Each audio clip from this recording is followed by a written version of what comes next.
As you're driving around town and you see people digging up the streets, repairing and replacing the water pipes, that's California Water Service. It's a private utility that owns, maintains, and provides the water for the city of San Carlos. I'm Gloria Cohn, and this is City Hall in Focus. With me today is Mike Utz, the acting district manager for Cal Water.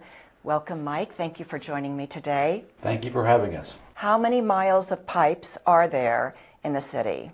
There's approximately 100 miles. 100 miles of water pipes, and what are they made of? They're made up of a combination of asbestos concrete, cast iron, PVC, and ductile iron.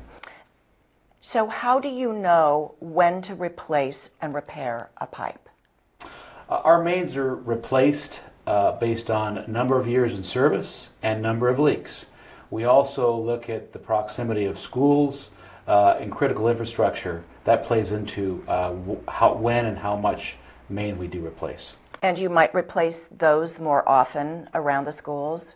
They might be jumped up on the schedule a little quicker than other ones. And when you replace the pipes, what do you replace them with typically? Typically it's PVC and ductile iron. And then how often do you repair and replace pipes throughout the year? Do you replace, 50,000 pipes a year? I don't really know. It's approximately 4,000 feet per year. 4,000 feet per year. Replace, yes. All right. How do residents know when their pipes are going to be replaced? We go out usually at least a couple weeks ahead of time, and we provide door hangers with letters informing them of the upcoming work. And is there information on your website as well? Yes, we will also post information on our website that you will get at the end of this video. Okay, great. Yeah. Well, thank you very much for joining me. Thank you for the information. And for more information, you can visit their website or give them a call. And for the latest Cal Water Works projects in the city of San Carlos, that information is on your screen right now. Thank you for joining me. I'm Gloria Cohn, and this is City Hall in Focus.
evening and welcome. I call to order the April 12th, 2021 City Council Successor Agency to the Redevelopment Agency Housing Authority regular meeting.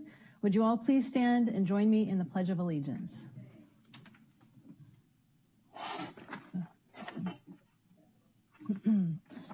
I pledge allegiance to the flag of the United States of America and to the republic for which it stands, one nation, under God, indivisible, with liberty and justice for all. All right, thank you. Are there any changes to the order of the agenda this evening? Madam Mayor, I have an idea to throw out, and I don't know if this is actually possible. Given the great amount of public interest in the new business items, I'm wondering if we might consider flipping, taking new business before the public hearing items. Okay, so is your proposal for all of those new business items to go before the public hearing? I think definitely A and B. I don't know, maybe we should just group all three and keep it easy. Okay. Are there any objections to the proposal? I don't believe we need to take a roll call, do we, Greg, on this? No, consensus is okay on this. Okay. Yeah, I don't have a problem with it. I'm good with it. Okay. Yeah, I think it's a good idea. Plenty of people want to speak on those matters. Let's hear them. Thank you. All right, so we'll be moving new business agenda item 9 to precede public hearing agenda item 8. And if we get to that part and I miss it, I trust one of you will jump in and remind me. Wonderful. All right. Are there, so the next item then is council communications and announcements. Council communications and announcements are brief items from members of the City Council regarding upcoming events in the community and correspondence that they have received. They are informational in nature and no action will be taken on these items at this meeting.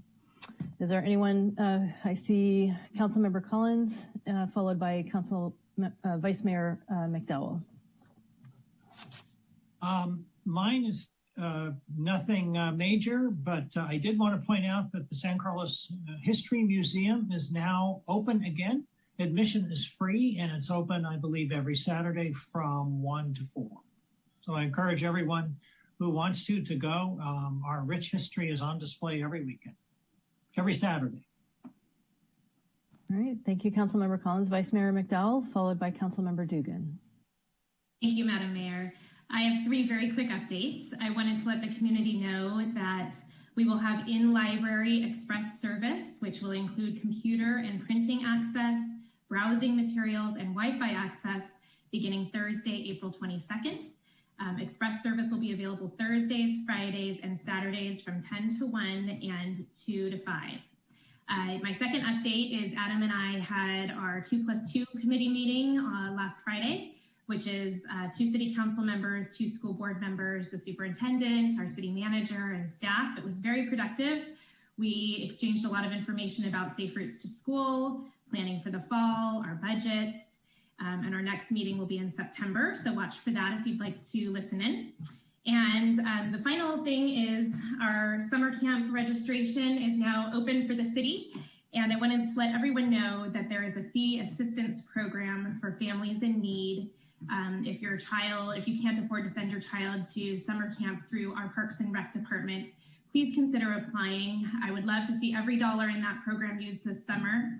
And I did raise this at our 2+2 meeting, and our school district colleagues are going to help spread the word as well. So thank you, Madam Mayor. All right, thank you, Vice Mayor. Councilmember Dugan. Yeah, thank you, Madam Mayor. And yeah, I just wanted to share that I was fortunate enough last Wednesday to finally get my vaccine for the coronavirus, and it felt great personally. Very encouraging to see the acceleration of vaccinations across the board in California and in our community. And very happy that eligibility will expand to all adults 16 plus this week, I think on Thursday.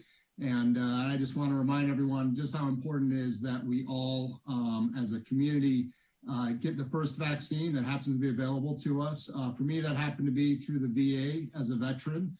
And there's a lot of great resources out there for folks. myturn.ca.gov is a really good resource for determining eligibility and where you might be able to get your vaccine. Rite Aid and CVS also have good websites that will show you where the vaccine might be available within their network. And as I understand it, you can go to any of those sources for your vaccine, regardless of your medical insurance. And then, of course, your own doctor and your own medical insurance are also a good source of information on that. So, you know, it just felt good. There seems to be real light at the end of this rather dark tunnel this year. And we all got to do our part to help our whole community get out of this. All right. Thank you, Councilmember Dugan. All right. And Councilmember Collins, I see your hand is up. Did you have another item to add, or was that just residual from previous comment? Not me. Okay. Should have been lowered. All right, no worries. All right. Okay, well, thank you. So now we'll move on to public comment. Just to reiterate, persons wishing to address City Council on matters not on the posted agenda may do so. Each speaker is limited to 2 minutes. If the item you are speaking on is not listed on the agenda, please be advised that the City Council may briefly respond to statements made or questions posed as allowed under the Brown Act. The City Council's general policy is to refer items to staff for attention or have a matter placed on a future City Council agenda for more comprehensive action or report and formal public discussion and input at that time. And sometimes this discussion will take place at the end of the meeting, just to set expectations around that. Are there any members of the public, Crystal, who wish to speak on an item that is not on tonight's agenda? Yes, I do see one hand. Sonia Elks, you should be able to unmute yourself this time. Thank you. Council members, thank you for the opportunity to speak. I attended the city school 2+2 meeting that Sarah mentioned. It was a very productive meeting. It came up that the Cedar-Irwine intersection, there's a delay and there's a need to educate drivers about that intersection and about driving through there, and in general, what bicycle sharrows mean, how to navigate safely with bikes on the street, pedestrians, etc. And there's also a need to educate bicyclists how to merge in properly and to what sharrows mean, etc. So the was raised that perhaps the city would do a training video. I would like to formally suggest that San Carlos Bikes would love to assist city staff with that, if you can give direction for them to do so at some point. And also, there's one other thing, sorry. If perhaps this youth council could be involved, because they did an excellent job on their videos for pandemic support for school-age children. They seem very good behind a camera, and perhaps they could also be involved in a safety video. So I would really like to see that happen. I think it could be it's a really important aspect of street safety, is for bikes and drivers to respect each other, and perhaps we could go through the schools, things like that. So would like to know how you feel about that and if that's a possibility. Thanks. Bye. Thank you, Sonia. Thank you, Sonia. Crystal, any additional members of the public? No, there are no other hands. Okay. Thank you. All right. So we'll move to the consent calendar. Does anyone wish to pull an item from the consent calendar?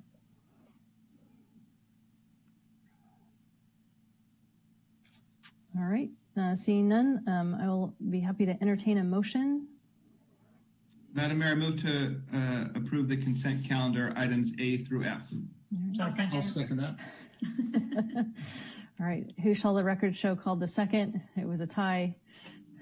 We'll give it to the vice mayor. Okay. All right. Thank you. Crystal, can you please call the roll? Okay, Councilmember Collins? Yes. Councilmember Dugan? Before I vote, just want to say briefly that I did review all the commission and board quarterly reports, and boy, we're sure up to a lot here in San Carlos. So appreciate everyone's efforts on all those committees and commissions, and just really applaud everyone so dedicated to give their time. And with that, I vote yes. Thank you. Councilmember Rack? Yes. Vice Mayor McDowell? Yes. And Mayor Parmalohan? Yes. Thank you.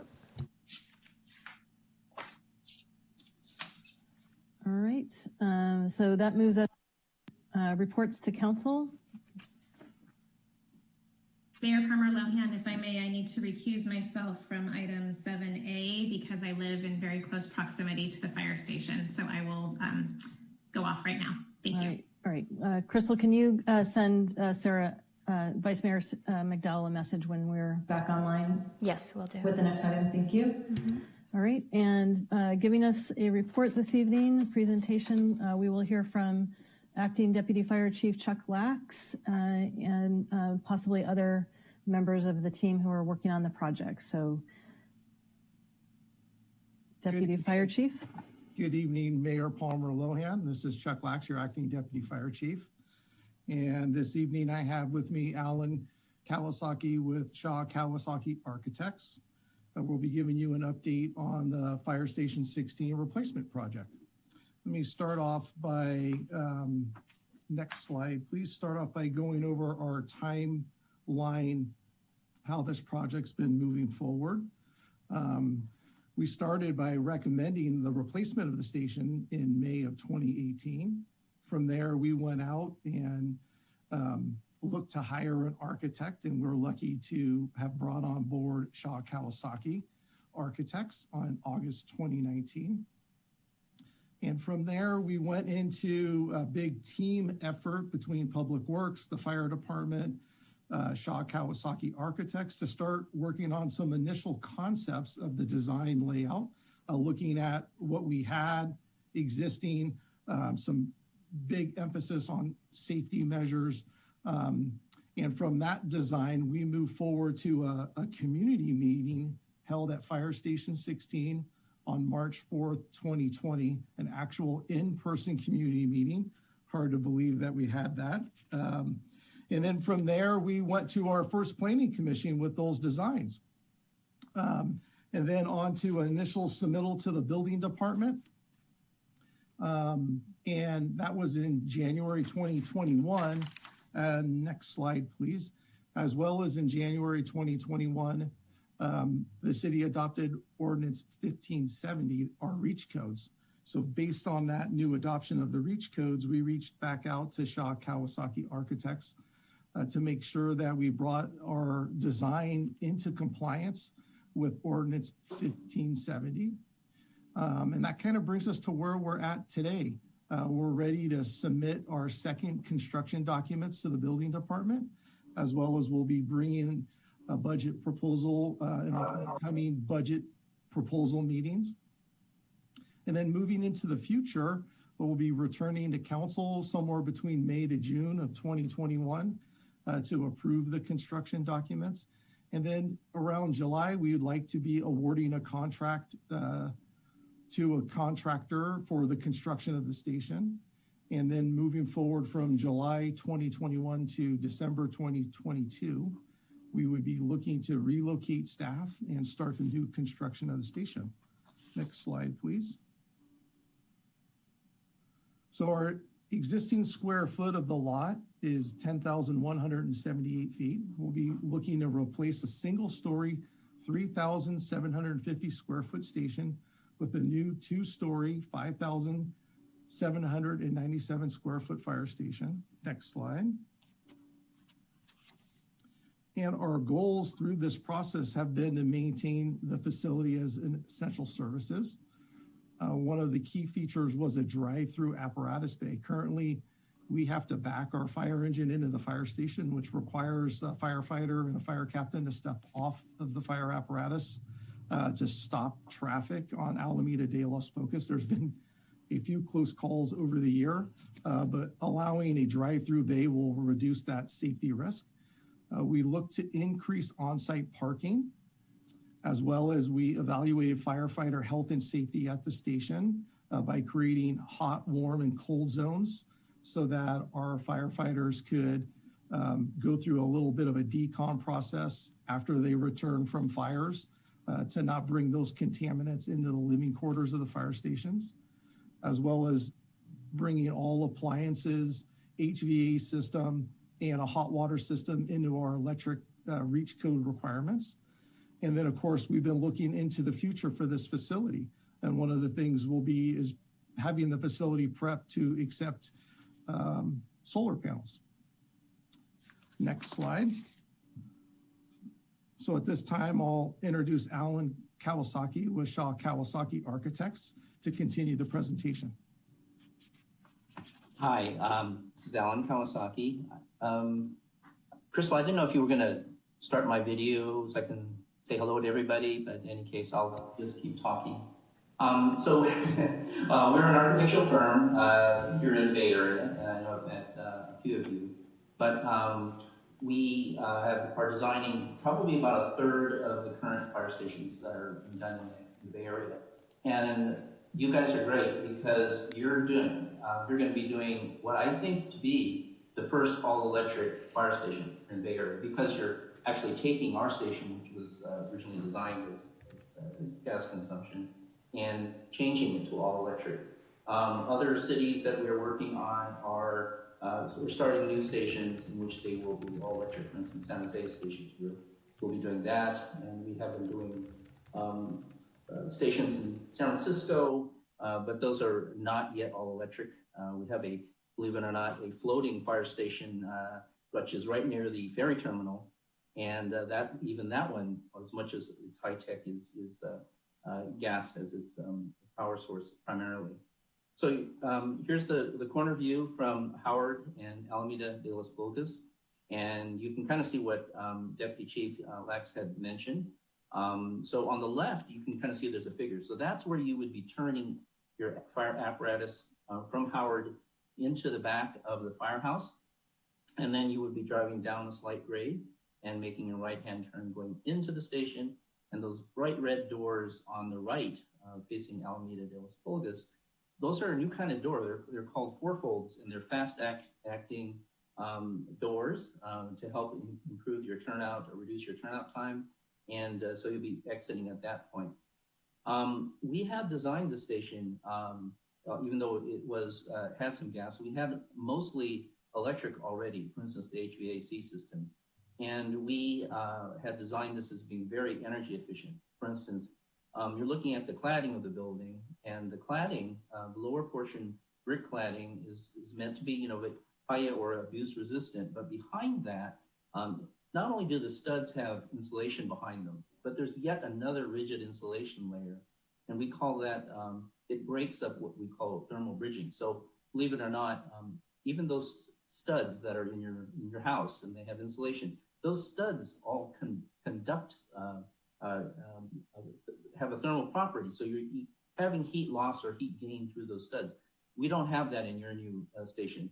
So as far as I know, even though this is wood frame, we've done like one other station in Palo Alto in which you use this wrap of insulation, a super insulated building. And this occurs both on the masonry and also the metal panels above. The other thing in the foreground, you can kind of see on the curb, there are these planters that are stepping, and those are actually bioswales. So in all the fresh water, or not fresh water, but the storm water that's collected from the roofs and the surfaces all come to this corner, which is the low point of the site. And the planting in here is actually meant to filter the water, to clean the water before it goes into your stormwater system. So that's a new requirement here in the state of California, and one that we've incorporated. So I'm going to go next to the next slide. And in this next slide, you can see this is the site plan. So that, again, coming off of Howard Street, entering to the back of the station, going through security gates. And as you're going through those gates, on the right, you pass an accessible parking stall. And then in front of you are 5 parking stalls for the crew. And one of the things that we were cognizant in the community was there's not really good parking in the existing station. So we put enough parking in the station itself to accommodate the crew, so they won't have to park out in their neighborhood. And then the apparatus turns into the apparatus bay. You'll see that one is drive-through, and the upper apparatus is a back-end. So that's a spare apparatus, but the one that's used on a regular basis is this one that's driving through. And then other things that you'll see on the site, as we mentioned, the kind of J planter box, so that's the bioretention area. And then other things on the site include a transformer, which is in the lower left-hand corner, and there's a generator. The generator's in that big bullpen with the double doors in there, and that's a emergency backup generator. And as you know, your ordinance does exclude diesel generators, emergency standby generators. So we've kept that, although I'll talk about some changes we've made. And the lower floor plan, besides the two apparatus, the other large room you'll see is an exercise room. So fitness is important to the firefighters' conditioning. And oftentimes the firefighters come in early in the morning. So the WC that's in the lower right-hand corner also is for public, but it also includes a shower. So they can do exercise, take their shower before they come up and go on duty upstairs. There's something called turnout, and turnout is the gear that are donned, the overcoats, the pants, the helmets, those sorts of things that the firemen's don. Those off gas, they do have, I say off gas, some carcinogens enter the air. So that room is now sealed off. The current turnouts you have now are not sealed, so that it has its own fresh air intake and exhaust. There's the decon area that Deputy Chief talked about, which is to the left. And again, that's for cleaning contaminants off of the gear. And then I know, believe it or not, it seems strange, but with accessibility, you've got to have an elevator now. So we've got an elevator that takes us up to the second floor. Next. So once you come up to the second floor, hopefully you've taken the stairs because you're trying to stay fit rather than taking an elevator, but you come up into the what's called a day room, and there's a dining and then a kitchen area. So of course the firefighters are here 24/7, they sleep here. And there's all, the kitchen equipment actually is, I wouldn't call it full commercial grade, but it's very close to that. So we incorporate some of the commercial requirements for cleanliness, double sinks, stainless steel, hard surfaces, no carpet. All the floors are easy mop cleanable. And then you have the dorms. You see 3 on the right. You have 1 on the upper part. Those are the dormitories they stay in. Their lockers are there. There's an office in the very corner, and then there's a study, and then lots of utility items as well. And look at that round thing that's near the kitchen. That's a fire pole. So a traditional fire pole, you can drop down from this level down to the level below. And next slide. So you can kind of see this fire pole on the, barely see it on the right side. It's sort of a caged thing, and there's a pole going down there. So actually being used these days, it's the fastest way to get down. And then, of course, the kitchen I just mentioned, which is an accessible kitchen and has a lot of easy clean stainless steel items. So that stove, which is currently rendered as a gas stove, is going to be all electric. And everything in here, of course, will be electric. And that's what we're changing everything over at this time. And you can see there's a nice sloped ceiling with natural wood finish on it. And if you remember from that rendering, you can actually see into the building and see some of that slope ceiling from the outside of the building. Next. So this is, again, the exterior. So you can see that brick, which is along the lower course, and it steps around, and then the metal panels are above. And those bright red doors, which are behind which is it's a glass door. You see the fire apparatus in there. Next. So this is just sort of a comparison. And I know that initially when we were looking at this, we wanted to make sure that even though we were putting nearly twice the amount of square footage, I think it's like 60% more or 75% more square footage than there was previously. It's now a 2-story, of course. That red profile is the profile of the existing station. And we're very careful to make sure that we minimize the impact of the bulk of the building. So we actually dropped the building down, I don't know, 5 feet, 3 to 5 feet to reduce the bulk. But it also helped us because, as you can see, as you're coming out of the fire station on the doors on the right, you're a lot more level as you get to Alameda de las Pulgas rather than coming down the steep driveway. So it's safer. I also want to point out and just sort of highlight some things that Chief Lack said. So this is an essential service facility. Now your current fire stations, the older ones, stations which were constructed in the 60s, which most fire stations in the Bay Area are not essential service grade. They're not designed to withstand an earthquake. And that seems odd, right? You would think that all stations should withstand an earthquake.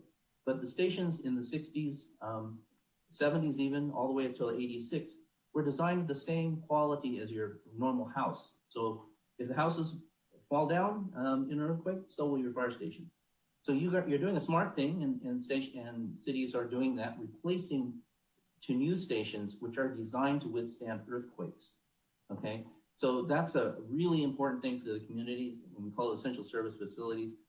You do already have other things that you've upgraded in the stations, but you can't really upgrade the structure of a building so that it withstands an earthquake unless you rebuild it, and that's what you've done here. And the chief also mentioned we're incorporating a lot of other features which modern fire stations now help to reduce the effects of carcinogens and infectious disease. We've all learned from COVID. There are things, simple things that we can do. We're washing our hands and whatnot, keeping clean.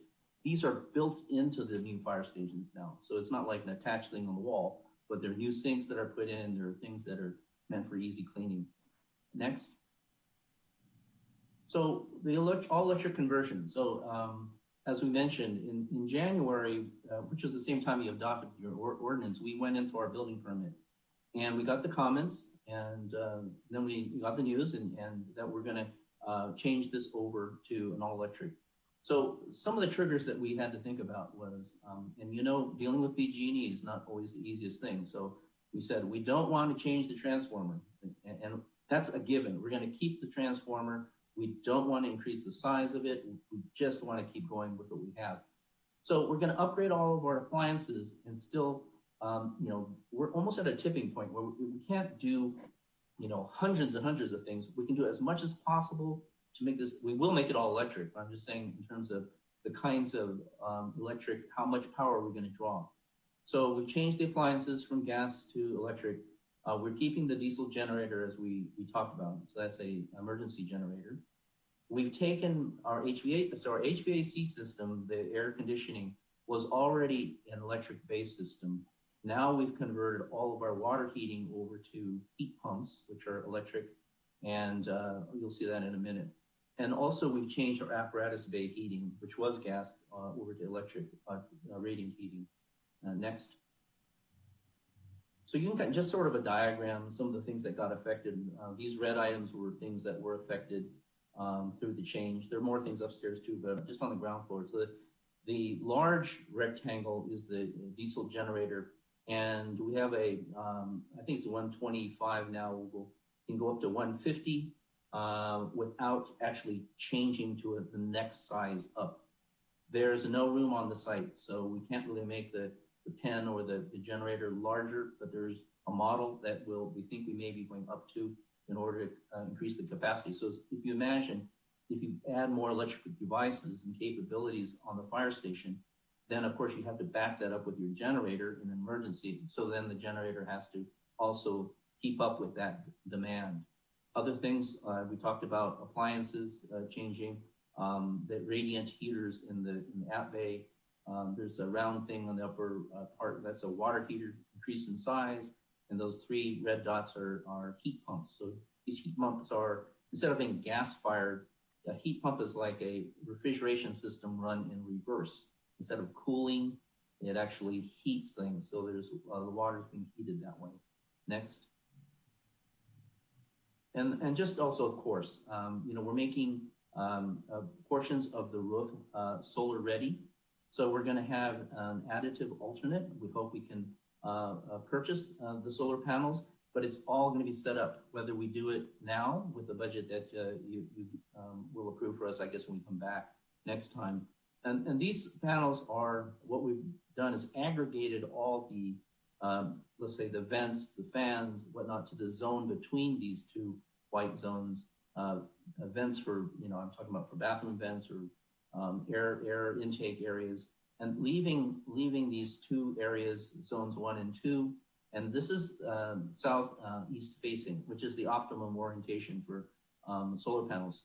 The side facing the street is north and east facing, excuse me. So the side on the left is south and west facing. So as we know, for instance, the peak hours for energy draw are after 4 o'clock, from 4 till sunset. And so we want to make sure we get that the sun taking advantage of the PV generation on that orientation.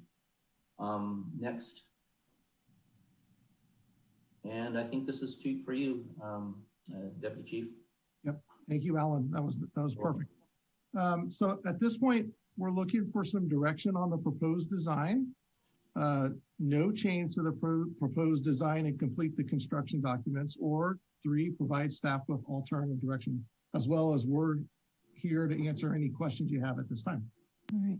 Thank you so much. All right. So I think at this point we'll take council questions, and then we'll go to comments from the public. So it looks like I see Councilmember Dugan's hand is up. Yeah, thank you, Madam Mayor. First, just want to applaud the design team for responding so well and quickly to our new REACH code. When you think about the lifetime of this building, that is a big improvement, and glad that you were able to embrace that in the design. And also, thank you for highlighting the fire pole. Always fun to see something like that on a set of construction drawings. I had a question, one thing, and I was on the planning commission when this came through, and one of the design components that I thought was excellent that I didn't see highlighted here, and I think is very important for the community, was a bank of outlets external to the building, such that if there's a large power failure like we've experienced around the fire safety shutoffs or anything like that, and you guys go up on generator, then the public can come down and charge their devices, their cell phones, etc., with a whole bank of multiple outlets on the side. I think that's a very important aspect of this design, and something I would like to see in all of our fire stations. So I just want to make sure that's still part of the planning here, and that's going to be more than adequate for the foreseeable need around that. I don't know. Austin was actually putting that in. Austin, can you chime in here? Yeah. Good afternoon or good evening, everybody. Yes, that is still a functioning part of the project. It will be located adjacent to the main accessible entry. It'll be on the lower end of basically a panel display, which will also feature, the mailbox, the emergency call phone, and also the doorbell. Okay, terrific. And do you happen to know about how many outlets that'll be available to the public? I believe at this point it's 2 outlets, and I believe the concept are 2 to 4 outlets, and the concept is to be able to apply a electrical strip, which can then come out, and then you can attach more charging devices. Okay, and I guess my design input would be, sure, you could add a temporary electrical strip, not sure how that would work in inclement weather. My input would be, let's have 20, let's have 30 outlets. I mean, we're a town of many thousands of people, and with a power failure, and if people come to realize this is a resource, I don't see why we wouldn't want to plan that in right now to handle a big surge of folks that want to get their cell phones charged back up. I think that's an important design component here. Absolutely. And I'll communicate that with our electrical engineer. I think that's a good idea. Terrific. Thank you. That's all I had. All right. Thank you. Councilmember Rack. Thank you, Madam Mayor. Thanks for Ellen, and Chuck, thanks for the presentation. Again, I just want to echo John's thoughts around the change to adapting to the REACH codes. I think that's a great change to be able to do that. I guess the only question I would have or suggestion would be, as we have budget discussions coming up, I'd love to understand what the cost would be to put solar in, because if we're already there, I think it would be to the benefit to the station, to the community, to not just be solar ready, but to put it in. So I think getting those estimates ahead of time so we can have that discussion at our budget meeting, which is starting next council meeting, would be helpful. Yeah. Staff has directed us, so we do have our cost estimator who will be putting together the cost, and he will give that item. In other words, what is that extra add for the PV panel? So you can make a decision about that when you approve. Great. Thank you very much. Thanks for all the work on this. You're You're welcome. Great, thank you. All right, I don't see any other council members wishing to ask a question. So, Crystal, Councilmember Collins. Sorry, I was desperately pushing the hand raise button and wasn't finding it. I just wanted to say thank you to Chuck and everybody involved. This has been a long time in coming. I think we've been talking about this thing for 6 or 7 years, so it's nice to see the progress on it. And I want to echo, I believe, Adam's comments about looking into the solar panels. I think that would be an important addition to the project. But otherwise, I think it just looks great. I'm glad to see this is finally moving closer and closer to construction. All right, thank you. All right, any members of the public, Crystal, wish to make comment? No, I don't see any hands. Okay, all right. Well, I just want to, thank you. A great presentation. The design seems very solid. It has great integrity, and it will be nice to make sure that our firefighters have a safe and comfortable environment to protect them as well as they try to protect us. And I do also concur with making sure that we can take a look at the budget for the solar panels and maybe a little bit more of a robust solution for public charging during PSPS events. So thank you so much. Okay, thank you. Welcome. Thank you. All right, so Crystal, could you invite Vice Mayor McDowell back in before we go into reports to council, item 7B, fuel reduction and wildfire? Yes.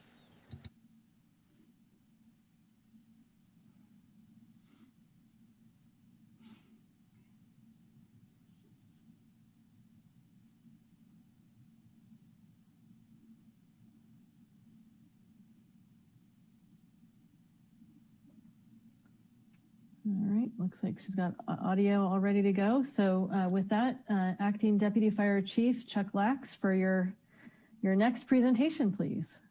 Good evening, Mayor Palmer, Lohan, and council members. We've got actually a little bigger of a team for this presentation. And so we've kind of divided this presentation up into what I would call 2 parts.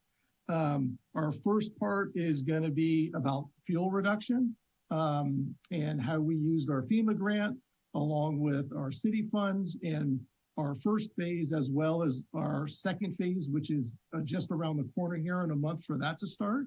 Then I'll follow that presentation up. We could certainly have question and answers at the end of the first presentation with my presentation on an update on preparations for the 2021 wildfire season. So let me introduce the team that we have with us tonight.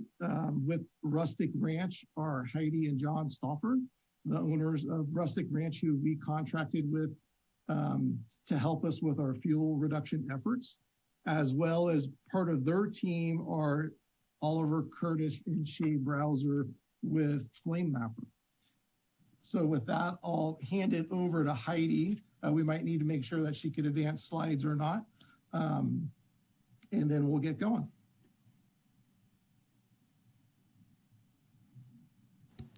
Heidi, you should have access. I think I have control of the screen, though I'm not sure how to turn on my video. So if someone could do that for me. Not sure if that's an option for y'all to do. Yeah, you should have access to turning it on your own. Let me see if I can force that. There you go. There we go. Great. Good evening, everyone. Thanks for allowing us to be here tonight to present to you what we feel was a really successful phase 1 of the San Carlos Vegetation Management Project. We're pretty, I don't know if I have control, but there should be some arrows at the bottom of the screen. Maybe Crystal, you just want to navigate through the buttons since I don't seem to be able to see those. Sure, I'll take it over here. Thank you. There we go. I can see them now, actually. There we go. So as I mentioned, we are pretty excited to show you what we were able to accomplish in your community between about September of 2020 up through the very beginning of January, which we call phase 1 of the San Carlos Vegetation Management Project. And it's jumping around on me here.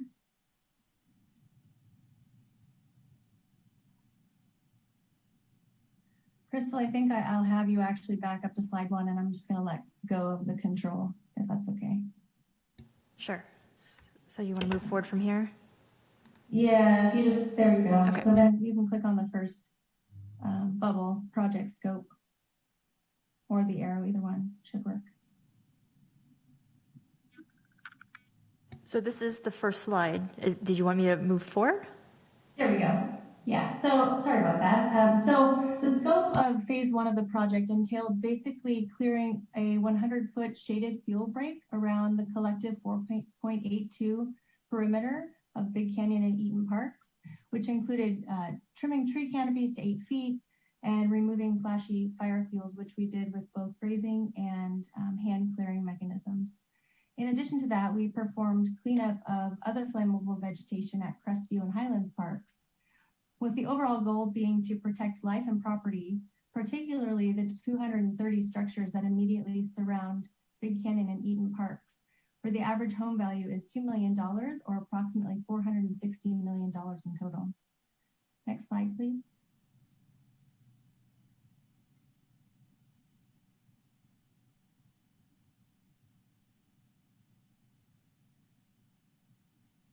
One more, there you go.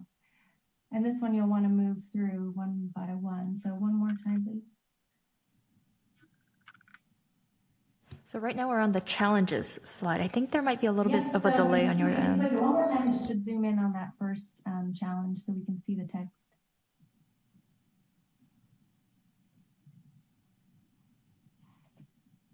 There we go. So this project had significant challenges, as you can imagine, one of which was time constraints. So we were not able to get started until the nesting bird season concluded, which was about August, September timeframe.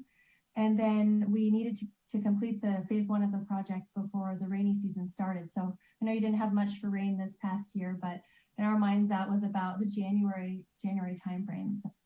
So we had a limited time window to get all of the work done in phase 1. Next slide, please.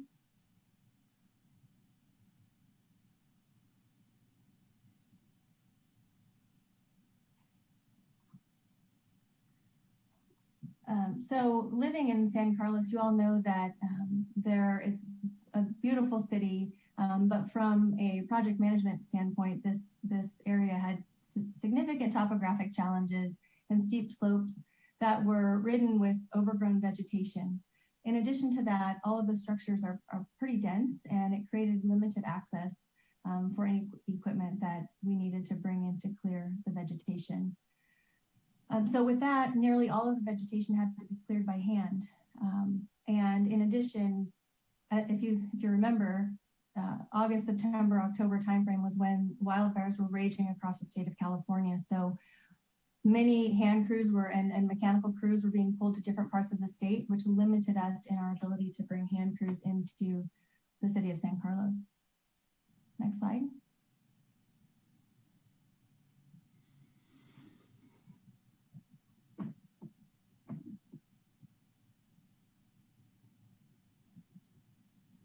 So another challenge was the fact that there, amongst all of the different types of vegetation in these four parks rather, was an enormous wall of poison oak in Big Canyon Park. And while many crews refused to even touch it, the crew that we ultimately assigned to this part of the project was able to successfully remove the above ground poison oak, though the subterranean vegetation still remains and will need to be maintained on an annual basis. So it's recommended that to do that, you would bring in goats again and we will be bringing in goats again to graze the green vegetation, and then they'll also trample the woody vegetation that remains, eventually eradicating. The goal is to eventually eradicate that poison oak and other vegetation. Next slide, please. So in addition, there are a number of different protected species in the San Carlos area, namely the dusty-footed wood rat. They're kind of all throughout the park, and you've all probably seen that if you've gone on the hiking trails and so forth.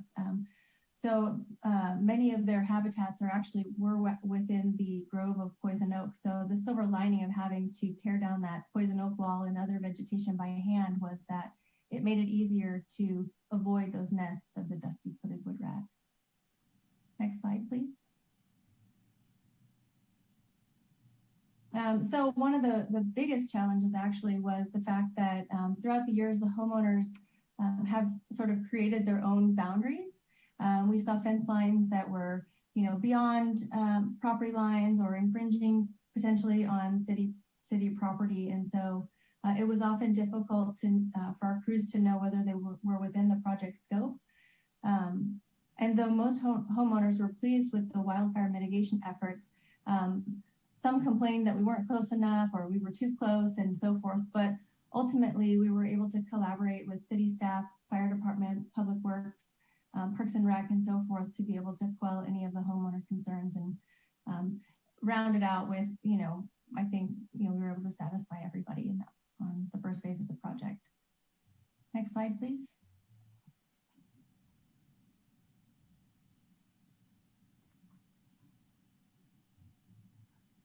I apologize. This is supposed to move a little faster. It kind of has a nice flow normally to from one bubble to the next, but I can see that it's a little slow. So that was not an exhaustive list of all of the challenges. It definitely presented a fair number of challenges, but as I mentioned, we feel pretty satisfied that we were able to complete phase one of the project by the first, within the first couple days of January. So to do that and to address the challenges, we assembled a really strong team.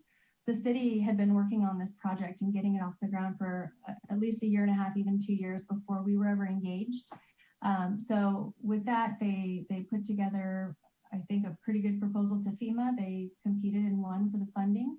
And then after that, they hired an environmental consultant who literally put together a 200-page report on their recommendations for the project, species to avoid, and so forth. And so from there, we were hired to manage the project and assemble a team to be the boots on the ground part of the project. So in addition to those folks who are on the ground, we Rustic Ranch have a pretty strong legal team, a strong insurance team, and we're a commercial grazer, and we have a mechanical clearing arm of our company. So by structuring it this way, we feel we were able to effectively implement the scope of the project while insulating the city from risk.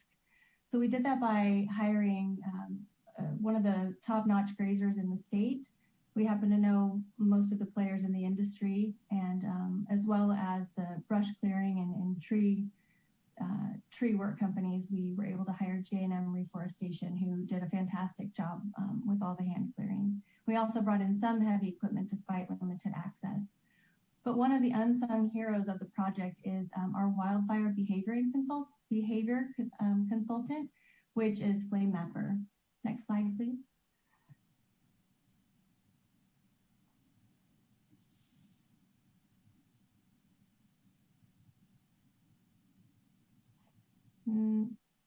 Next slide, there we go. So Flame Mapper is a data-driven company that uses geographic information systems technology and algorithms and an array of different tools to develop wildfire behavioring models for their clients. For us, we engaged them early in the project, and they did things like evaluate the terrain for us so that we knew what was achievable within the project and maybe what would be too steep for us to tackle. They also developed maps for us that allowed us to break the project down into acre parcels so that we were able to make sure that our crews stayed within the scope of their contract and the project, and then easily refer to different areas of the project. So if perhaps the fire department or city staff just thought that there were areas that needed more attention, we could easily refer to the map that you see in the top middle to identify which areas needed correction, if you will.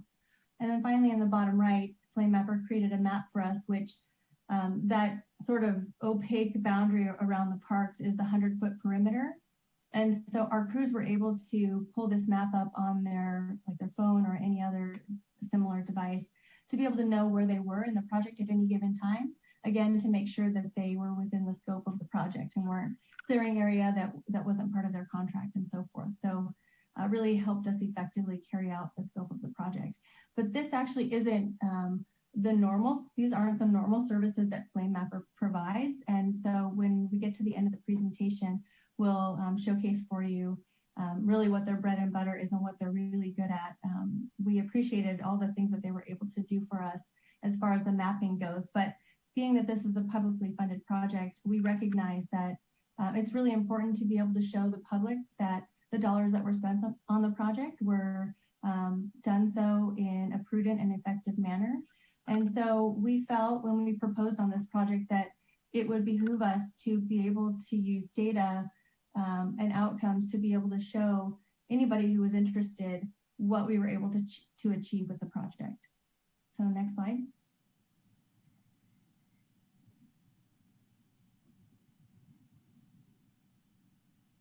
So before I get to the final reports by Flame Mapper, I just wanted to show you all a few before and after pictures. I'm sure you've all been through these parks since this work took place, but we just wanted to showcase a handful of pictures from before the goats and when the goats were there. You can see at the Big Canyon entrance, the top left is when just the very beginning of when the goats were mobilized. And then shortly thereafter in the lower left, they had grazed quite a bit of that vegetation. And then finally, we went in with some mechanical equipment and really cleaned up the entrance to Big Canyon Park. It's kind of a dramatic difference. Next slide.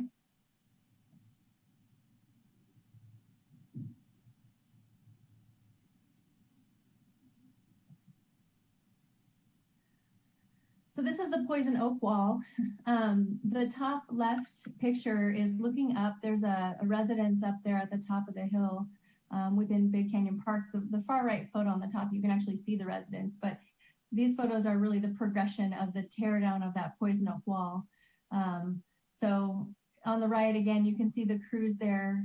They're not very big, but you can see them. They were up there with chainsaws and other handheld equipment. And then ultimately, where before you couldn't see the fence line in front of that house, now it's all been taken down so that you can see it. So again, the goats will have to go back in and make sure that the vegetation stays in check. But the large lion's share of that part of the project has been really dealt with. So we were pretty happy with that. Next slide, please.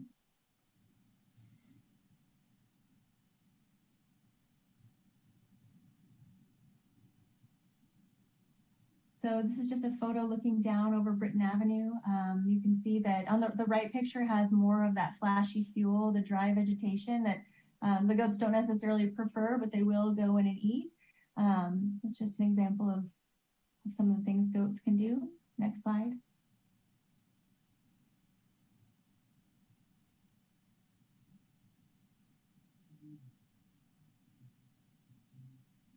So this is the view looking into the backyard of one of the residences in Big Canyon Park. I think this resident actually originally maybe had some complaints about whether the goats were or weren't close enough to their residence, but ultimately was very happy. As you can see there, coyote brush has been removed and other flammable vegetation that maybe before threatened their home is now pretty much gone. Next slide, please.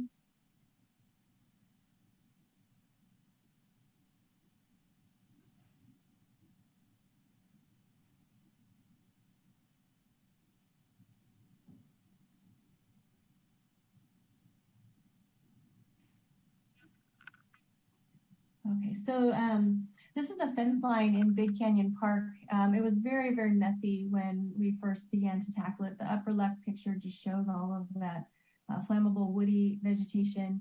And then from left to right, and then the lower section shows just how much we were able to accomplish first with goats and then with the hand crews. And before where you barely could see the fence, now you can definitely see it. Next slide, please.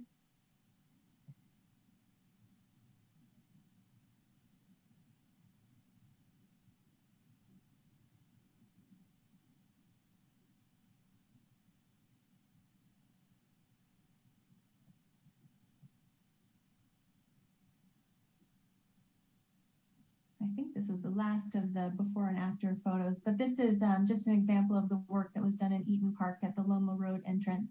So I think it's one of the best photos, the progression of from goats to hand clearing, what can be accomplished when you employ this method. So on the left, it was basically right when the goats were mobilized. You can see all of the green vegetation. And then the middle photo is, you can even see a goat in the background there, but they are able to clear the green vegetation in like a couple acres in just one day. So they moved pretty quickly through both of the parks. In fact, I think the goats were in and out of there in like 3 weeks. And then so finally, the last picture is after our hand crews came through and took down what the goats weren't able to consume. Next slide, please.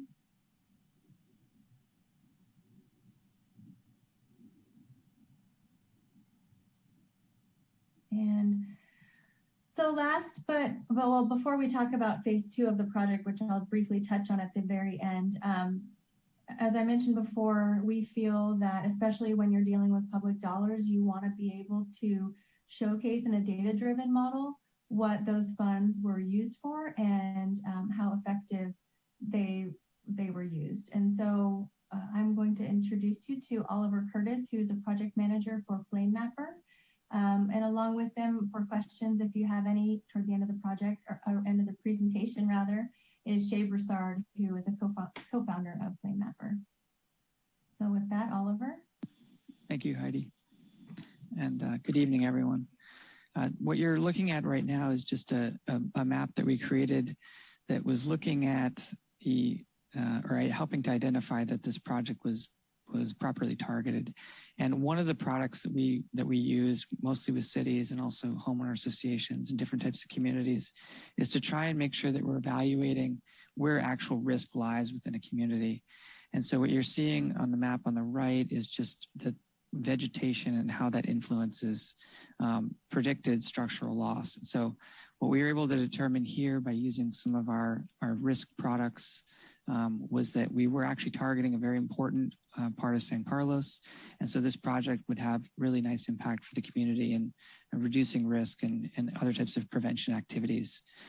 So as you can imagine, there is a relationship in this particular case, although not everywhere, where the amount of burnable vegetation and structural loss are correlated. And so by doing prevention activities through the different types of grazing and hand crews, we're able to actually use data and use our different techniques to develop that relationship and show where these projects would be most beneficial to the community, and then how those benefits actually are manifest through more modeling exercises.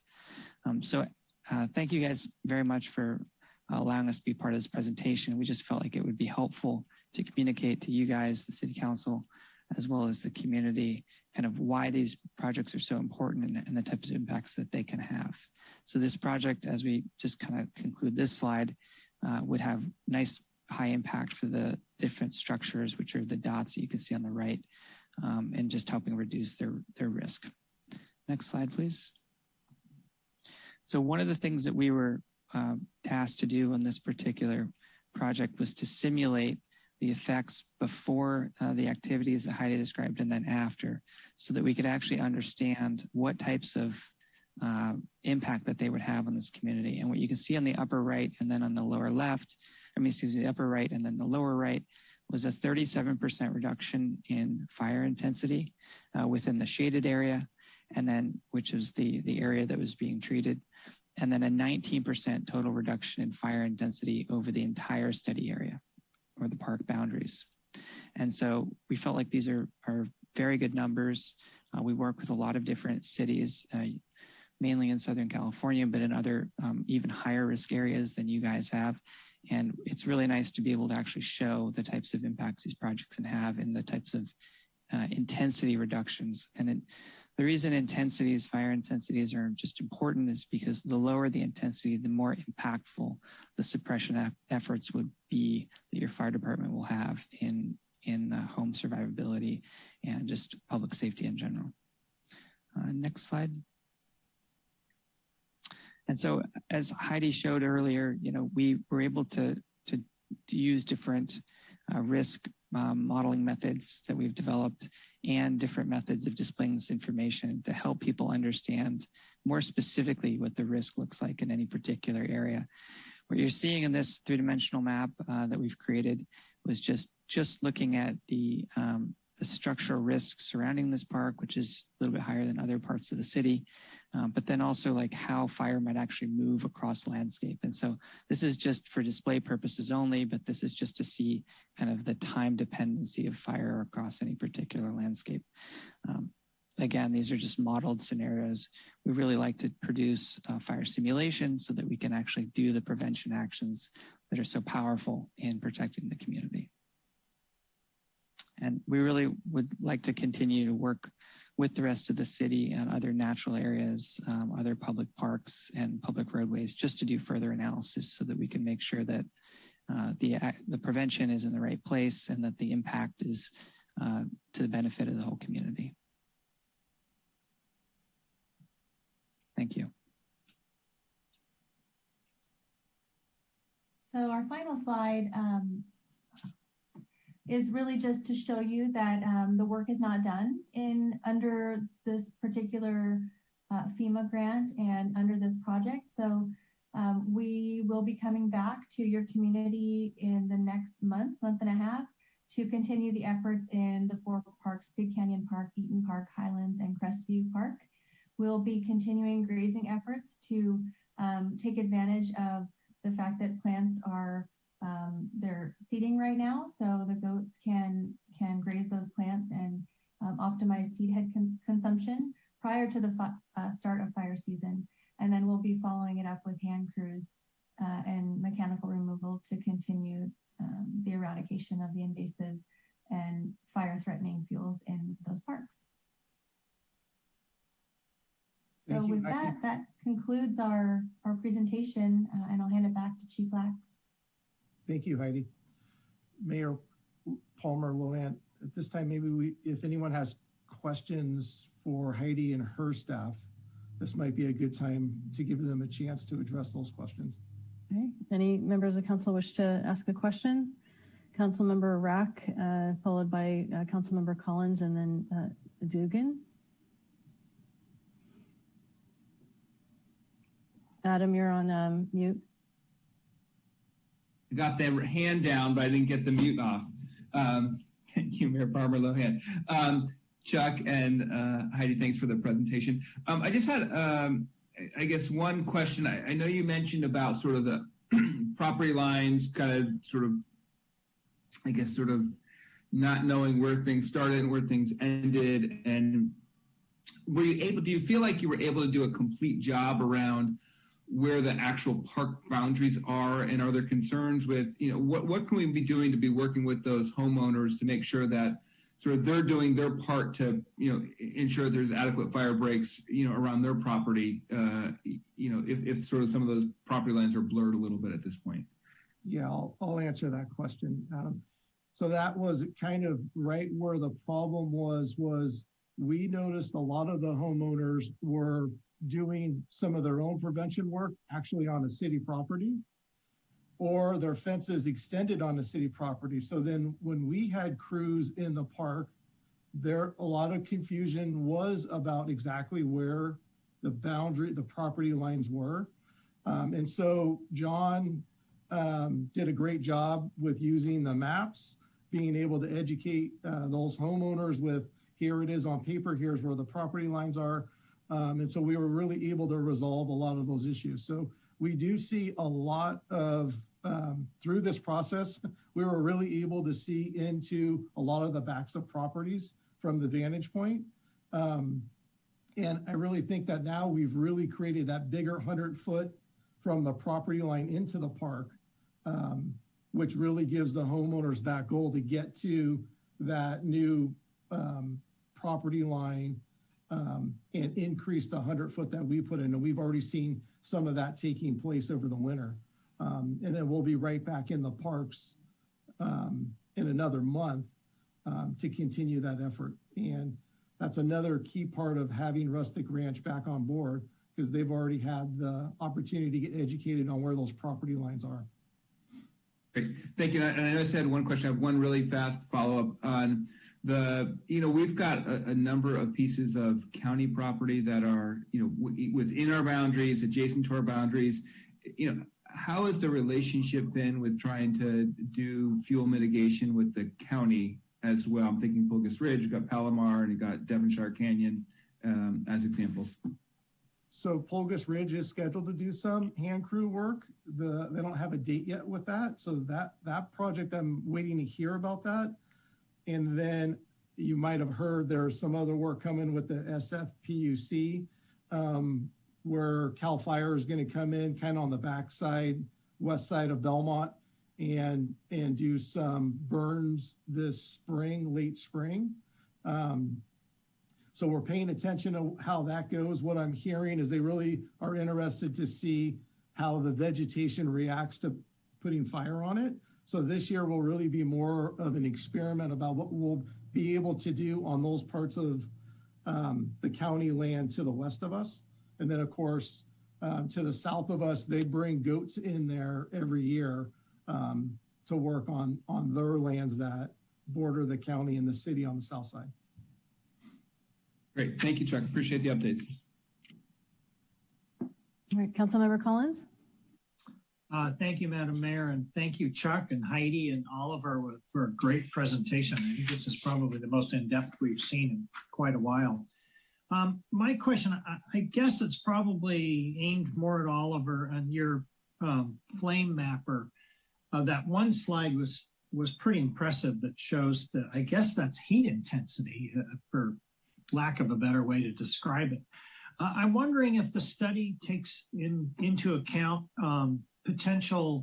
the effects of major wind events, which might push the fire one way or another.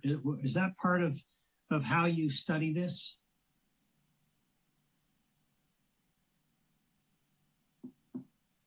Sorry, I needed a second to unmute there. For this particular example, we were just looking at, if fire were to occur in either of those areas, and then what outcomes would that have from a statistical standpoint. We're more than capable of producing other types of studies that could tell us more about how fire would behave in certain wind directions based on certain types of wind events. That's a lot of what we do on other types of city work, is understanding exactly what might happen with wind-driven fire events. Yeah, I think that'd be really helpful to find that out, because we've seen from other fire events around the state and even the West that wind can be a significant fire enhancer, and it can cause massive damage where it might not otherwise have if the wind hadn't been there.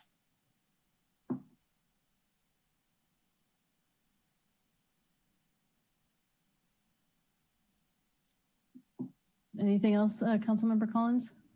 No, I'm good. Thank you. Okay. Thank you again for the presentation. Excellent. All right, Councilmember Dugan. Yeah, hi, thank you. Good presentation.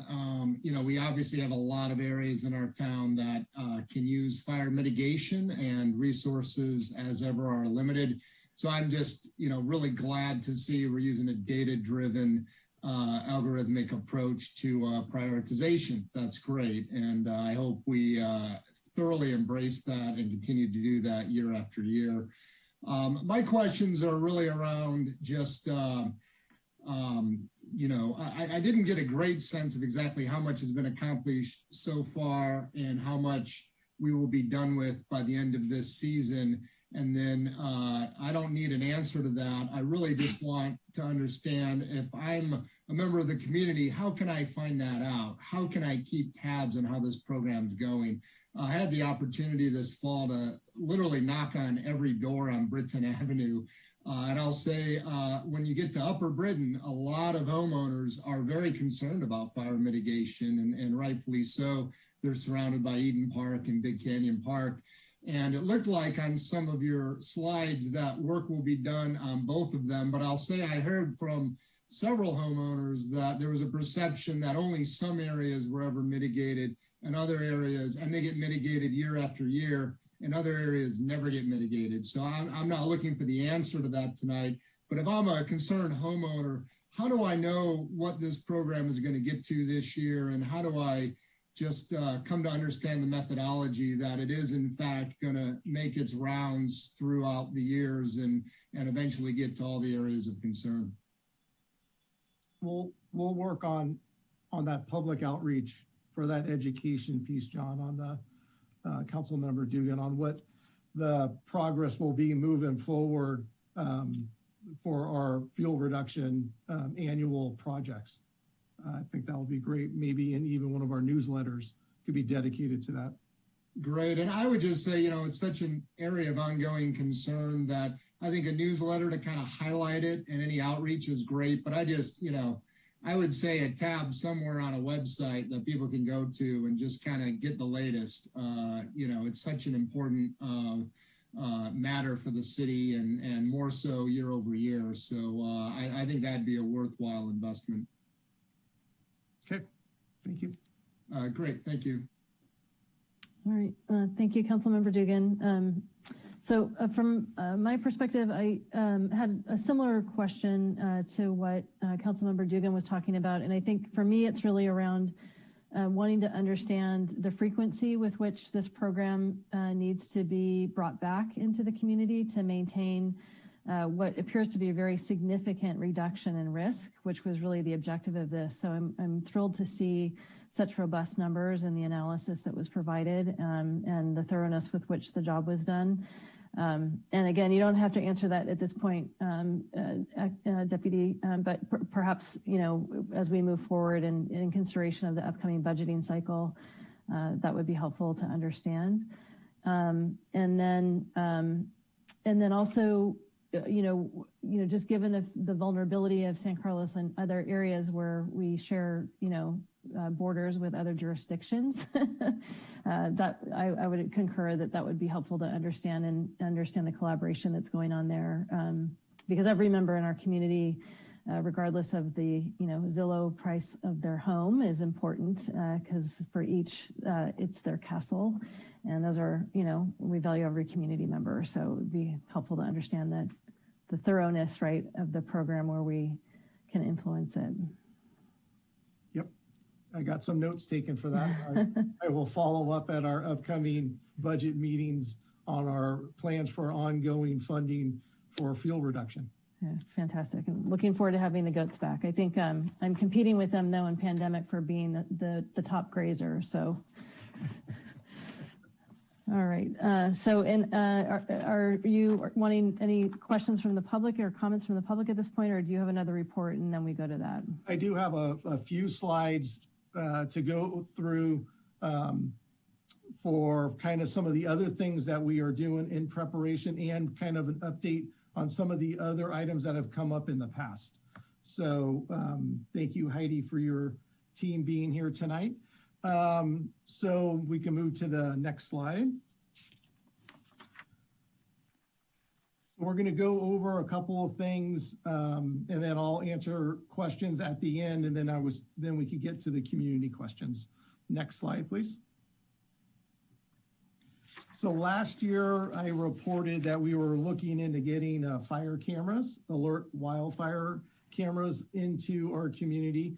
And the picture on the left shows where we currently have cameras, where you could go to alertwildfire.org. You could view what the cameras are viewing, as well as those cameras are monitored at the Felton Dispatch Center that's managed by CAL FIRE. And then the image on the right shows all of the cameras essentially in the Bay Area. And they're as busy as could be getting these cameras installed. And we've requested additional cameras on the peninsula overlooking San Carlos, as well as a couple actually in San Carlos. So they're so overwhelmed with getting these cameras installed. We are on the list. I'll keep you updated as we get more information about that, but there's been quite an improvement from last year. Next slide. So I wanted to spend a little time talking about the very high fire severity zone. This is actually our city here with an area highlighted in red that's been identified by the state as our very high fire severity zone. This was updated in 2009. We are anticipating a new map coming out from the state in a year. There have been delays the state has reported due to COVID, so they don't have an exact date on when we're going to see that updated map.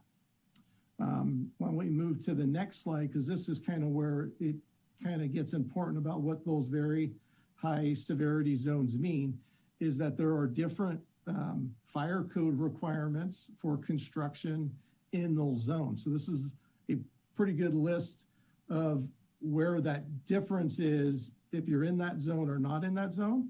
And this has to do with new construction as well as large remodels. So we're talking about fire resistant decking material.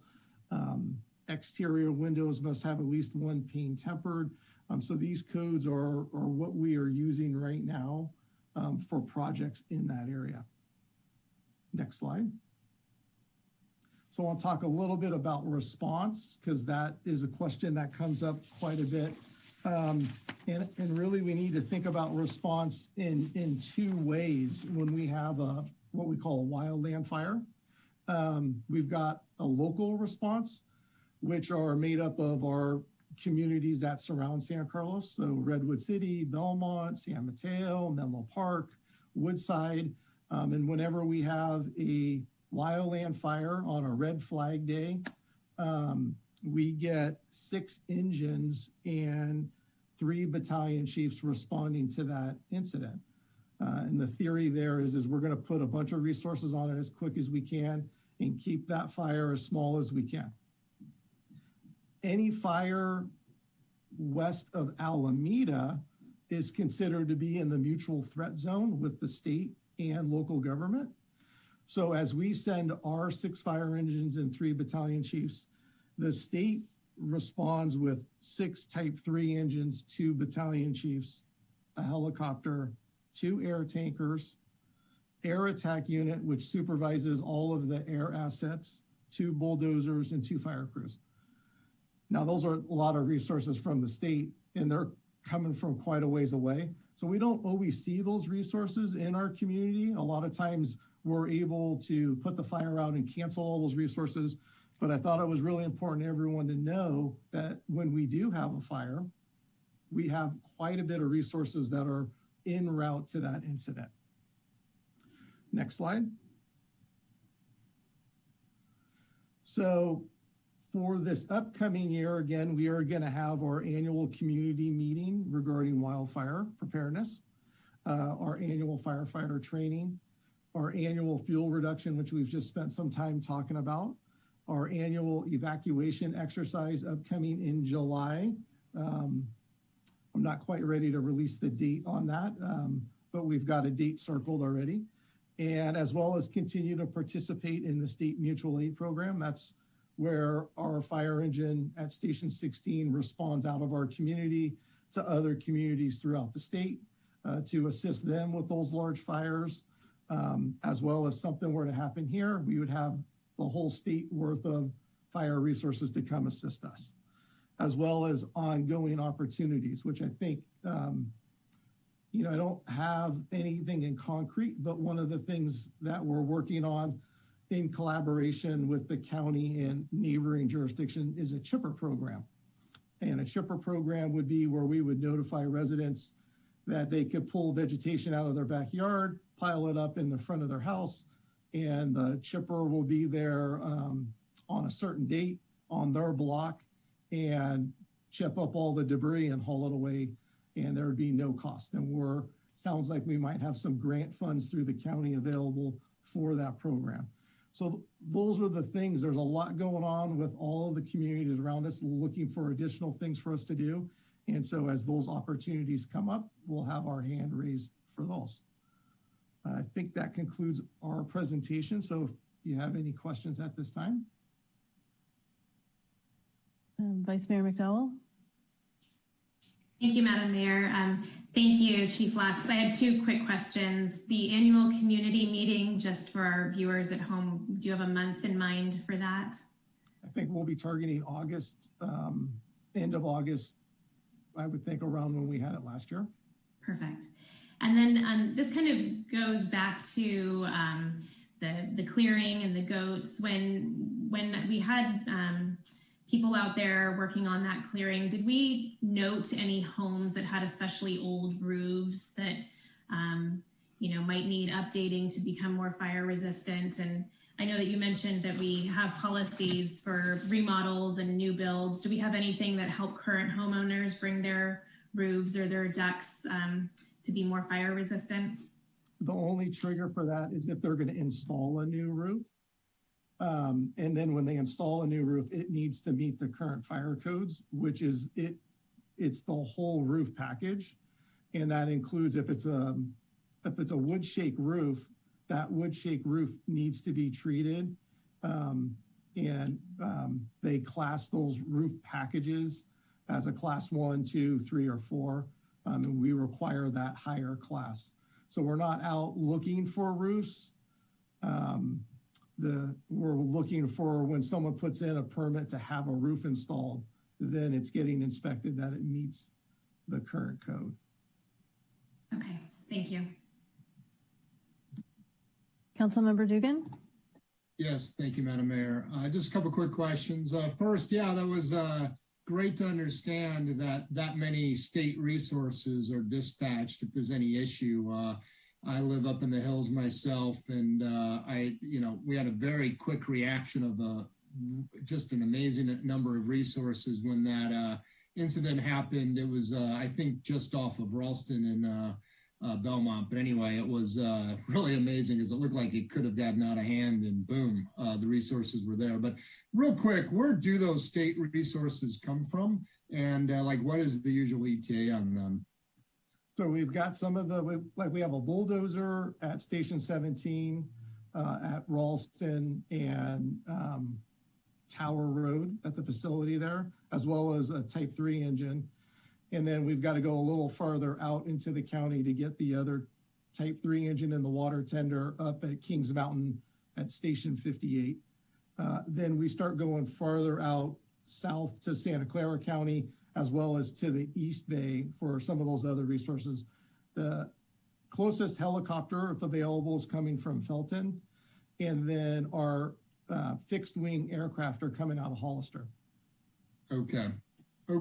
And those are all CAL FIRE resources? That's correct. Okay. And then just that chipper program, I wasn't aware of that. That seems like a really strong program, and I'm glad we're doing that. I hope it's adequately funded and that we get good awareness out around that. I think that's a great program. And my quick question is, do we have any resources to help, elderly or other folks who might have the resources to clear their own land? Is there any kind of outreach or program or any way we help folks like that get their environment safe? So we do our annual inspections with our engine crews driving through the neighborhoods. And we do, if we come across some people that need assistance, whatever the reason is, we do help them get in touch with some resources through the county to get some volunteers or some funding for that. But yeah, we probably could have an additional way for people to be able to reach out to us. And we don't hear that coming in too often to the fire department as a request. Okay, well, I'm glad we do something. It occurs to me we could probably do more on that front. I would encourage that. Thank you. Yep. All right, thank you. And one last quick question. I heard you mention that Belmont is going to be doing some controlled burns later this year. And I'm hopeful that there'll be some robust communication going out to the community when that is planned so that doesn't cause too much alarm. Yeah, and it's not Belmont, it's just west of Belmont in the San Francisco watershed area between Belmont and 280. And so I will reach out to CAL FIRE is going to be the agency that's going to be conducting that operation and see if they are, how far out they're reaching for their public notification on that. Yeah, that would be great, because I just know, just given the level of concern we have in the community with our high risk status and the general concern that if people aren't made aware of that ahead of time, that could be problematic. So great. All right. All right. I don't see any additional questions from council. So Crystal, are there any members of the public who wish to comment at this time? No, I don't see any hands raised. Okay. All right. Well, thank you. Thank you so much. Terrific presentation. Really good information. Sure. Thank you. Okay. So with that, we have a COVID-19 update from City Attorney Greg Rubens. Hello, Madam Mayor and council members. Tonight I'm going to be presenting the COVID-19 update for you. The period of the update is from March 23rd through April 12th. And Crystal, can you help me with the... Yeah, I'm pulling it up. I think I have too many PowerPoint. There's a little bit of a delay here. Okay.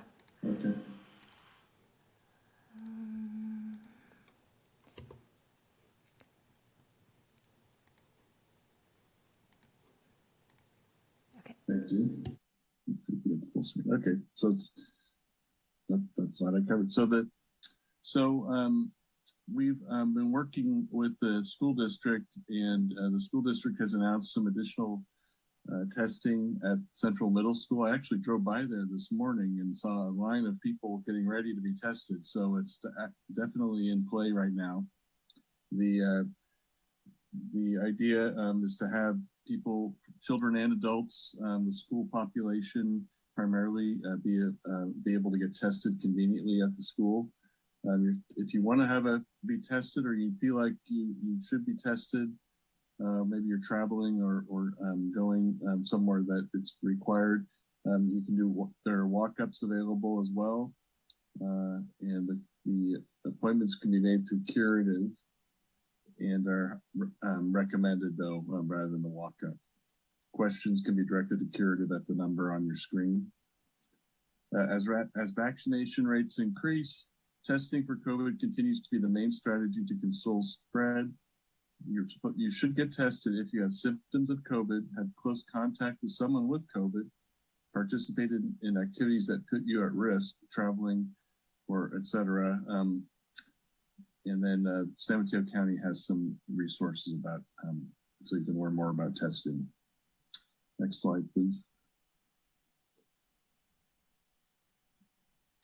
So you may have caught this on April 6th, the governor announced that it's his plan to fully open California's economy on June 15th.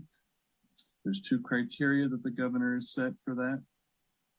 It's the vaccine supply needs to be sufficient for everyone 16 years and older who wishes to be inoculated, and hospital rates are stable and remain low. City staff is considering impacts and planning for reopening in alignment with the state and county guidance. This is the main reason I'm making the presentation. It's the code enforcement aspects of the Parkwood and Temporary Street Closure Program. So last summer, on August 4th, the county Board of Supervisors adopted an urgency ordinance authorizing administrative penalties for individuals, organizations, and businesses who violate the COVID-19 health orders. The county Business Engagement and Compliance Program was established and created a compliance team as part of its business engagement program to investigate and respond to reports of alleged violations of state and local health orders related to COVID-19. So as part of that, and it's required under the urgency ordinance that there be one warning. Subsequent violations can result in administrative citations, non-criminal, of $250 to $3,000 per violation, depending on the gravity of the health risk, the number of prior warnings, the intent to profit from the violation, and evidence of good faith efforts to comply. As of the data that I've received is that as of March 28th, the county issued hundreds of warnings countywide and issued 23 fines for a total of $36,500. I did receive the data specific to San Carlos, this morning, and there have been 37 warnings issued to restaurants in San Carlos, but looking at the matrix, there's probably over 100 warnings to all types of businesses since last October. The most recent warning was given on April 8th, and the county's their method of resolving these, at least in San Carlos that I can see from the matrix they sent me, is that they're abated. So they've worked with the business and abated the violations and have obtained compliance after issuing warnings. Next slide. So the city's policy is focused on prevention, safety, and education of businesses, consistent with what the county is doing.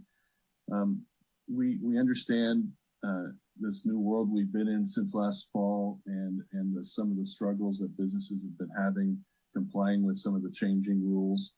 So we've been informing the businesses of what the requirements are and working with them, especially on the parklets and the regulations on how to safely operate their business in the parklets. Sheriff's deputies issue warnings where appropriate, and even carry masks if they see people who are not wearing masks who say they don't have the mask. So next slide, please.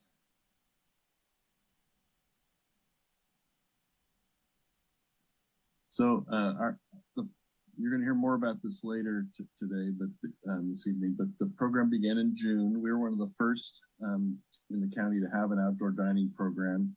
It's currently set to expire on September 1st, 2021.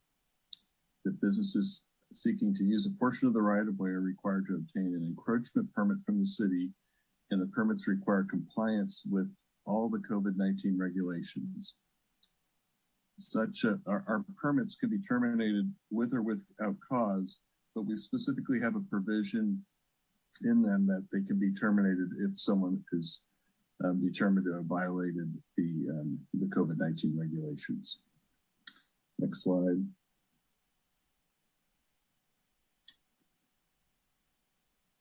So in San Carlos, during this whole time since June of last year, we've issued 3 citations to restaurants early on in the program who opened their parklets after the orange dividers went up, but before their permits were finalized. So those 3 restaurants received citations.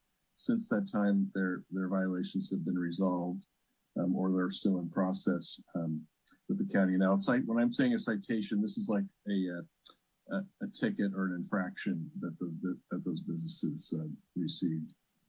7 restaurants received warnings from my office for being out of compliance with the encroachment permits for violating the restrictions of the health order on February 14th. 6 restaurants were found allowing indoor dining, even though some of them dispute this. But the evidence was pretty clear that they were, under that part of the orders, indoor dining was not allowed. So it was pretty clear that they were violating the order. A detailed letter was sent to them and warning those businesses that if they are found to violate the COVID-19 regulations, we're going to revoke their permit. And that's a pretty strict. Of those restaurants that have received those warnings, we've given them a fair warning and notice of what the consequence will be if they continue to violate those orders and they're found to have violated them, excuse me. Next slide, please.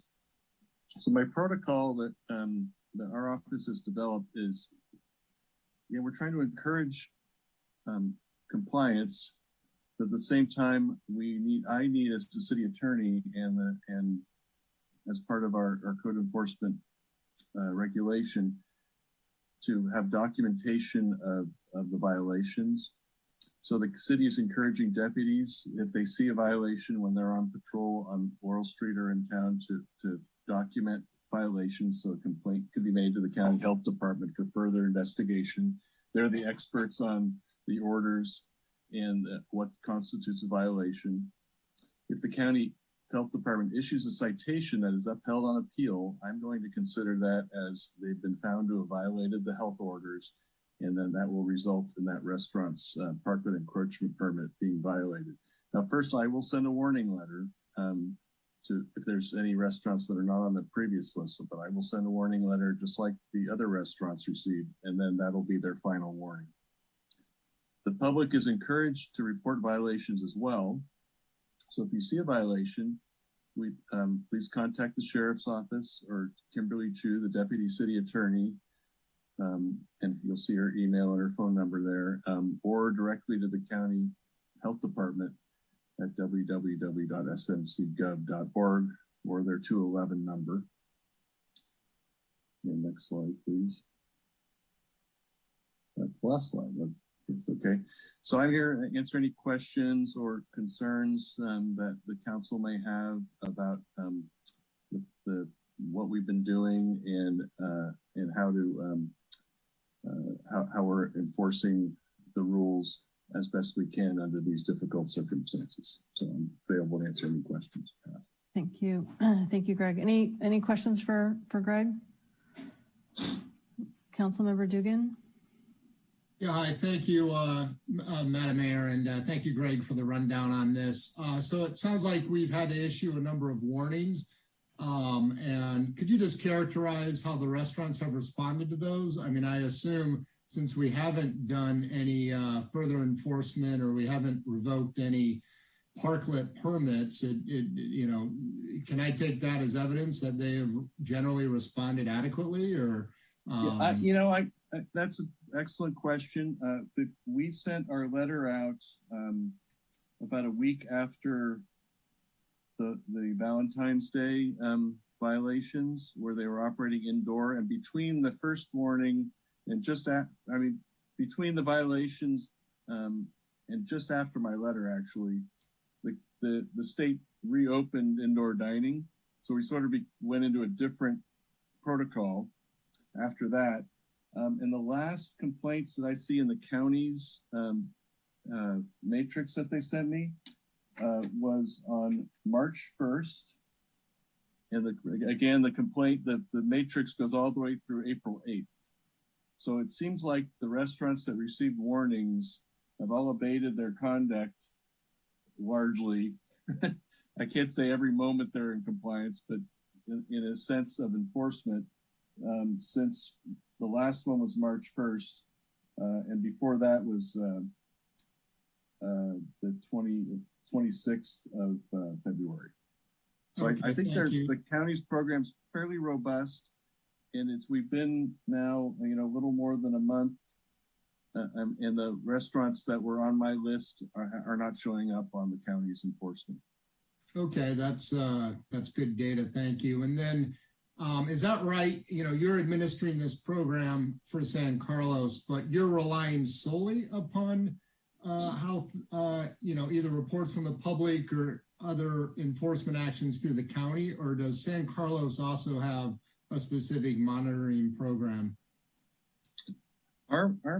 We don't have a specific monitoring program except through the sheriff's department when we receive a complaint. So they will do an informational report for me, and I still have the discretion to do citations if I feel like we have a repeat offender and they're not getting the message. But my feeling is that the parklet encroachment permit is a pretty important disincentive it's an incentive to stay out of trouble, because you're going to lose a privilege is the way I'm putting it. And it's a pretty significant privilege to be able to continue to have outdoor dining in our right of way. Yeah, understood. I mean, I'm just glad to hear that it's working well. I mean, I know my wife runs a small business, and it's been hard on small businesses to even understand the rules, keep up with the changing rules. They change and shift quite a bit. So it sounds like this program has been healthy overall, and that our business owners have been responsive. So I just want to note that. Thank you. Yeah, and that's the data that I was just describing. I just received today. So I actually was pleased to see that the county health department is actually out there at all times. They're not just during business hours. I mean, some of their warnings that they've given are around midnight or around closing time, and I mean it's pretty impressive what they've been doing. Now that again, I'm going to put a caveat on this, that there are times when people are not complying generally, and then there's times when the restaurants aren't policing. I hear this anecdotally, but from an enforcement standpoint of what the county is seeing, they're getting compliance, and we have not those restaurants that have that were having the problems in February have not reappeared on the list. Terrific. Thank you, Greg. All right. I'm not seeing any additional questions from council. Crystal, are there any members of the public who wish to comment on this item? No, there are no hands raised for this item. Okay. All right. So going back to the request to reorder the agenda, the next item of business would be 9A, then B and C before we go into the public hearing. I might suggest we take just a quick break before we get into the next item. I want to just take a pulse with council to see if they're agreeable to that, or do they want to keep going? Quick break sounds good. All right. Sounds good to me. All right. So if we could regroup at 8:51 p.m., please. Thank you.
So this next agenda item is new business item 9A, consideration of a resolution terminating the temporary closure of Laurel Street, ending the Parklet Outdoor Planning Program, and directing the termination of encroachment permits effective June 15th, 2021.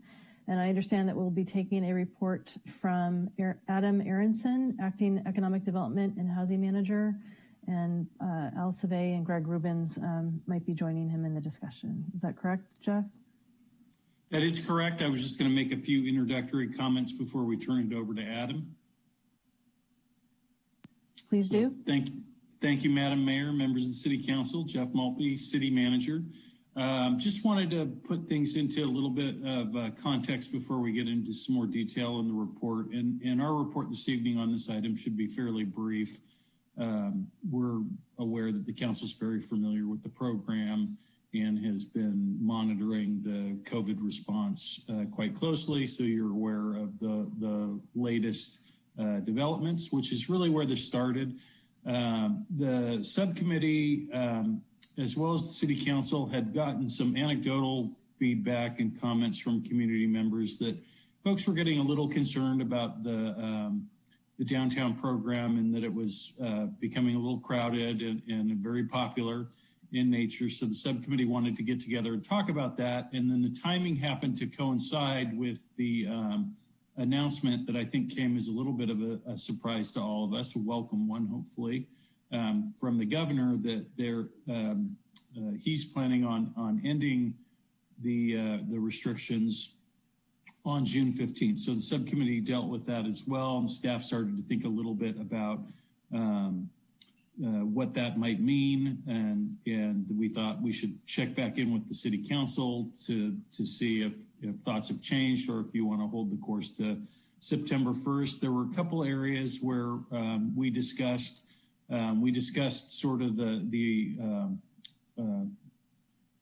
origination of the program, the council's desire to give people a place to go during the shelter in place, an opportunity for restaurants to continue to operate and serve the public and do business in our community. We feel like the program's been very successful in those regards on both issuances. And then we started to imagine how the program might work and what some of the issues could be sort of post restrictions. So in the partially in June, July, and then August before the council's planned end on September 1st. And I think those issues will primarily be focused around parking. You know, the restaurants would be operating at actually greater than their normal capacity with the additional outdoor seating during the program. And then simultaneously with reduced parking and circulation movements in the area with the 700 block closed down. In addition to that, the subcommittee did a pretty thorough job of identifying the fact that there's a lot more to the program than just the 700 block of Laurel Street. So we just wanted to point that out and remind you there are elements of the program happening in the industrial arts area, on some of the adjoining streets in the downtown area that are working, and other parts of the community that are working with water walls. So that's something for you to keep in mind as well this evening. So with those introductory comments, I'll turn it over to Adam for the formal presentation. Thank you. Thank you, Jeff, Madam Mayor. So start off.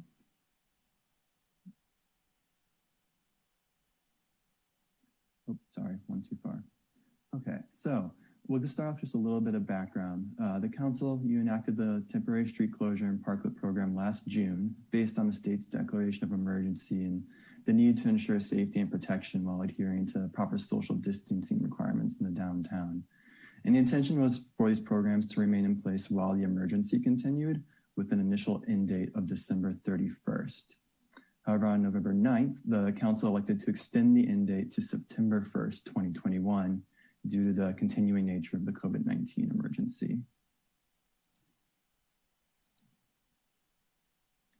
So then on April 6th, the governor of California announced plans to lift most statewide COVID-19 restrictions on June 15th, 2021, including the return to full indoor dining and retail capacity, contingent on sufficient vaccine supply and low hospitalization rates. Lifting the state's tiered system, known as the Blueprint for a Safer Economy, presents an opportunity for the City Council to rethink the temporary street closure and parklet program in anticipation of an increase in demand for parking along Laurel Street, as Jeff mentioned earlier.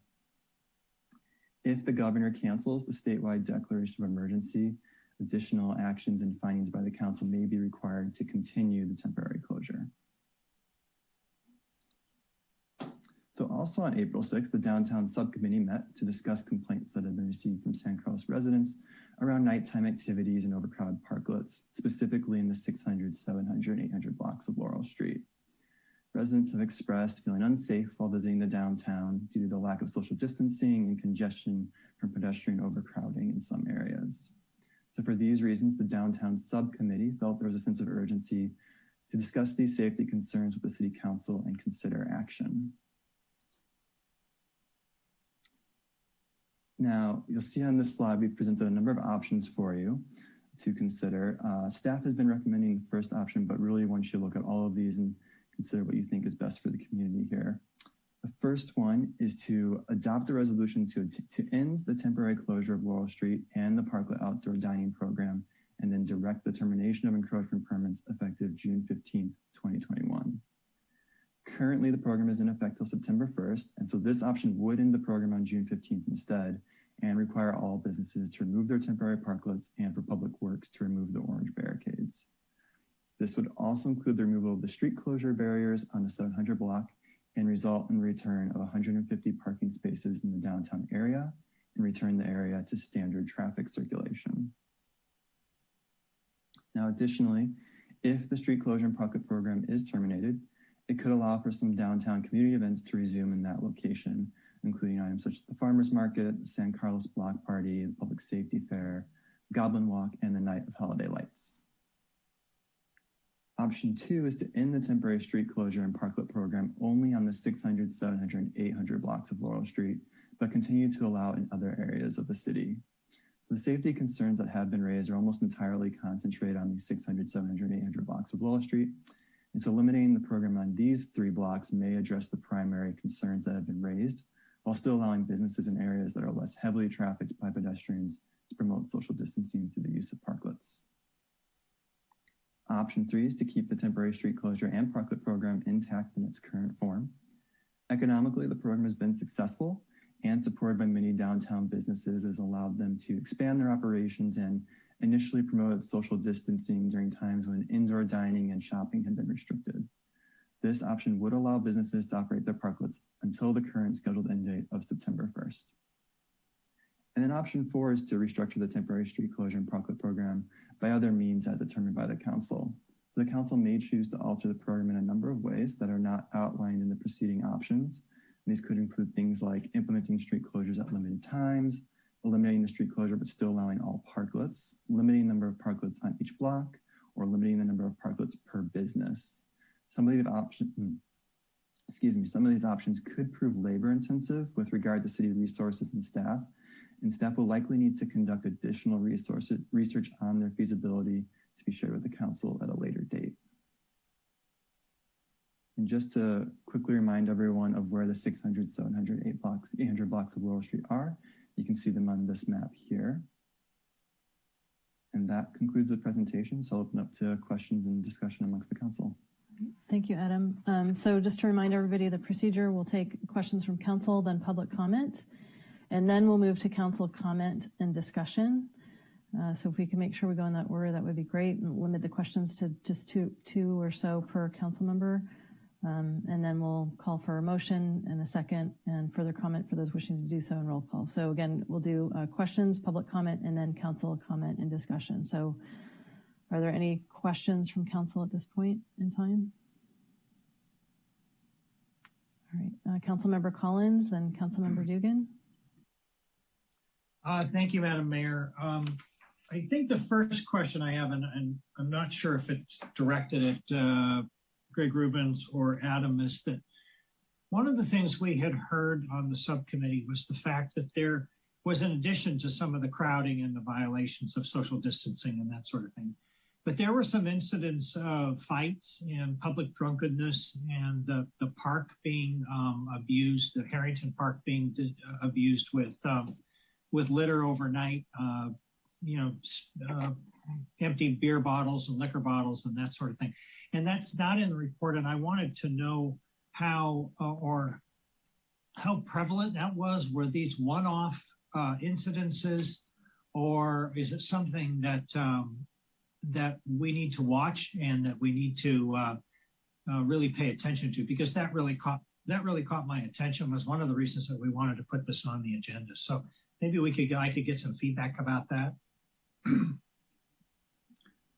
I think I'll start, Adam, if you don't mind, just because there's a little bit of background about how the state's emergency rules may be being abused by certain members of the public when they're drinking outside of the confined areas of the restaurant where they're serving. The emergency regulations do allow businesses to who don't have bars or restaurants that don't serve meals, to contract with other restaurants to provide meals that are required under the regulations. The agreement must not require that the retail licensee purchase, offer, or sell alcoholic beverages.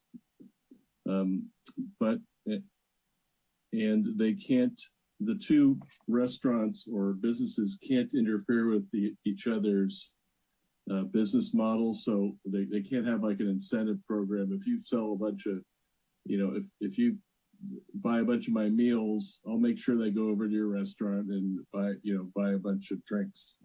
They can't do that. They have to both still operate as independent businesses, but they can accommodate each other. what I think is the main thing that you're talking about is these to-go rules or the delivery rules that came about after COVID-19. Those rules they didn't allow before, to-go beverages for pickup and delivery. And it could be distilled spirits, beer or wine, in either a container that's like the bottle of wine that the winery makes, or the brewery cans or bottles that a brewery has. That you can now buy those to go from the restaurant because they're in the sealed container from the manufacturer of the product.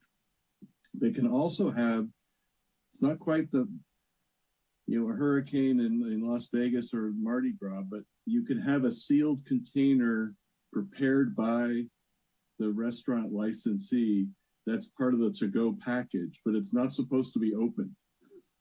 So if people are going to the restaurants and they're saying, I want a to-go drink, and then they go sit in the park, that is not allowed under any circumstances. Those people, that would be an open container violation, and they could be cited for that. So if there are people doing that, they should be warned not to do that. And I think we have cited people that have been in the park drinking like that. But that's an example of kind of the problems that we get when the rules that everybody's used to kind of get changed a little bit. And so I hope that answers your question, Ron.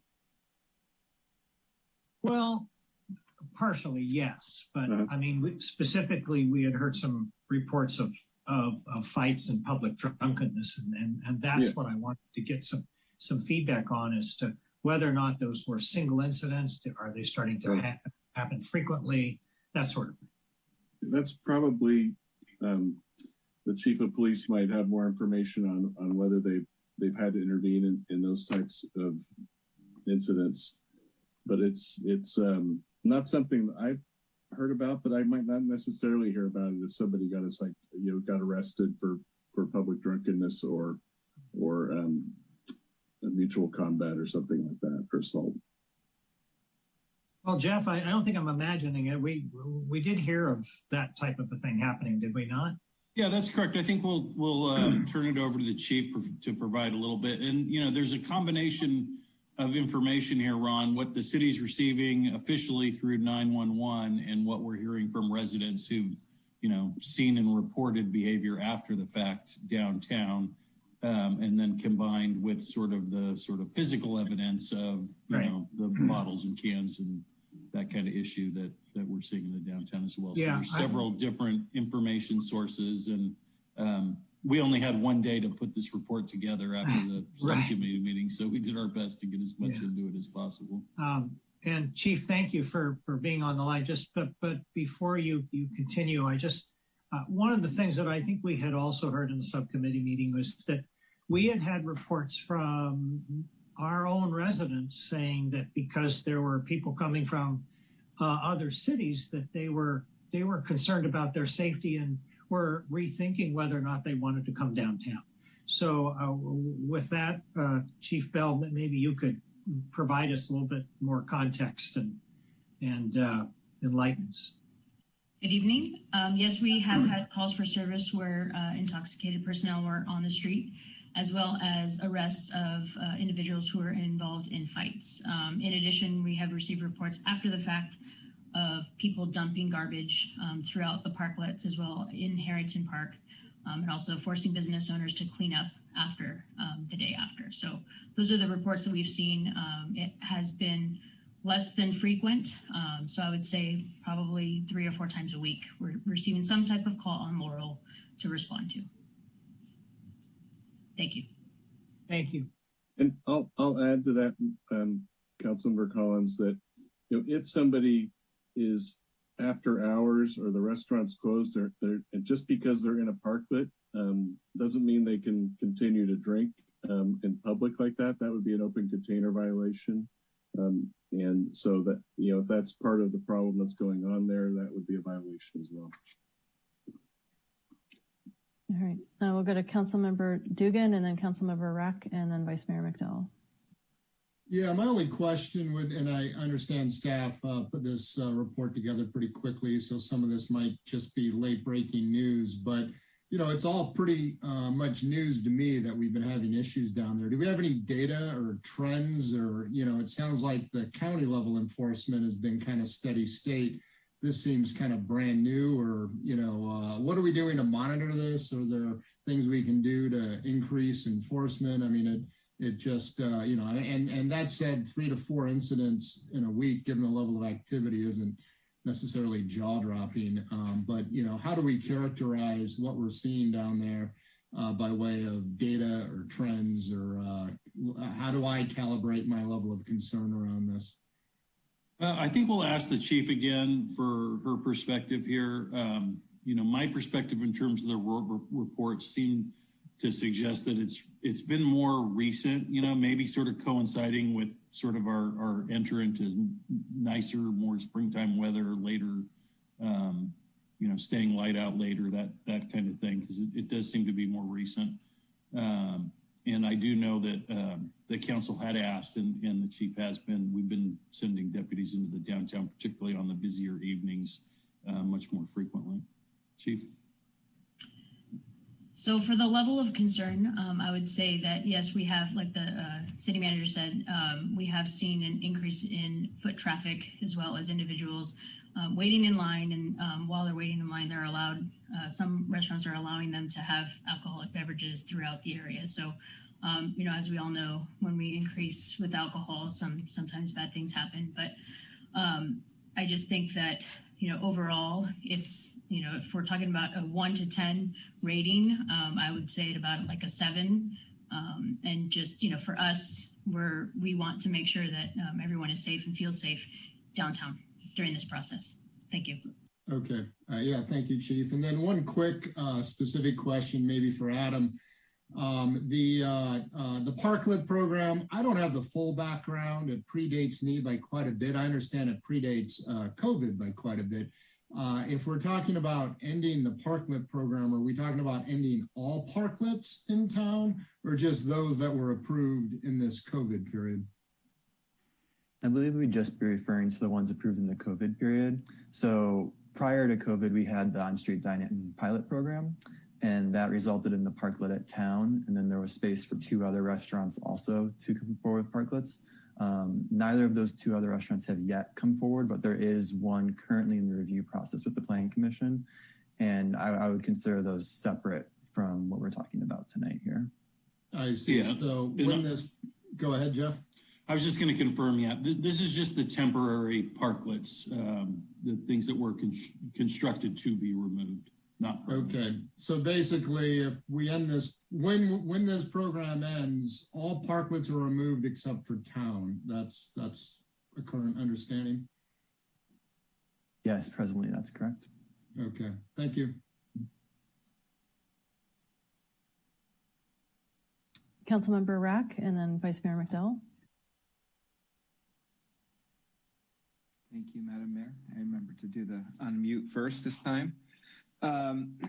Thanks for the presentation, Adam. And I guess my question is just for the chief. I had just kind of a comment question.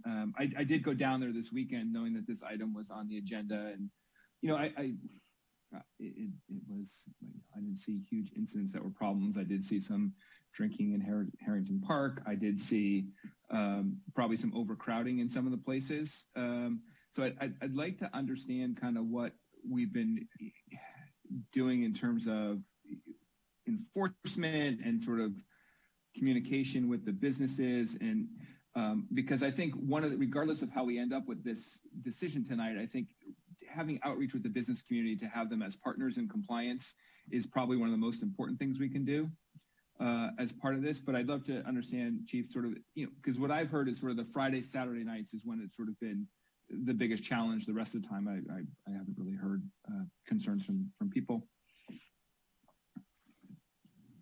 So I'm sorry, Adam, what was your question? I'd like to understand sort of how much patrolling is going on Friday and Saturday night, and what efforts are being made to work with to sort of get compliance and enforcement, frankly, on some of these items? Because you can't be there all the time, right? So I want to understand kind of what's sort of the standard sort of effort sort of on those weekends when we assume there's just more challenges. So since Valentine's Day, we've deployed a deputy specifically on Fridays, Saturdays, and Sundays, and to walk down with their body cameras on just to observe any violations. And that's where we would have the informational report written and then submitted to the county for a further look. Our deputies and our sergeants are out there talking to business owners and just, educating again and, asking for compliance. So that's what we're doing. And we will continue to do just that. Thank you. All right, Vice Mayor McDowell. Thank you, Madam Mayor. My first question maybe is for Adam. It goes back to the staff report. And option number 1 says that if the street closure and parklet program is terminated, it would allow for downtown community events to resume. Why, if it continues, why can't downtown community events resume? That was the guidance we heard from the Parks and Rec Department. I think there's not presently enough space because the streets are closed. We can't use the space where the parking aisles are, where the parklets are currently located. I think it might also be a fire access concern. I see Amy's on here. Did you want to chime in, Amy? Yeah, no, just what Adam said. So the fire department does require a certain amount of clearance for emergency vehicles to get through. And if you look at the way that the temporary parklets are set up, and kind of if you put that with the farmer's market where the booths are traditionally in the middle of the street, emergency vehicles don't have enough clearance to get through Laurel Street in case there's an emergency. And some of our other downtown events with booths are set up similar to the farmer's market. And so we would have to look at just an alternate location for the typical downtown events should this program continue.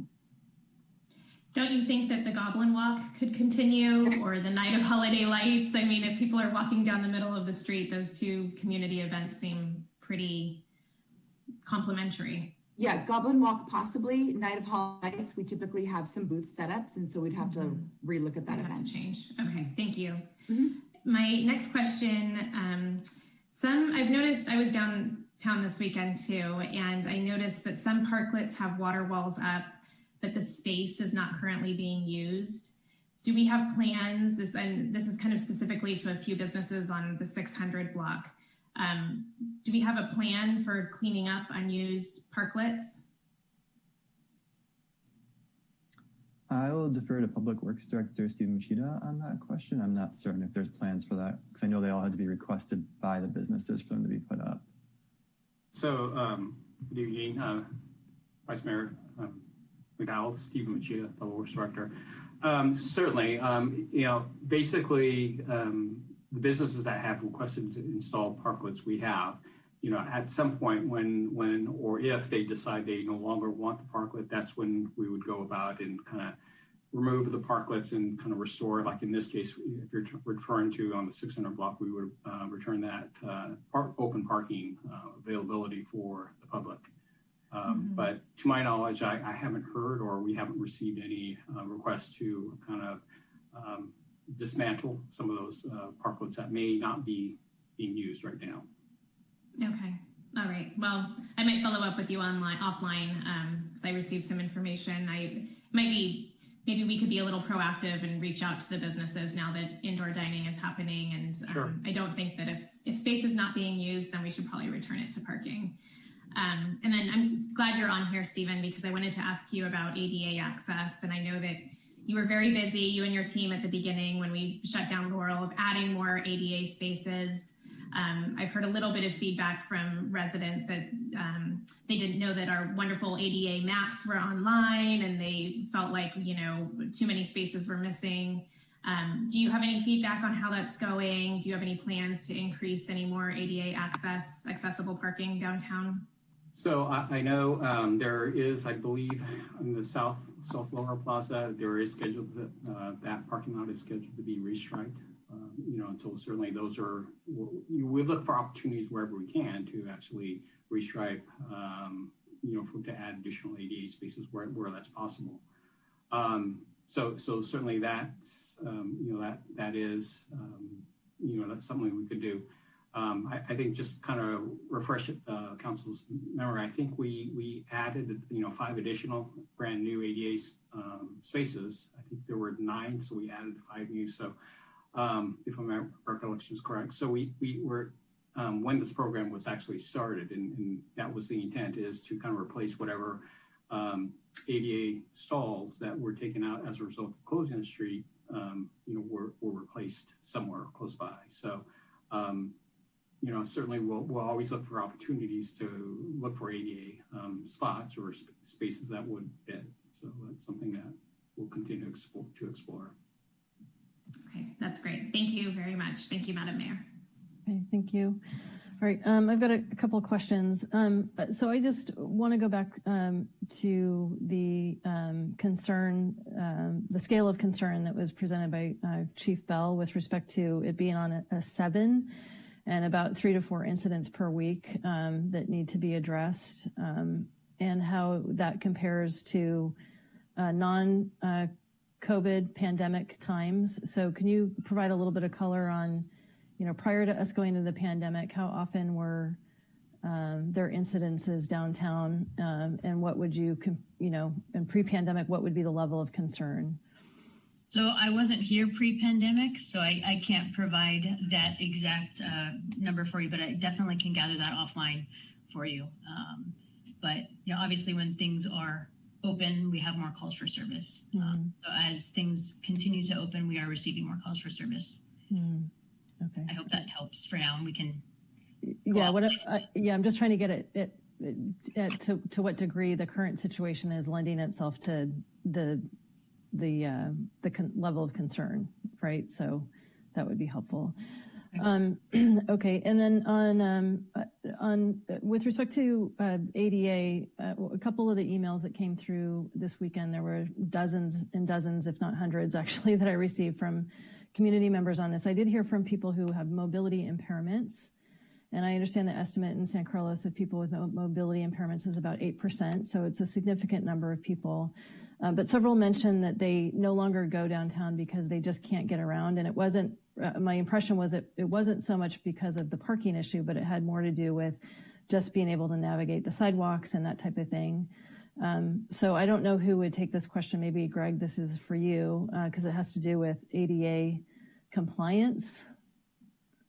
Can you provide a perspective on how the setup is compliant with ADA?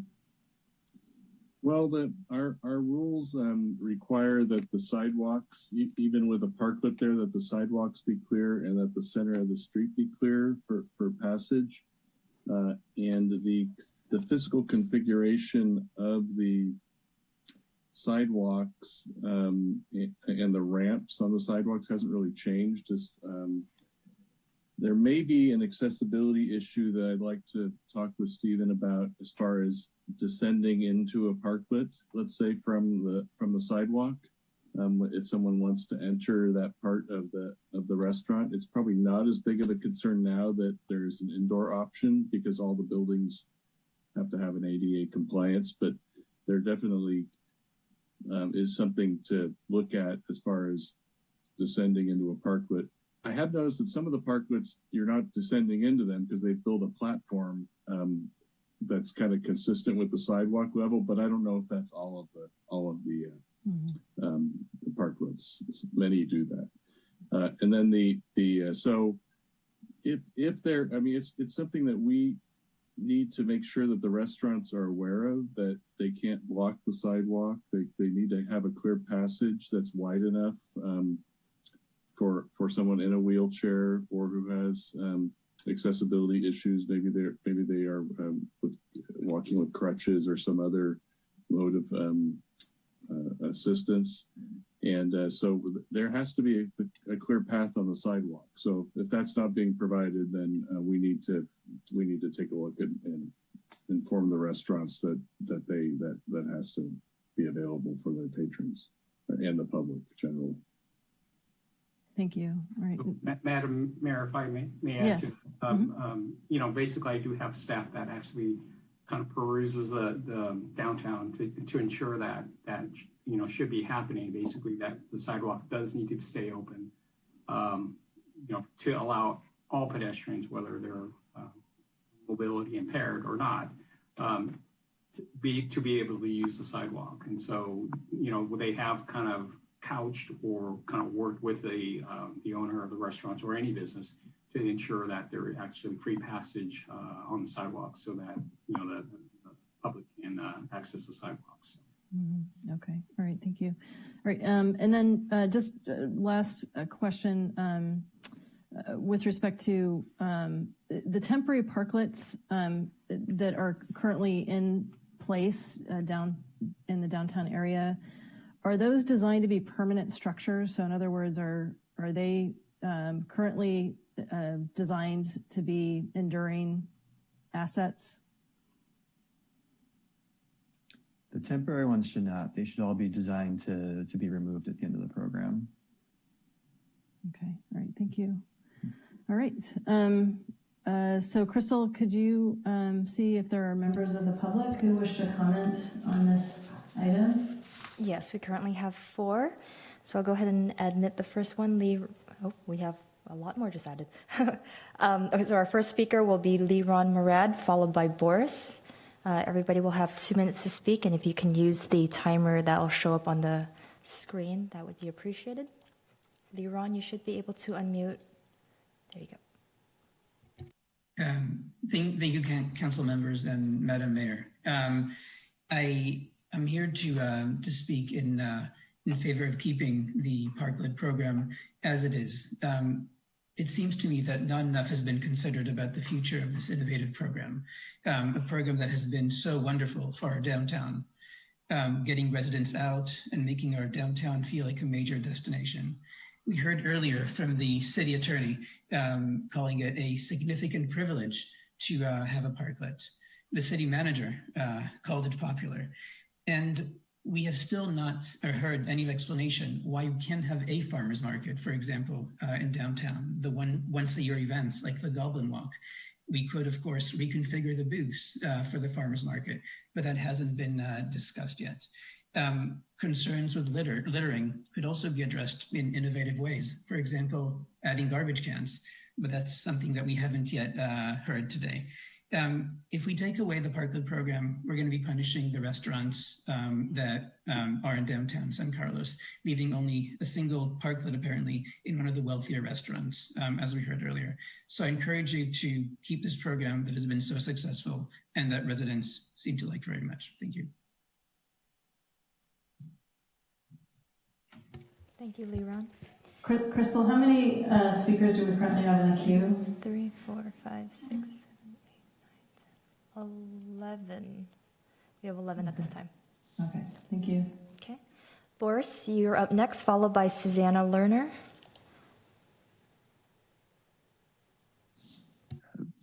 Good evening. Can you hear me? Yes, thank you. Great.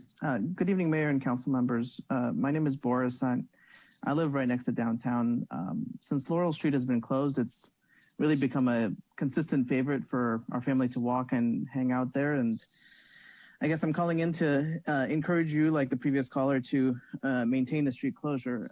My 2-year-old daughter loves playing there, and I appreciate how safe it feels to let her run around there that it didn't before, and it won't again if cars are allowed in once the street is reopened. So it seems like letting cars back on the street will take away one of the only easy places for her to play outside close to our house. And while I appreciate that there are lots of challenges and trade-offs to be had, I would encourage the council to find ways to keep the street close to cars and solve for those other issues, just as the previous commenter also mentioned. Thank you very much. Thank you, Boris. Next up, Susanna Lerner, followed by Sonia Elks. Okay, hi, I'm Susanna, and I actually have lived here for 22 years, and I would encourage greatly that you keep the parklets open. I think that it's been over a year, and everyone who lives here has loved it and also learned how to get around it and how to, not have to worry about parking and stuff. There's still plenty of parking. We have all of the train station parking. I also think you would be punishing restaurants who are not on that busiest 600 block. And I also think farmers market going to by Devil's Canyon and that whole area is awesome. I think it's going to bring more business down there. And what we want to do is grow our businesses. So I would highly encourage that we do not punish our restaurants by closing those parklets at all. And actually, everyone I've talked to, and that's hundreds of people who live here, do love like the outdoor feeling, and it's more communal and it's very European, and we all love it. Thank you so much. Thank you, Susanna. Sonia, you're up next, followed by Derek Shute. Thank you for taking my call. I want to reiterate what Liron said, what Boris said, what Susanna said.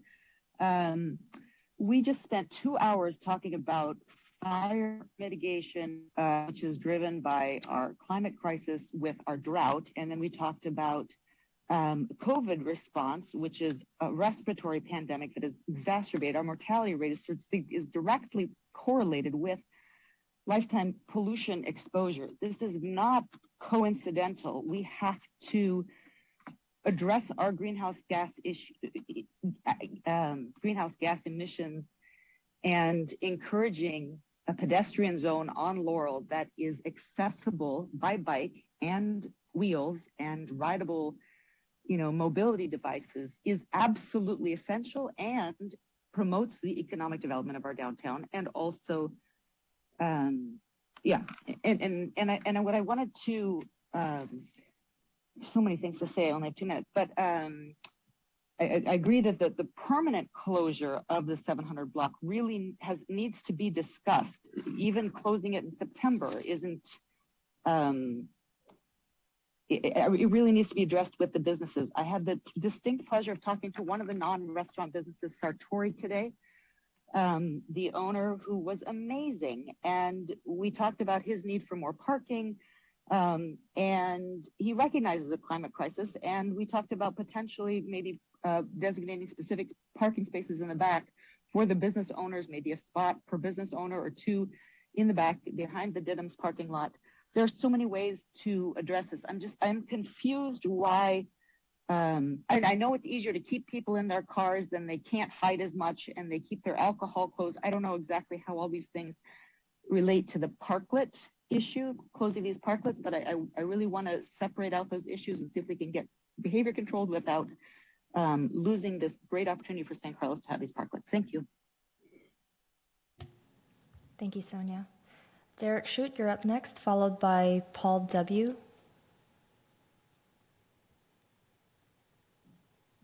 Good evening, Madam Mayor and council members. I'm Derek Shute. I'm the general manager for Tourist Steakhouse on Laurel Street. And I can certainly speak to the issue of guests not necessarily feeling safe to go inside.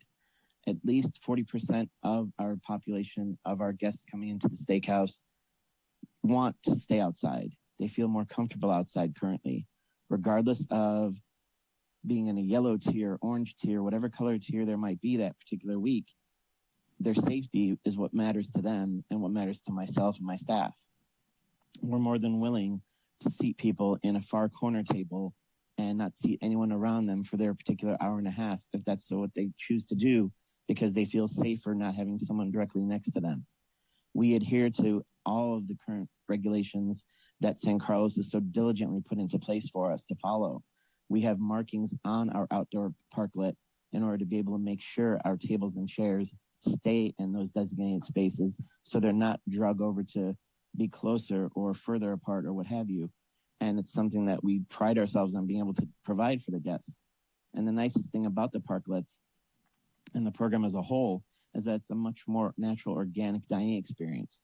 I have so many guests who come in and they see friends walking by and they say, hey, come on over. And then someone comes over and joins them for a glass of wine. Or the kids are next door at Laurel Arts and they're doing a ceramic project and the 2 moms sit next to the table by the art studio and they can watch the kids and have a glass of wine and an appetizer. It's not something you can do in every community. And that's why it's so popular. And that's why we get such an influx of people from other areas, because we are doing something special that shouldn't be stopped and it should be allowed to sustain and keep going. Thank you. Thank you. Thank you, Derek. So Paul W., you're up next, followed by Moose.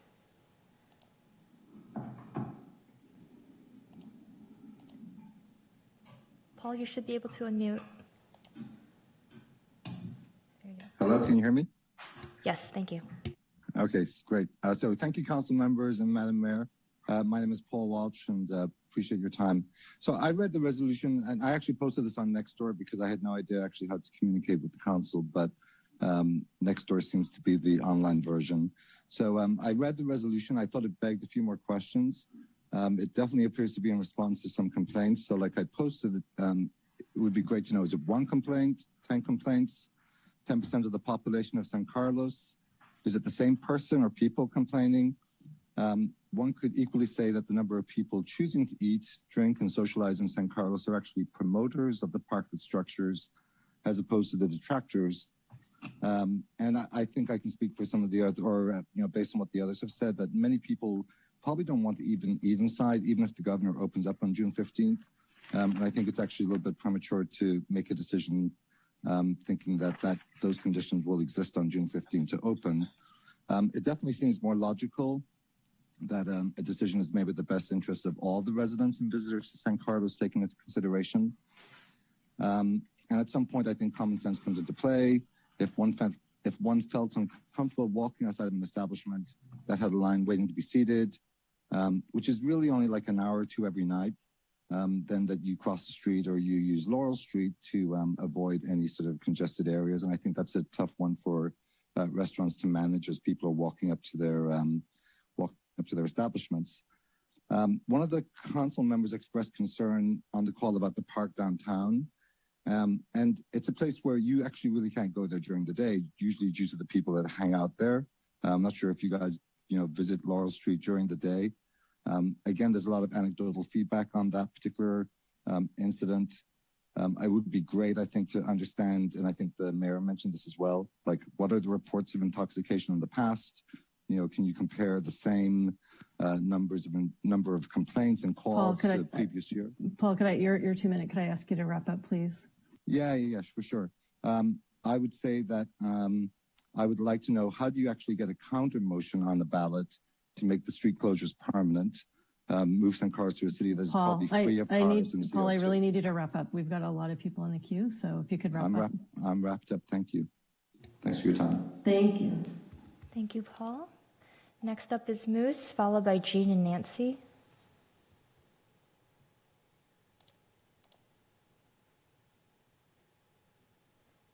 Moose, I do see are you unmute? Okay. There you go. Hi, this is Moose on behalf of the Stamp Bar and Grill in San Carlos, 773 Laurel Street.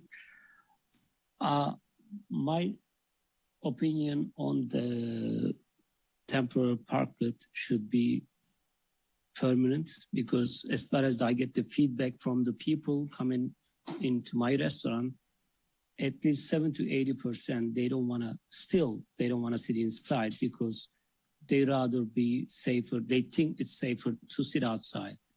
And even though, like, as the Derek mentioned, the Saurus manager, I don't think even if you go to the green tier, there's people still, they don't want to sit inside. And for that, I think we should either you guys consider it or maybe put a poll into the San Carlos to keep the part of the 700, 800, 600 block of the Laurel Street permanently closed for good. And that's all I have for tonight. Maybe the polling is much better, and putting on as far as the parking goes, I've been on the Laurel Street past 10 years, and I see more parking than the 2 years before, before the COVID-19 happened. So the people are enjoying, the city is making money, restaurants are making money. There are a lot of people on the street for the retail as well as the restaurants. So just let's keep the street close. Thank you. Thank you, Moose. Thank you, Moose. We have 8 more in the queue. Up next is Jean and Nancy, followed by Mammy. Jean and Nancy, you should be able to unmute.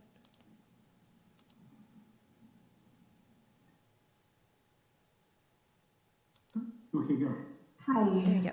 Thank you. My husband and I live in San Carlos and have for a number of years. And we love Laurel Street. And we have been very concerned about the restaurants on Laurel Street and also the restaurants on San Carlos Avenue since the pandemic. And the fact that these parklets have allowed them to basically stay solvent at no small expense on their part. We're just so happy about that. And we want to see that continue. And to take that away early, we feel is just such a mistake because really with summer coming on and the best part of their people coming to dine al fresco, this is where they can possibly make back some money that they have lost in this terrible year. And we would just hope that you would support their continuation. And again, also for San Carlos Avenue, there are some wonderful restaurants there. And again, they're part of this community. This is the city of good living. And these restaurant owners are part of our city of good living. And we need to support them. So I'm hoping. Nancy, if I can get you to wrap up, your 2 minutes is up, please. Oh, sorry. So John Dugan has been so great for a listening ear. And of course, it's just so wonderful when someone is listening. Yeah. Thank you, Nancy. Thank you so much. All right, thank you. Thank you, Nancy. Next up is Mammy, followed by Miles Kelvin. Good evening, council members and Madam Mayor. So I've been in San Carlos like almost 11 years, and I've been running a business, and I live in San Carlos too. So, like, be honest, we from the beginning we so appreciated the city that let us doing this parklets program, like they allow us doing this parklets, and also in return, we've been, as a restaurant, we've been trying to serve the community as much as we can. And all the restaurant, I think, having a great job, great parklets in front of the restaurants, and they spend lots of money like every other restaurant. So what I was thinking that we shouldn't punish restaurants with closing and then closing the parklet program, because I think this is a great program for community and for like business owners. And also, like, it's still we having a problem that people doesn't trust the sitting inside our restaurant. So what we would lost half of our business if we lose the parklets. So that will be other concern. So as a when we look into town, I see it's really good picture from like one side to other side, and also our police department. Thank to them, they've been checking around and like providing the safety. Thank you for everybody. Thank you. Good night. Thank you. Thank you.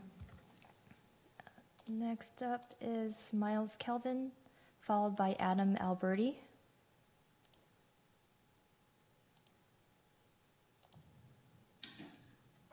Madam Mayor, council members, I've lived in St. Carlos for 20 years with my wife, Vivian Kelvin, who's a local realtor.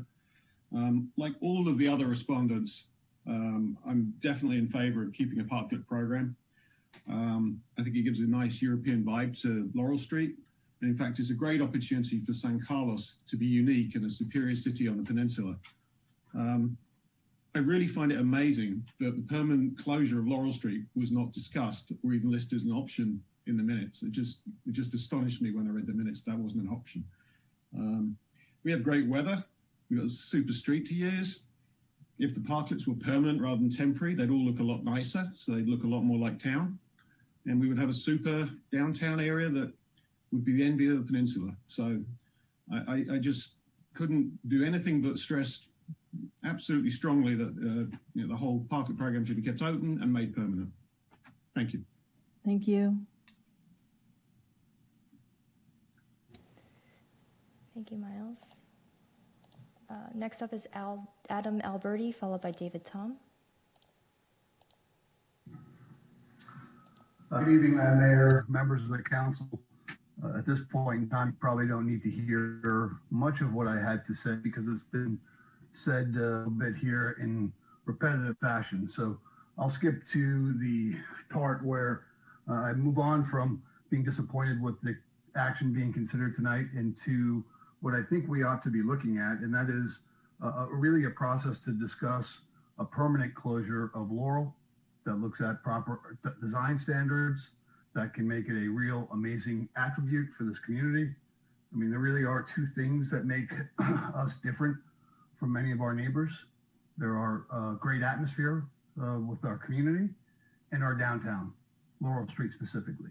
And I think this is a once in a generation opportunity to look at what that could mean in a permanent closure with proper programming and ways to maintain all of the business's health and the community's health. So with that, have a good evening. Thanks for listening. Thank you, Adam.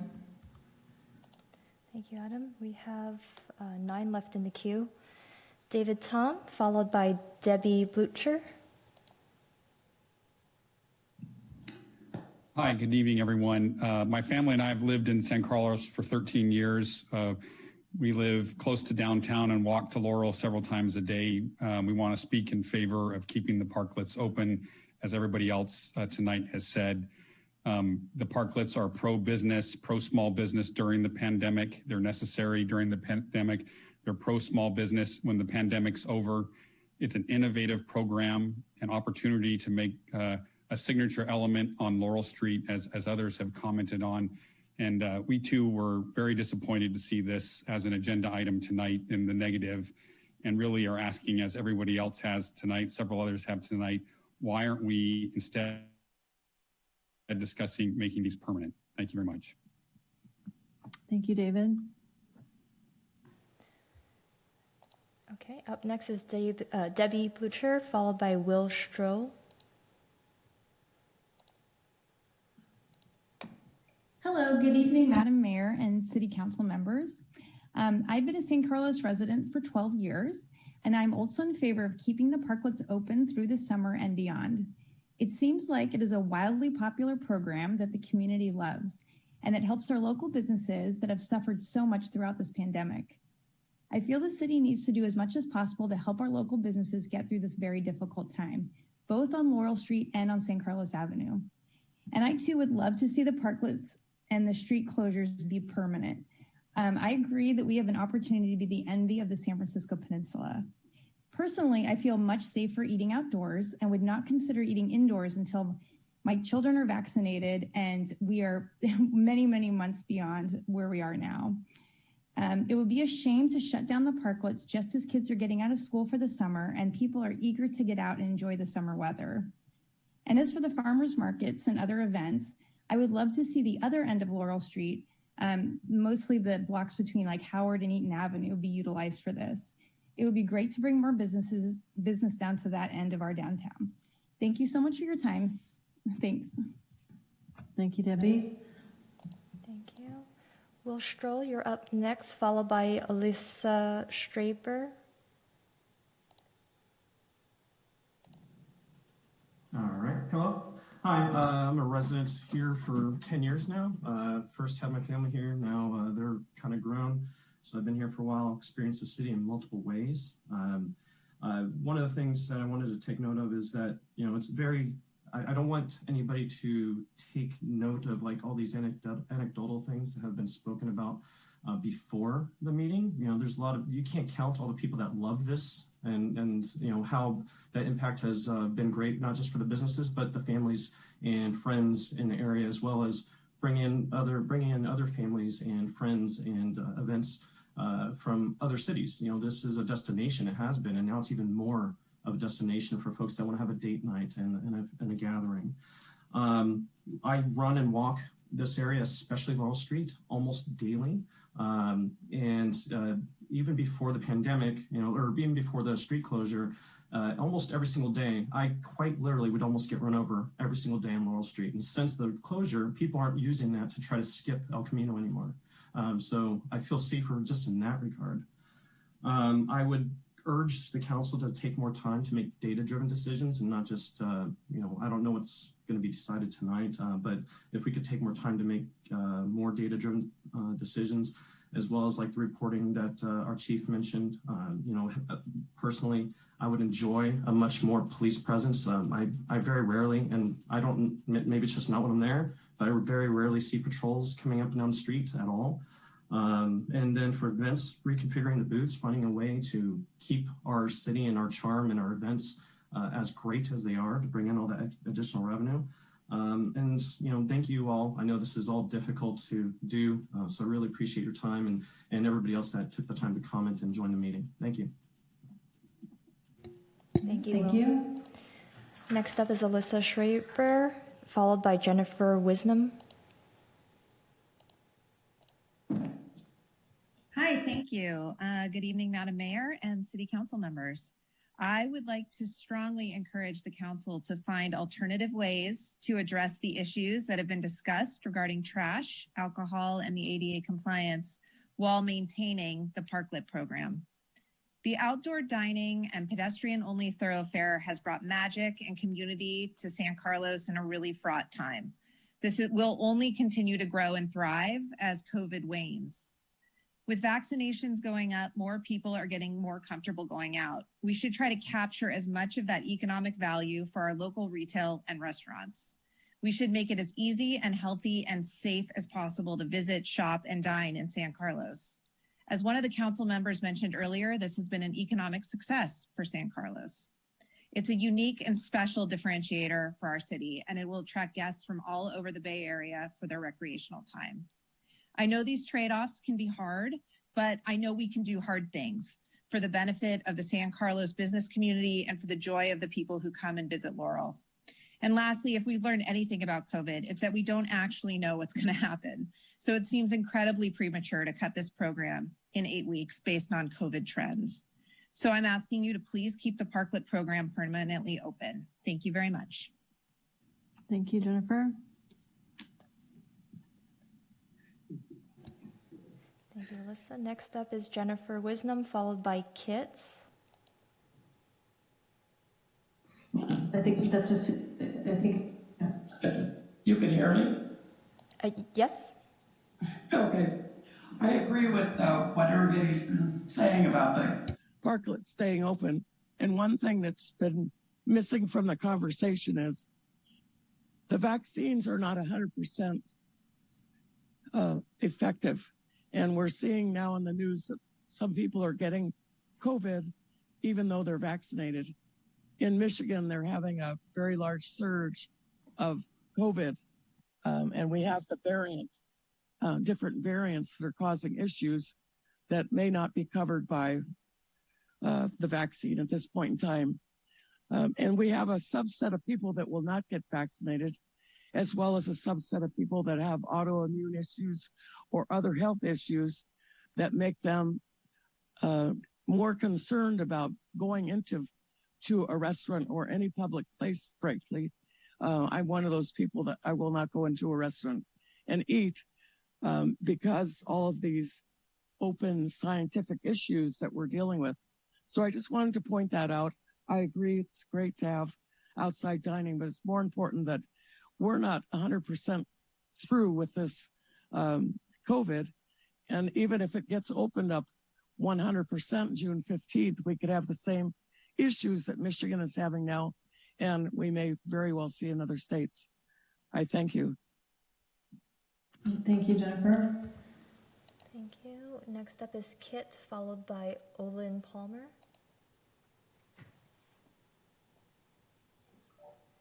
Hello, City Council and Madam Mayor. Thank you for giving me this opportunity to speak. I represent a group of businesses on Laurel Street, and I think that you're unfairly categorizing them in a way that you feel, it seems that you're putting them in a position that they're putting people in harm. But what I think you should be doing is looking at what they have supplied your community in the past year. They have given a service that they're delivering food to people. They're not making a lot of money out of this, and they're also being here as part of the community. And by taking away the parklets that are the one piece that has helped them make a little bit of money, you're jeopardizing the businesses and the success of Laurel Street and San Carlos as a destination. I hope that you guys will see your way to finding a way to make sure that these parklets stay open, and we can thrive as a community here in San Carlos. Thank you very much. Thank you, Kit.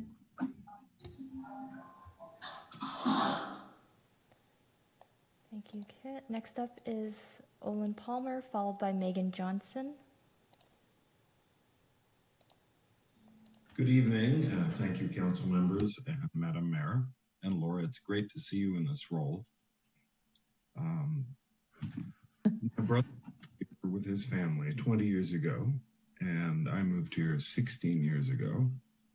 And I love this community and the events that happen on Laurel and the feeling that is associated with the community on farmers market nights and the parklets and everything else is amazing. And so I just want to echo what 100% of your callers have already said. So keep it up. Thank you, Olin. Nice to hear your voice again. Okay, we have 3 people left in the queue. We have Laura Tuchel next, followed by Deborah.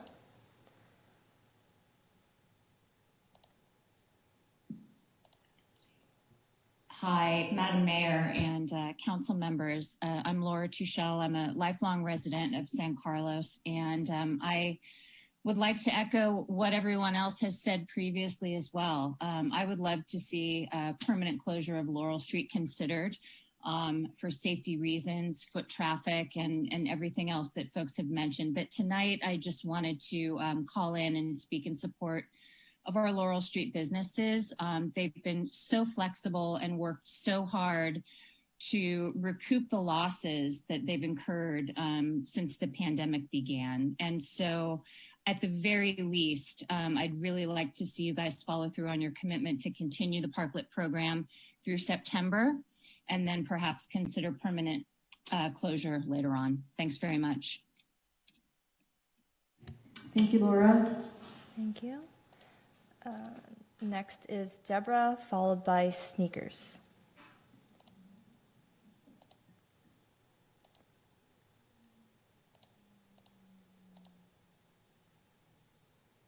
Deborah, you should be able to unmute yourself. There you go. There you go. Good evening, Madam Mayor and council members.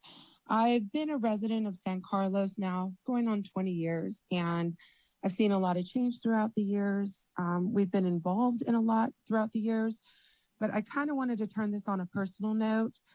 I myself have worked in the restaurants for about 6 to 7 years, and the restaurants have become more like family, and it really is a very tight-knit, supportive community.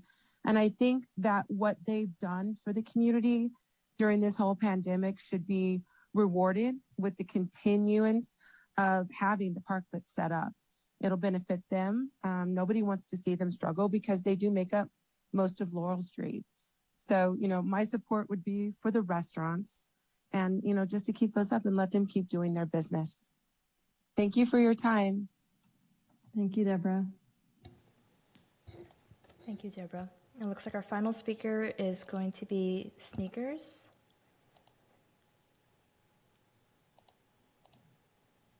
Hi, everybody. I'm the evil guy that takes up the 600 block of Laurel Street.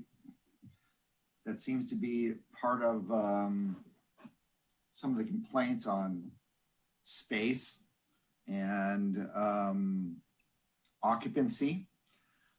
I'm not sure where that's coming from, and I'm concerned about that because we try really hard to make sure that we comply with everything. So all these complaints that are supposed to be happening, I'm not sure where they're coming from. What percentage of that is compared to the rest of the people that are enjoying downtown? That being said, the outdoor dining program has been a huge success for every restaurant in this city. We would be gone if it didn't exist. And you promised us September 1st. And to change it to July or to June 15th is probably unfair to change. We all penciled everything out so that we could, figure out what we would spend and what we could gain. And to change it midstream is really kind of unfair and kind of a stab in the back to the restaurants of downtown. That's what I have to say. Thank you, Steve. All right. Crystal, are there any additional people wanting to make public comments? No, I don't see any further hands. Okay. Thank you. So at this point, we'll move it back to council discussion and comment.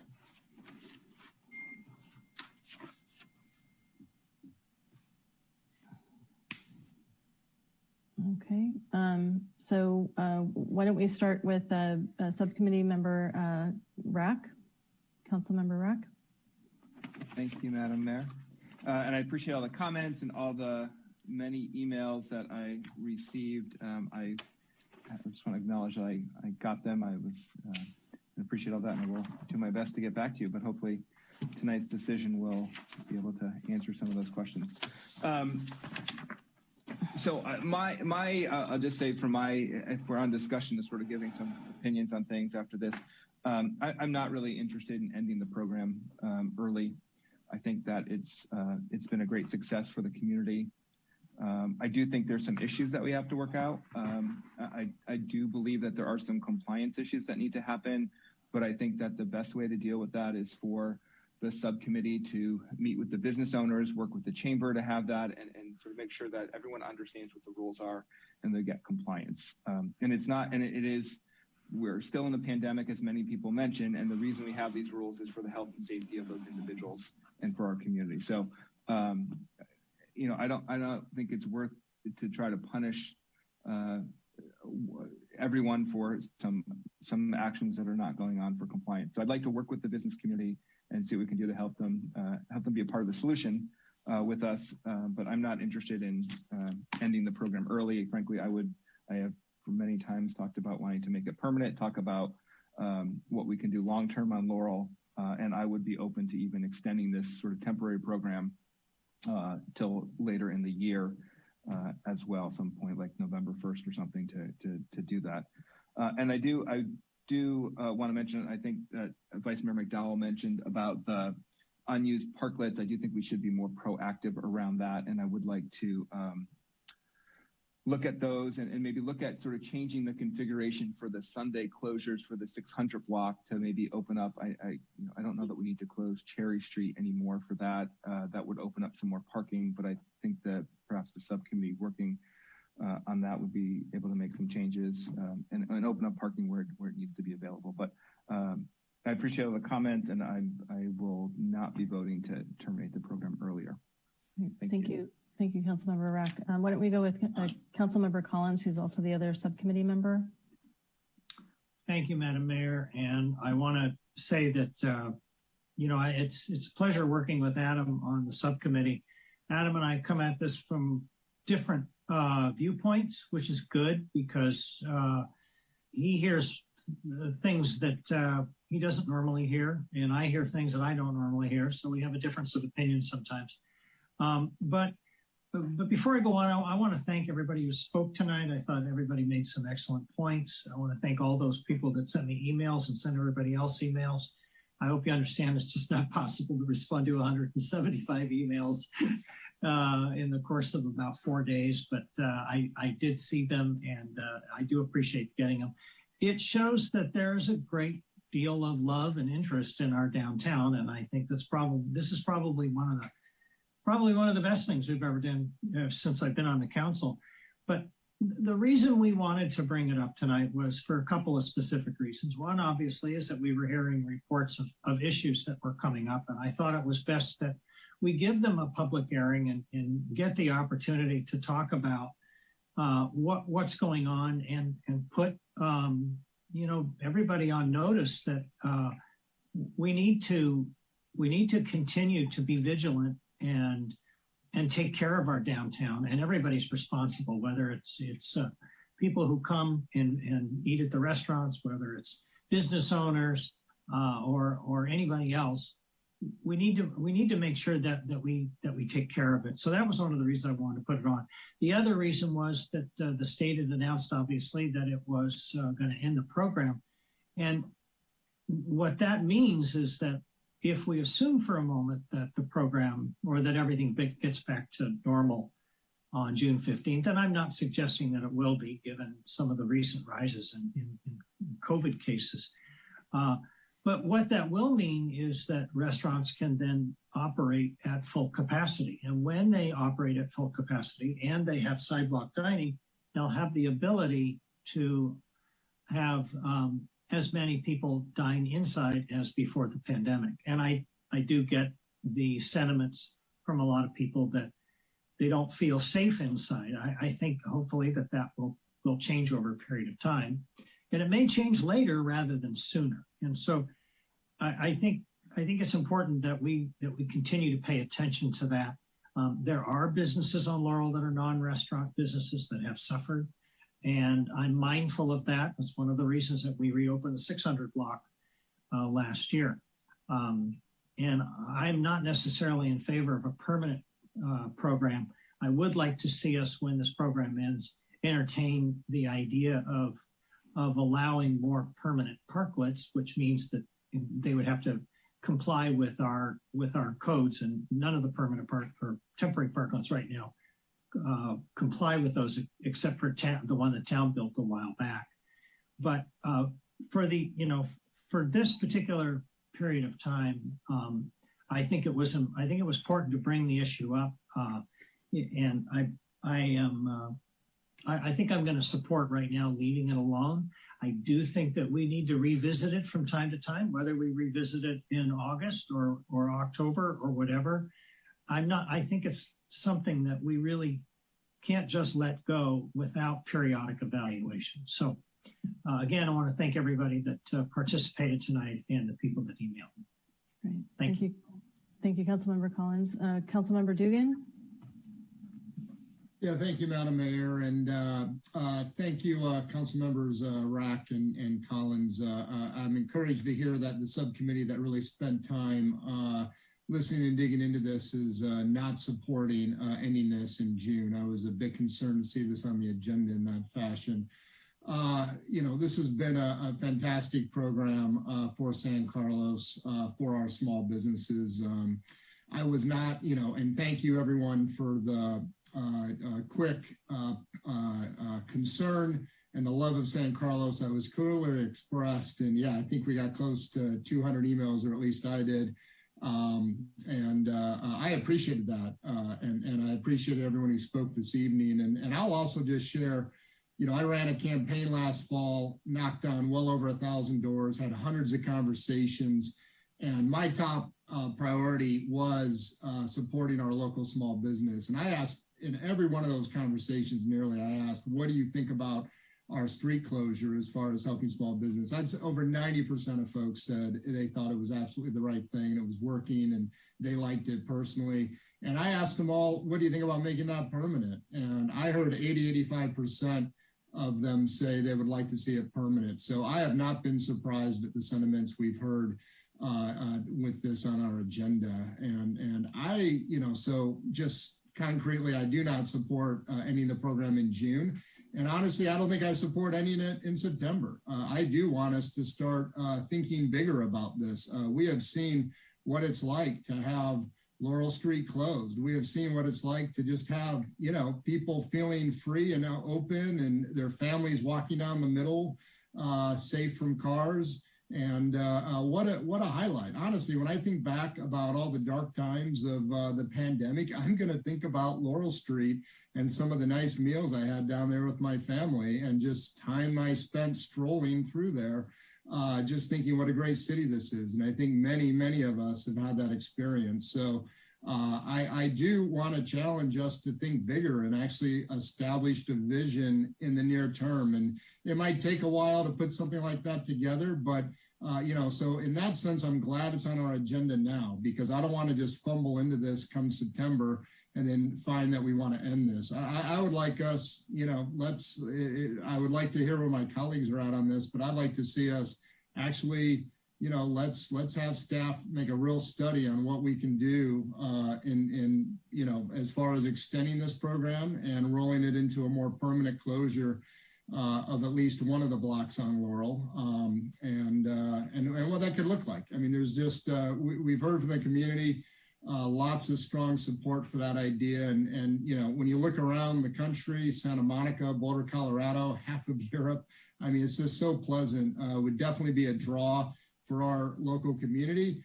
And yeah, there might be some enforcement or other adjustments that have to be made when we do something important like that. But I think we're up to that challenge. And I would really like us to get on top of that and think about executing it rapidly, so we don't just fall into having to end the program and then open it back up and in 2 years maybe do something. No, I would like to capture this momentum and see what we can get done in the near term. Thank you. Great. Thank you, Councilmember Dugan. Vice Mayor McDowell. Thank you, Madam Mayor. Had trouble unmuting there. When we considered this at our November meeting, I suggested that council extend the street closure until September, and we voted and this passed.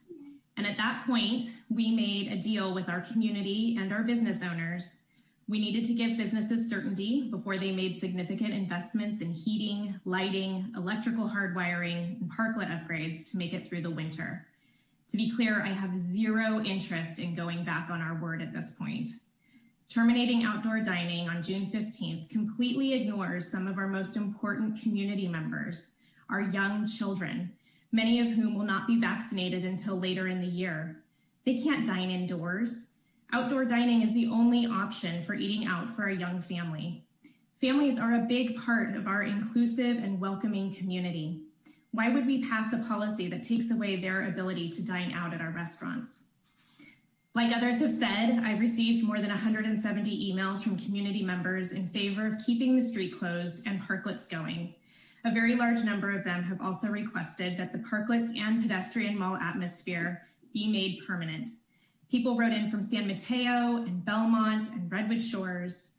Even those fully vaccinated want to come here and dine outside because it feels safe. And for the record, there were less than 5 people who wrote in that were opposed.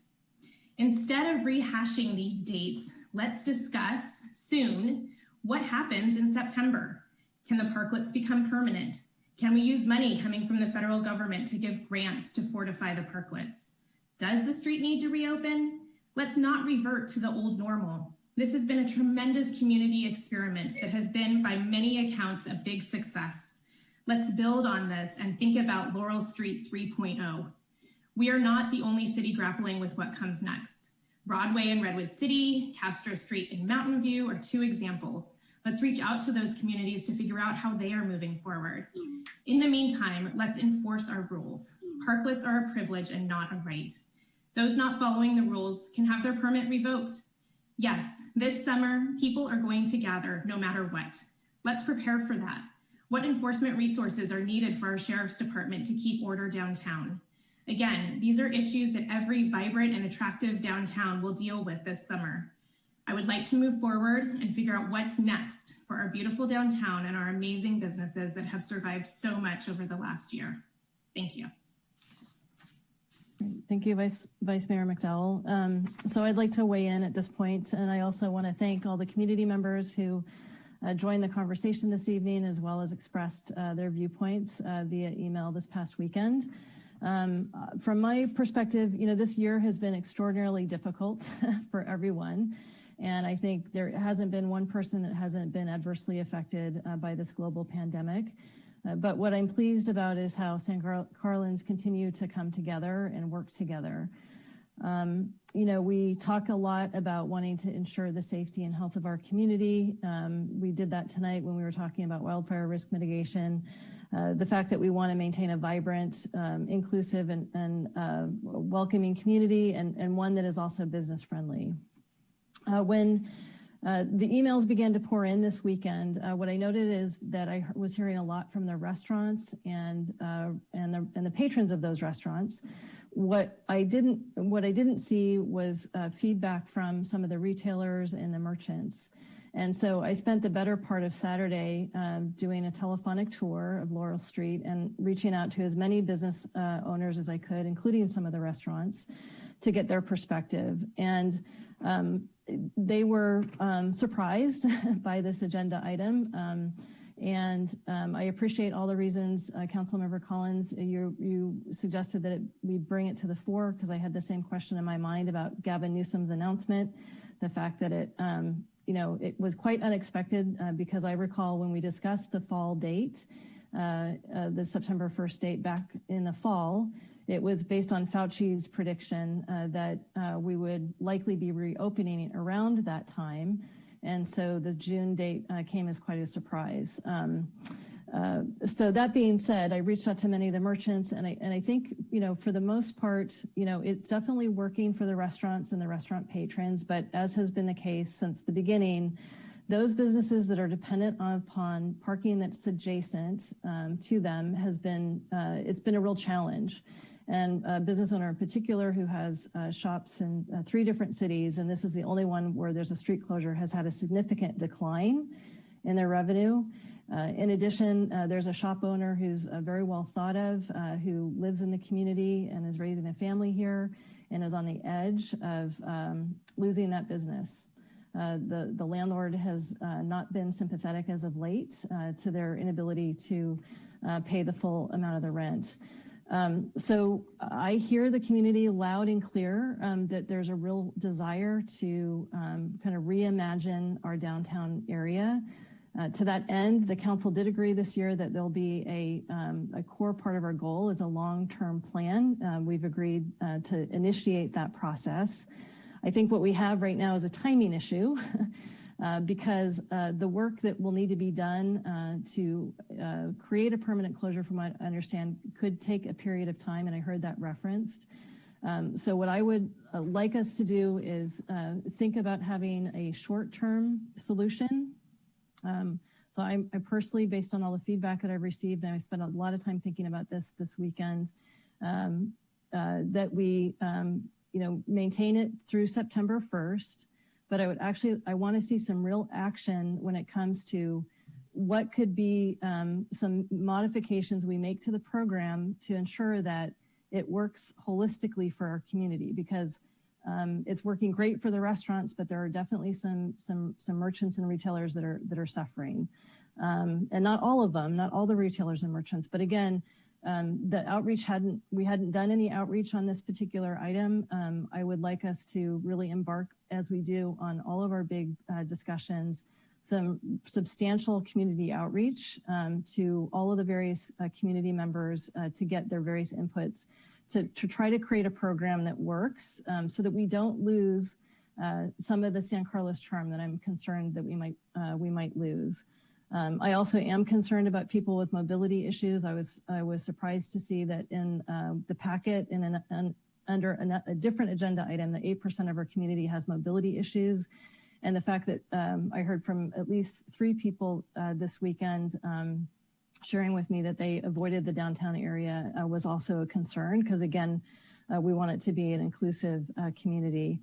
The other area that I'm concerned about is the capacity issue. So once those restaurants open for full indoor dining, I would imagine that there is a portion of the community that's going to feel comfortable eating indoors.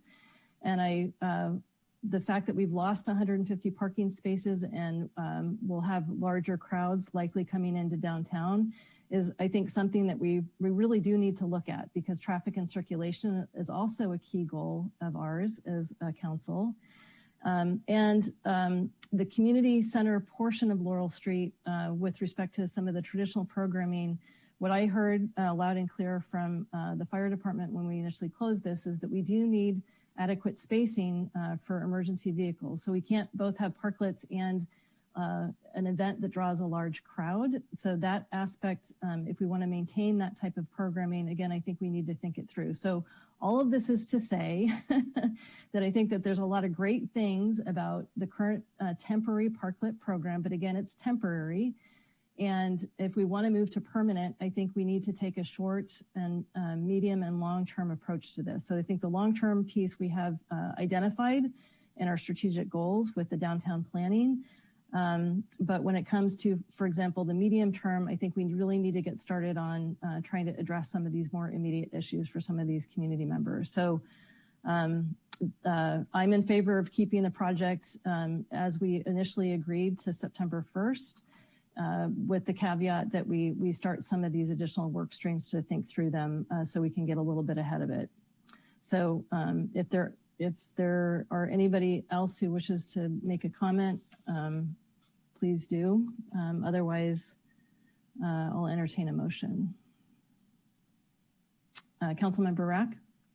I just want to thank everyone for their comments and the thoughtfulness around it. And, I know everyone spent a lot of time thinking through this. So, and I think Mayor Palmer-Lohan, thanks for your thoughts around kind of looking at it in sort of 3 segments. So I guess I would suggest that we sort of, if the council agrees, the subcommittee take on that issue of kind of trying to do some work with staff to come back to the council on some steps to be able to get through to that long term, because we know it's going to take some time to do that. But that I just want to thank everyone. I think we've come to a good decision on this, and look forward to working on it. Thank you. Councilmember Dugan. Yeah, thank you, Madam Mayor. I just quickly wanted to say, I definitely appreciate your perspective on a medium and longer term view on this. And I do realize we have a strategic goal around a new downtown plan. And I guess I would just say we should prioritize that. We should accelerate that.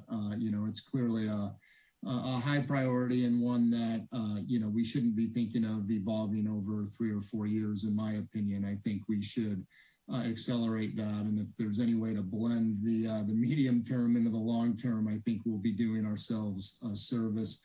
And then I would just point out, if we are thinking about a permanent closure, the nature of parklets, of course, is to keep diners safe as cars are driving by.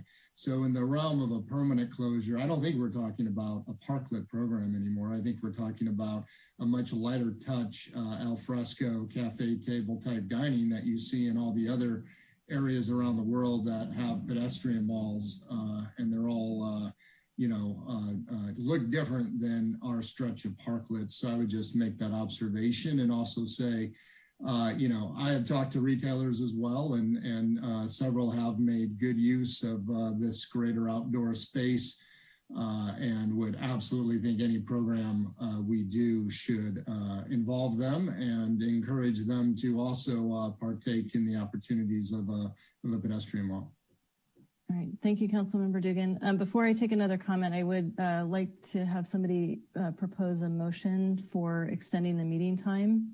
Madam Mayor, that is exactly what I was about to suggest. So if we were going to have too many more comments, we need 2 to a.m. extend the meeting. All right, I've heard 2 a.m. I'd say, how about 11:30? All right, there's a counter.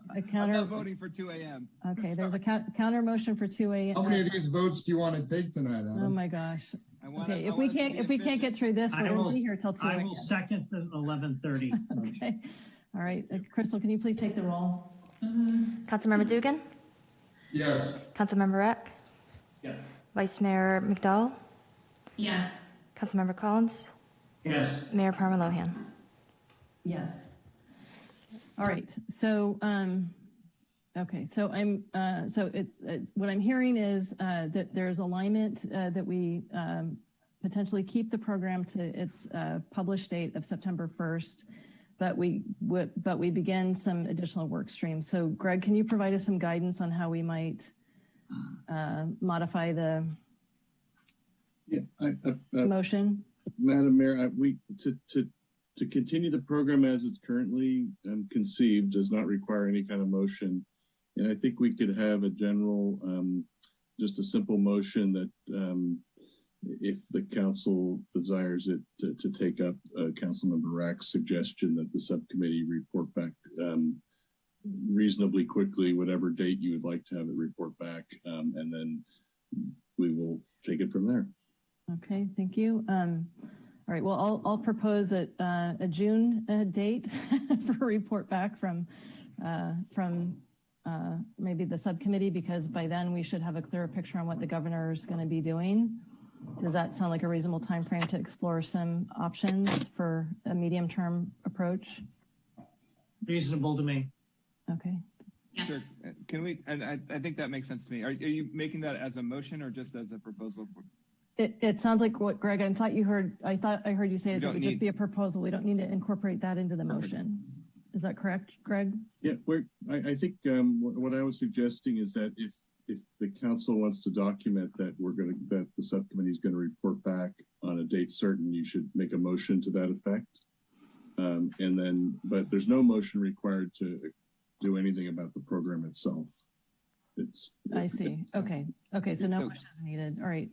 If I could, I would certainly support this guidance to the subcommittee, but I think we also should be clear about our guidance to staff and the level of priority on this issue. As we know, September will come faster than we think. I would like to give staff the objective of having a real plan for our next steps as we get closer to September. Yes, I think Councilmember Dugan, with all due respect, I think that's what the subcommittee would be working on with staff. So, Jeff, could you let me know what date in June might be reasonable? Well, I think that's really whatever date works for the council and the subcommittee. I don't think we're going to have any issue reporting out from what we've discussed with the subcommittee. So I would say we're looking at budget adoption at the second meeting in June. So perhaps the first meeting in June would be without having the agenda right in front of me, a better target for reporting back from the subcommittee, with the caveat of if that works for Ron and Adam. Madam Mayor, I was going to suggest that we target the first meeting in June. All right, so that would be June 14th. So that would coincide nicely with when the governor would be expected to make an announcement. Councilmember Rack? I just wonder if I can I just want to clarify so the public has this correctly too. And I'm wondering if we could just make a motion. If I made a motion that said, I move that we make no adjustments to the current date for the program and request that the subcommittee come back with recommendations for a medium or long-term plan for downtown by June 15th or June 14th is fine. If that makes sense, so that we can be clear that we're not making any changes to the timing right now.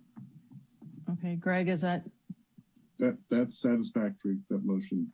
I think okay. Work. I would second that motion. Okay. Crystal, can you please call the roll? Vice Mayor McDowell? Yes. Councilmember Collins? Yes. Councilmember Dugan? Yes. Councilmember Rack? Yes. And Mayor Parmalohan? Yes. All right. So let me get my bearings. So now we're going to move to new business agenda item 9B, consideration of adopting a resolution approving the Eucalyptus Avenue Holiday Celebration Community Outreach Plan and appropriating funds in the amount of $7,500 for community engagement. And this item will be presented by Tara Peterson, Assistant City Manager. Tara? Good evening, Council. I'll make this very quick. We've moved from September all the way to the holidays. This is the Eucalyptus Avenue holiday events issue. We're going to talk about the history and outreach as well. I'm going to try to move this forward, Crystal. Okay, thank you. So based on continuing concerns about the holiday events that occur on Eucalyptus Avenue, staff is recommending that the council approve a plan to reach out to the community and to open a dialogue about these events and their impact on San Carlos. We plan to hold 2 virtual community meetings. They are tentatively scheduled for May 26th and June 8th at 7 o'clock. Each meeting is the same, so people can attend one or the other. They will be facilitated. We've arranged for Sean Spano to facilitate the meetings.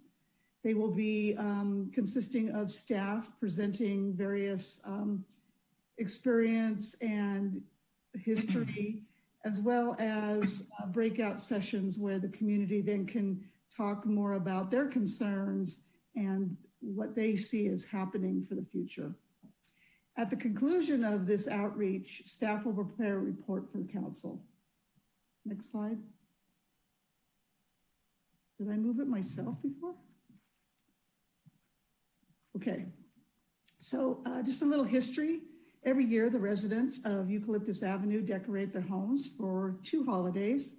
The first is on Halloween on October 31st. It's a one-day event.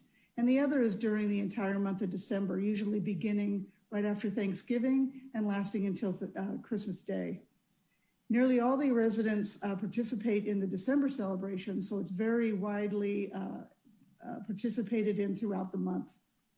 And visitors to the Eucalyptus Avenue celebrations have grown dramatically in the last few years.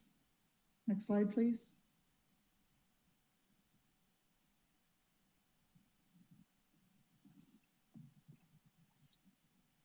Crystal, are you with me?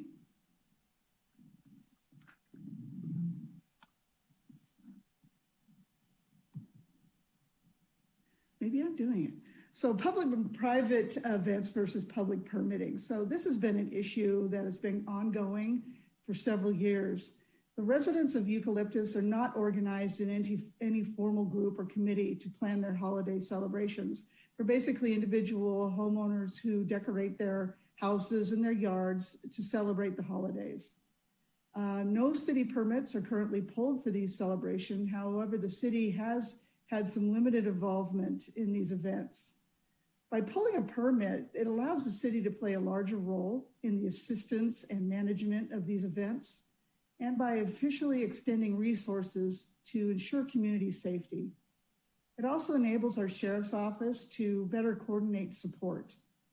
And finally, it provides liability coverage for the entire event to whoever pulls the permit.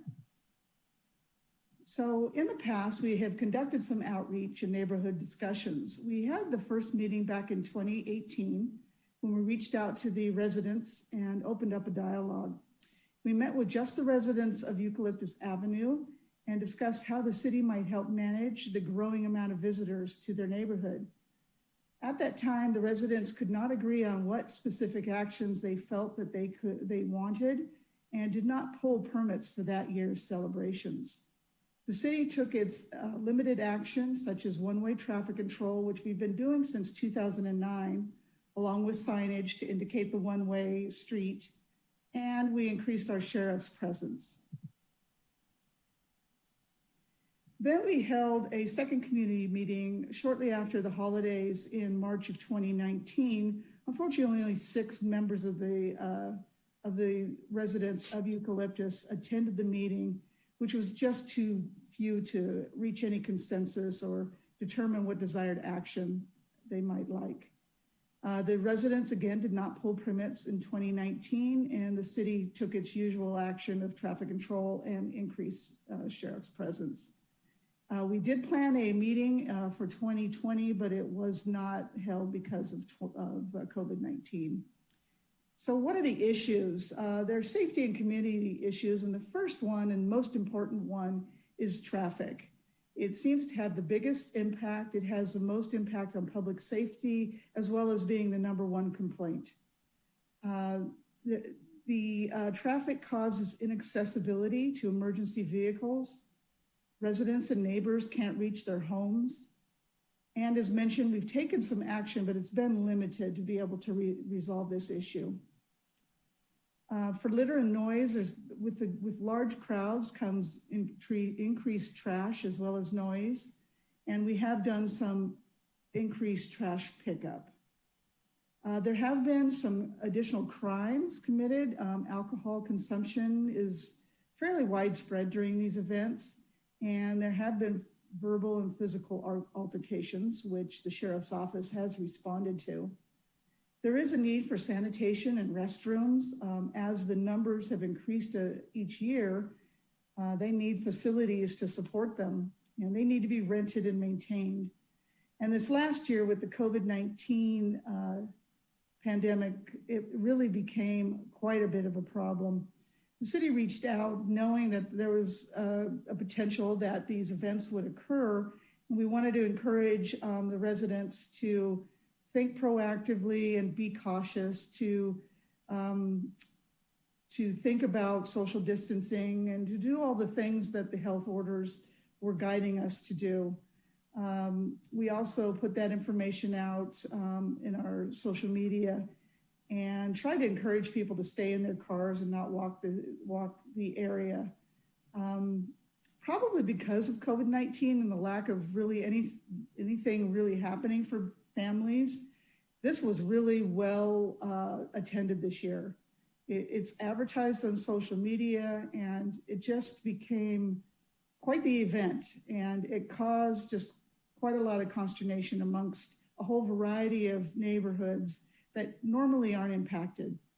All of these efforts come at a cost, and they require cooperation between the neighborhood and the city. So what we propose to do is to reopen the dialogue with Eucalyptus Avenue as well as the greater community. While we support these celebrations, they must be safe and enjoyable for all. So we plan to include all Eucalyptus Avenue residents, as well as the surrounding neighborhoods. We'll directly invite them with a postcard invitation to these 2 meetings. And then we'll also be inviting the entire community via social media, as well as all our other outlets. The discussion goals are several. We hope to share our experiences, listen to the complaints from the neighbors, and discuss the city's role. We want to encourage residents to talk to one another and resolve any conflicts and discuss their actions that they're willing to take and how the city can support their efforts. And we'd like to form a partnership with these residents on an ongoing basis, and that we all understand that cooperation and compromise is needed from all parties.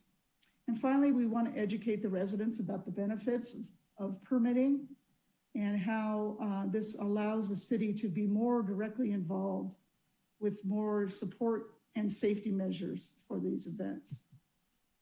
So with that, we have fire, police, public works, parks and rec, and the city attorney to answer any of your questions.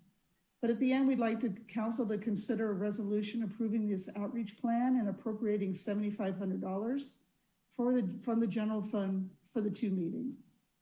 And with that, my presentation is done. Thank you, Tara. Any questions for Tara from council? Councilmember Rack? Thank you, Madam Mayor. Thanks for the presentation, Tara, and I'm happy to support this resolution. I think it's a good way to get things moving on this. The only question I had is, I'm not sure, I read in the packet that I think the direct outreach was about 1,700 or 1,800 feet from Eucalyptus. And I'm just concerned that that's not far enough for the direct outreach. I mean, I just did a check on a map. I live just over half a mile from Eucalyptus, and I get impacted by the traffic because of Britton Avenue, this past year on Arroyo. So I think and I would still, I'm not saying that I should be included in that, but there are, I think we should look at a little bit broader range of direct outreach because so many neighborhoods are impacted by this. But I think it's a great approach and happy to support it overall. Well, I could answer that. If you want to throw a few more $1,000s, we could send the postcards to everybody in the community. I'm not saying we need to do that, but I would say maybe 2,500 or 3,000 square feet, 3,000 feet would do it, because I think that's, or if you could come back and tell me what that number might be, I'd be interested in maybe thinking about. Well, I believe supporting a broader range anyway. I understand. I believe the number of residences was close to 3,000. And so, and we're inviting both the residents as well as the property owners. And so it's a large number of residents of the community, but we can certainly make it larger. The most of the cost involved here is with mailing. I mean, I'd be happy. Well, we can get to that point, I guess, and when we get to a resolution, I'd be happy to consider that. Councilmember Dugan.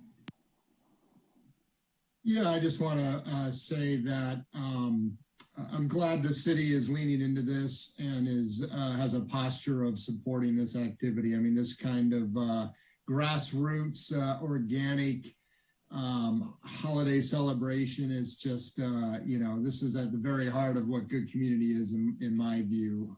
And yes, I know there are impacts in the area, and things have to be balanced and managed. And I'm just glad we're working to try to embrace this as a city and try to balance that. And I would just say that I do hope, so I certainly support this outreach meeting, and I hope a high goal of that meeting is to aggregate some leadership from the Eucalyptus community. I think they have to acknowledge the broader impacts, and they owe, they owe the city, some form of organization that the city can reasonably deal with. And I don't think that's unreasonable from the city to expect that.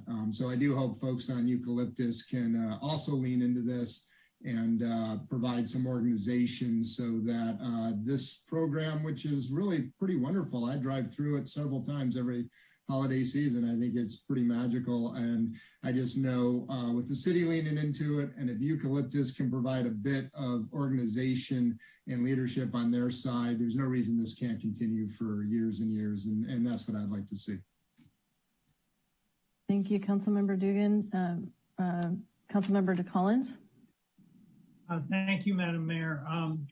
Tara, great report. Thank you. I think everybody said pretty much what I would say.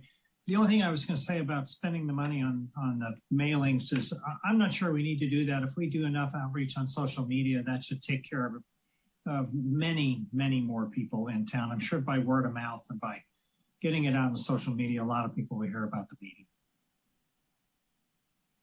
Thank you. Vice Mayor McDowell. Thank you, Madam Mayor. Are we doing comments now or just questions? So I too have comments, but I wanted to just clarify about our process here. Thank you. Yeah, I didn't monitor that closely, but it's question. Can I do? Okay. Yeah. I can wait. I do have comments, but I will wait until after public comment. Okay. Crystal, are there anybody wishing to make public comment on this item? Yes, we do have one hand raised. Sonia Elks, you should be able to unmute yourself. Surprise, surprise, I haven't been in even at 10:43 at night. Thank you for taking my comment. I wanted to thank you for that presentation and also echo Ron Collins' comment that perhaps the wider community can be through social media and just the directly affected can be the mailing. And then secondly, I just wanted to put out there, and I know I can bring this up in that meeting if it's put out to a wider community, I would love to attend. I think that the streets of Birch and Eucalyptus would be fantastic permanent one-way streets, or maybe not permanent, but as a pilot just to try it. And my favorite configuration is where there's one line of traffic down the middle of the street. On the left side is a nice ample bike lane where joggers and strollers and everybody can spread out pedestrian wise. And on the right side is diagonal parking. So you move all the parking to one side, but you don't lose parking because you make it diagonal. And then there's room for a lane of cars. You make the street 10 feet, whatever needs to be narrow enough so people don't race down the street. And that angled parking gives people the sense that they can't race through it because they don't know who's going to back out, kind of like on Laurel Street. So that is my comment. Thank you for taking it. And I look forward to the meeting. And thank you to the city for being so proactive about reaching out to this community. Eucalyptus is a wonderful holiday tradition for a lot of people. And if we can prevent the traffic backup and make it a smoother process, it could be lovely to keep the charm and not have the harm. Thank you. Thank you, Sonia. Thank you, Sonia. And then we do have one more speaker, Olin Palmer. Should be able to unmute. So keep the charm and prevent the harm. That sounds like a great theme. I drive through that neighborhood regularly to visit family, and I love Eucalyptus and the tradition that it has for the holidays. But the fact that it completely backs up Britain and Howard and any of the other side streets is really problematic. And so coming up with a solution to that would be wonderful.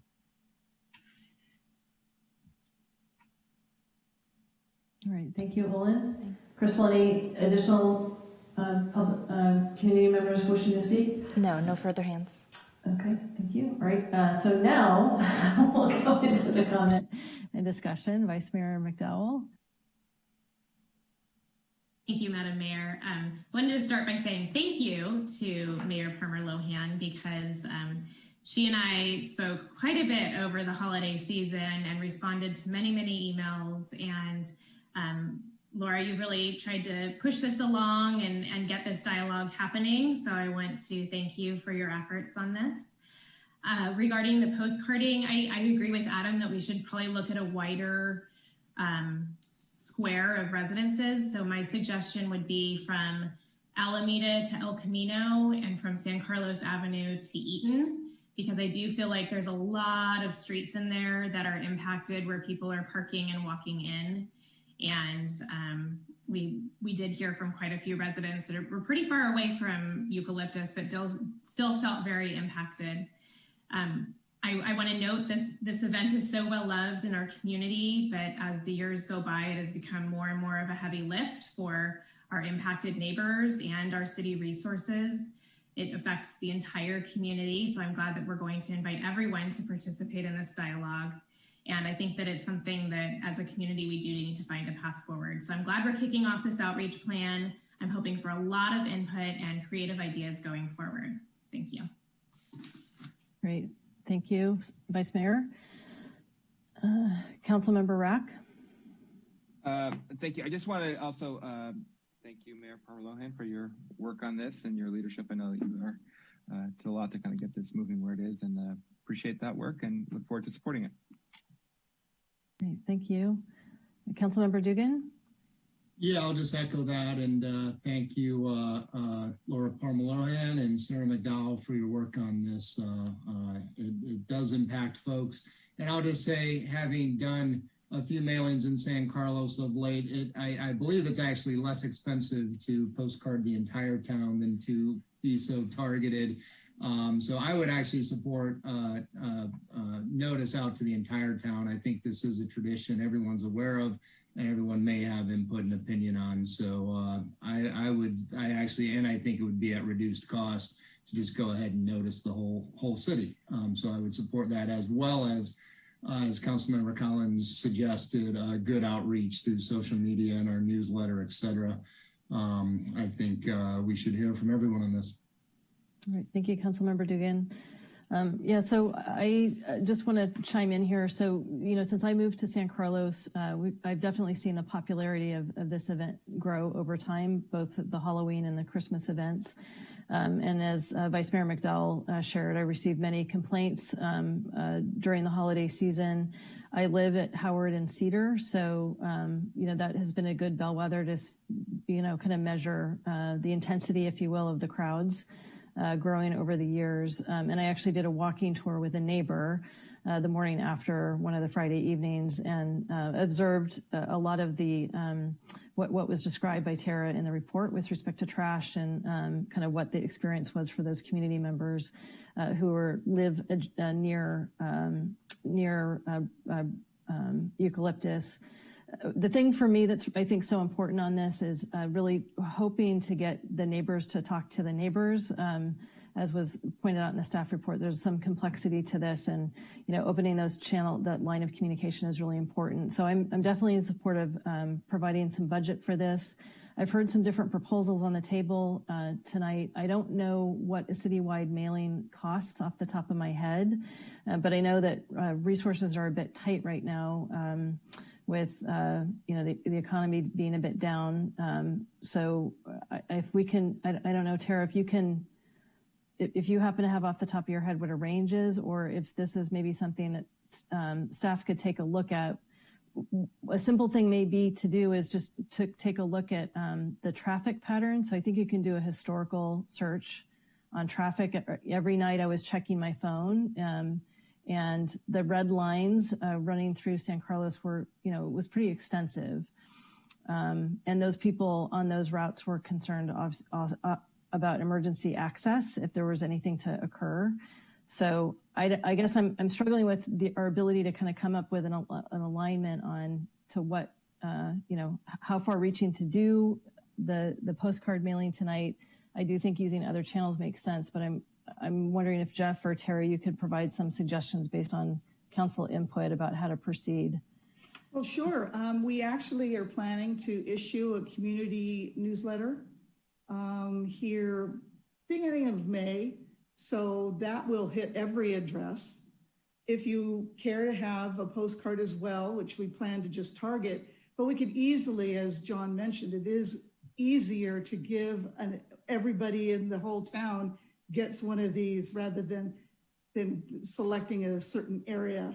I would say if we were to increase the budget to 10,000, that would cover whatever the mailing cost would be. We won't spend any more than we need.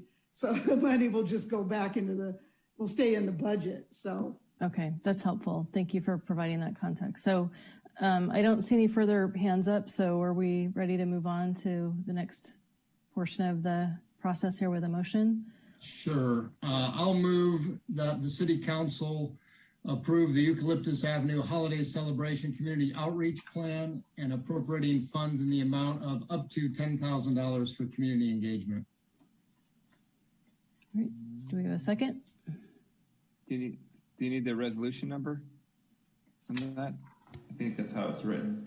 I don't have that. It would be resolution number 2021-26. All right. Adam, do you want to read it, or John? Do you have it? Does he have it? Yeah. Is it actually important I reread it with the number? It's an action list item, so it has to be read word for word. Thank you, Councilmember Reck, for picking up on that. I move to adopt resolution, unless you have it in front of you, John, I'm happy to just do it. Go ahead, Adam, sure. Okay, sorry. I move to adopt resolution 2021-26, 26, a resolution of the Council of the City of San Carlos approving the Eucalyptus Avenue Holiday Celebration Community Outreach Plan and appropriating funds in the amount of up to $10,000 for community engagement. I'll second that. All right, Crystal, can you please call the roll? Councilmember Rack? Yes. Vice Mayor McDowell? Councilmember Collins, Yes. Councilmember Dugan, Yes. and Mayor Palmer Lohan. Yes. Thank you. All right. So with that, we move to item new business, item 9C. This is consideration of adopting a resolution increasing the community events program budget to include the creation of a new full-time recreation supervisor and other operational expenses. And providing the report this evening will be Amy Newby, Parks and Recreation and Culture Director. Welcome, Amy. Thank you, Mayor Palmer Lohan, and good evening, Vice Mayor McDowell, council members, any community that are out there listening. Tonight, I will be going over our community events program budget and some potential changes to consider to expand it in the upcoming year.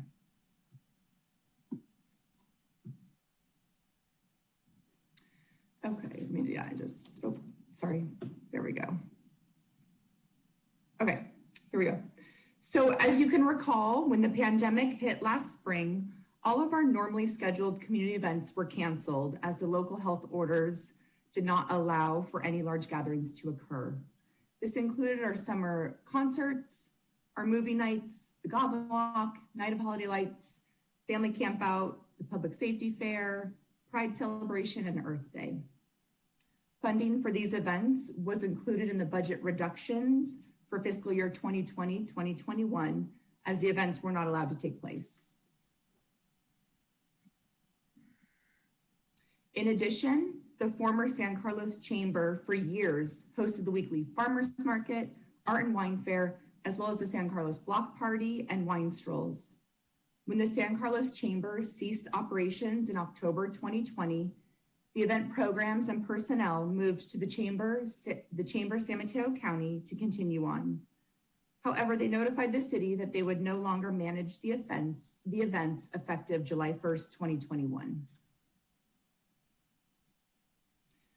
The two changes to the city's community events programs this summer would be first, following the announcement from the governor last week, he stated everyday activities will be allowed and businesses can open with common sense risk reduction measures as of June 15th. After this announcement, staff is preparing for events to resume as early as this summer, pending any additional guidance from the state. Second is for the city to take on the former chamber events to continue to offer these popular events to the community. To reinstate the city's existing to reinstate the existing city-run community events and expand the program to include events organized by the former San Carlos Chamber, it will require the addition of a new recreation supervisor position. This position will oversee the entire community events program, including event coordination, collaboration with other city departments, securing event sponsorships from local businesses, supervision of part-time staff, coordination of the weekly farmers market, and managing event contracts. Given the complexity of the operations of the former chamber events, it is recommended to hire Wendy Schettino for the continuity and the successful transition of events under the city. The proposal for a new position was reviewed and approved by the Local 829 American Federation of State, County, and Municipal Employees Union, to which this position is a part. The expanded program will also require additional funding for increased public works overtime costs to support the events with street closures, setups, and other tasks, an increase in part-time salaries specifically for the weekly farmers market and art and wine fair, and an increase in funding for field and program supplies, professional services, and marketing to support the events.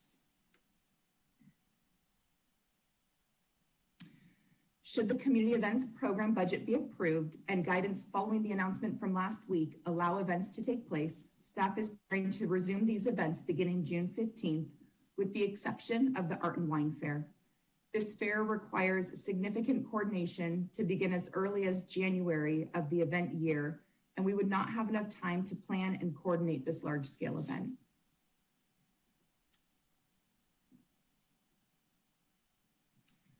This slide shows the overall budget for the program. Program expenses include what I previously discussed. Revenues from the events will include sponsorships and booth fees. Revenue projections are based off of post-pandemic assumptions, with the thought that some local businesses may still be recovering from pandemic losses and sponsorships may not be at the same levels as they were before the pandemic. In addition, the farmers market is currently operating at half the vendor participation as before and is not bringing in as much revenue from weekly booth fees. Attendance at the market is not strong enough to add in more vendors, and a handful of vendors have left due to low attendance and not enough profit to support their participation. We will continue to promote the market in our greater community to gain attendance. And in addition, should the farmers market return to Laurel Street and attendance grow, revenues could also increase to offset net costs. Before you tonight is for you to consider adopting a resolution increasing the community events program budget to include the creation of a new recreation supervisor and other operational expenses. With that, I'm happy to answer any questions you may have. Thank you, Amy. Any questions for Amy? Going once. All right. Crystal, are there anyone wishing to make a public comment on this item? Yes, we have two hands that just shot up. First speaker will be Olin Palmer. You should be able to unmute, followed by Sonia Elks. Yeah, I'm curious how you qualify someone for this role and what sort of compensation is associated with it. Anyway, I totally support that San Carlos does these things. I just don't know how it fits within the budget. I'm not a regular to these meetings, and so I'm curious about that. Thank you, Olin. Amy, is that a question that you can address in the context of the discussion? Sure. Let me just, we do have compensation posted on our website. So under our administrative services page, under human resources, you can find the compensation on our website. I believe the salaries and benefits was, I'd have to pull it up, roughly 175,000 is roughly salary and benefits that's budgeted. Thank you, Amy. Mm-hmm. Okay. And our next speaker is Sonia Elks. Thank you for taking my call. I just wanted to underscore how much I've appreciated the incredible efforts that Wendy Schettino, whom you're considering for this position, the efforts that she goes through. She's an amazing contributor, and I'm so grateful for her work and the quality of work that she does. And I also, if I'm understanding correctly, this would bring the farmers market under the purview of the city, correct? And that means that decisions about the farmers market could be made to the city, which will make it easier to do things like put marketing in strategic places so that you get, if the market were to continue in the industrial arts district, then the marketing could be more strategically placed and could be more efficiently put up because it would be through the city. Is that correct, that it would be a more efficient process for these things if it was to go through this position? Did I understand that correctly? Amy, can you address Sonia's question? Sure. You're correct in that it would be under the city, and the city would be managing the weekly farmers market. And I will say we've always had a great partnership with the San Carlos Chamber, and we continue to have a great partnership with the Chamber of San Mateo County in promoting these. So we'll be working, once we get staff on board, we'll be working to see what additional marketing efforts we can do. Wonderful. Thank you for all of your efforts, Amy, and for putting this through. I think that's a great move forward, and appreciate everything you do. Thank you. Thank you, Amy. Thank you, Sonia. Right, any additional callers? No, that's it. All right, council comments and discussion. Vice Mayor McDowell. Thank you, Madam Mayor. I just want to quickly say that I think Wendy Schettino will be a tremendous asset to our staff. I will be very happily voting in favor of this, and also want to thank Amy for bringing this forward. Thank you. Thank you. Councilmember Dugan and then Councilmember Rack. Great. Yeah, I just had a quick question actually first for Amy. Is this, this was basically paid for by our business owners before through their dues to our chamber, which is now merged. The San Mateo County Chamber is I guess is elected not to pick this up.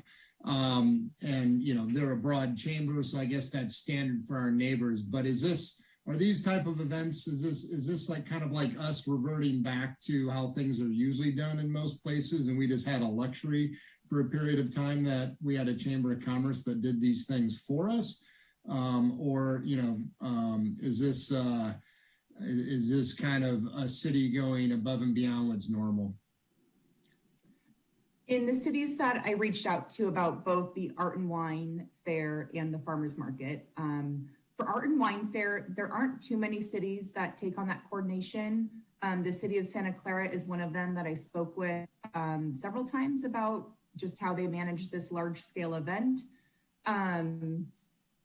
But typically in other communities, it is a chamber organization that manages the Art and Wine Fair.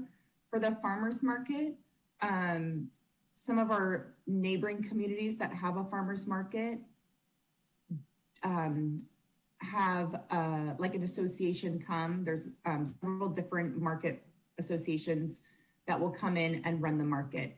If that's the case, then there is no revenue coming in from the market. The revenue is going to that association who's coordinating it. And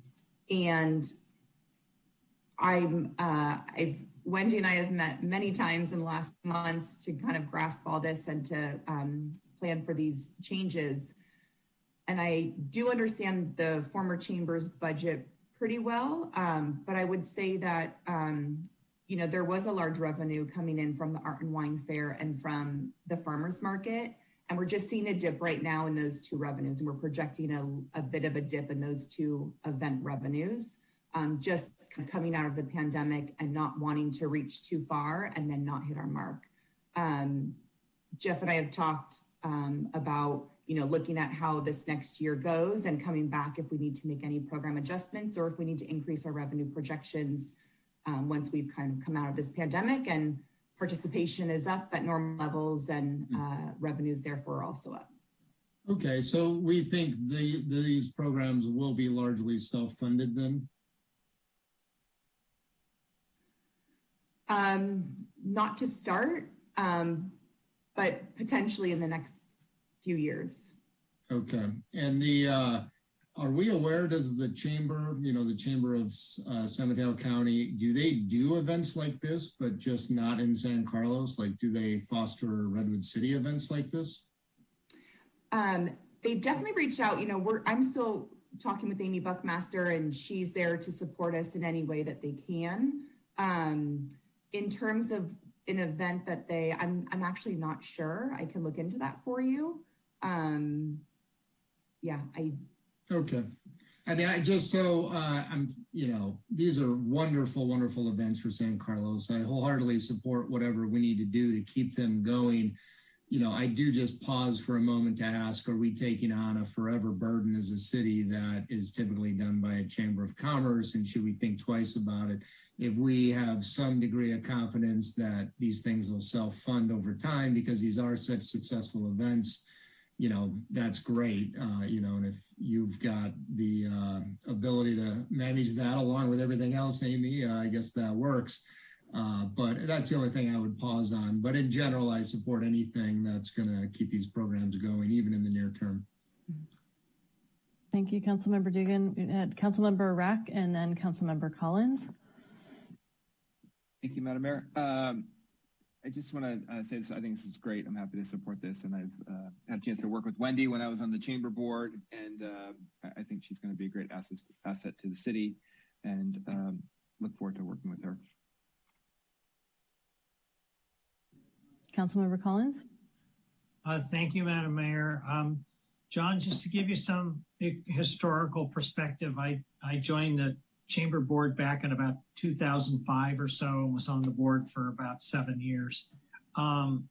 If I remember correctly, the Art and Wine Fair, the Farmers Market, the Goblin Walk, Festival of Lights, Wine Walk, all of those things were Chamber of San Carlos Chamber of Commerce creations.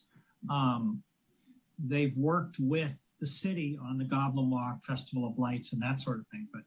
But the chamber largely came up with those things. And when I was on the chamber, the city did provide funding as a basis of support for the chamber. But as all the other events grew, I'm not sure if the city support declined. I think it did. But the chamber the Art and Wine Fair brought in a lot of money. Farmers Market, I'm not sure if it was self-sustaining, but it was a good source of revenue for the chamber as well. So, and I'm also entirely comfortable with Wendy Scatino being chosen. This is what she's been doing for at least 20 years. So she's, she wakes up in the morning and she's turned on, and you don't have to turn her off. She knows how to do all of this stuff. So I think it's going to be a wise expenditure of our funds, and she will. I think she'll do a great job. She's been doing a great job, and the city's going to have somebody who knows how all of these things operate. Thank you, Councilmember Collins. I'm also going to be voting in favor of this tonight. Wendy Scatino knows these programs inside and out. She has the skills, she has the relationships and the network, and it will be wonderful to return to our regularly scheduled programming, and I cannot wait. So with that, Crystal, if you can call the roll. Do we I have will a move motion? to adopt resolution Yes, thank you. 2021-27, a resolution of the City Council of the City of San Carlos increasing the community events program budget to include the creation of a new full-time recreation supervisor and other operational expenses. Second. Thank you. See, I'm trying to get us to end at 11:30, but shortcuts don't work with Robert's rules. All right, thank you. Now, Crystal, please call the roll. Councilmember Collins? Yes. Councilmember Rack? Yes. Councilmember Dugan? Yes. Vice Mayor McDowell? Yes. And Mayor Parmalohan? Yes, thank you. All right, and I would like to entertain a motion to extend the meeting and also go ahead. Oh, sorry. Gladly extend. I just, if I can ask Greg, are we still planning to do the closed session? Do we need to do that tonight, or can that be pushed out? I just want to, before I make the motion. I'm not sure if that's time sensitive or not. So perhaps that's a question for Al Savay or Jeff. Let me talk with Al real quick offline, and we'll get back to you after the next item. Okay. So I'll move that we extend it till 12:30, just to give us some coverage. All right, thank you. All right, and then I'd like to propose a 5-minute break. I second both of those motions. All right, we'll be back at 11:17. Thank you, everybody. Mayor Parmalohan? Oh, God, see? Vice Mayor McDowell? Yes. Thank you. Councilmember Dugan? Yes. Councilmember Collins? Yes. Councilmember Rack? Yes. And Mayor Parmalohan? Yes, thank you, everybody, for keeping me honest. Thank you.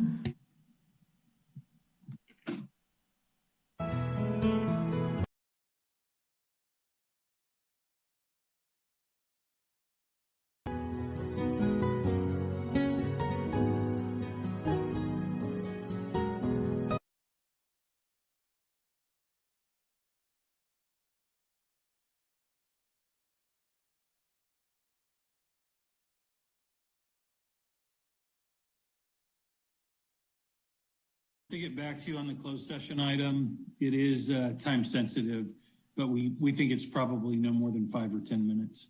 Okay.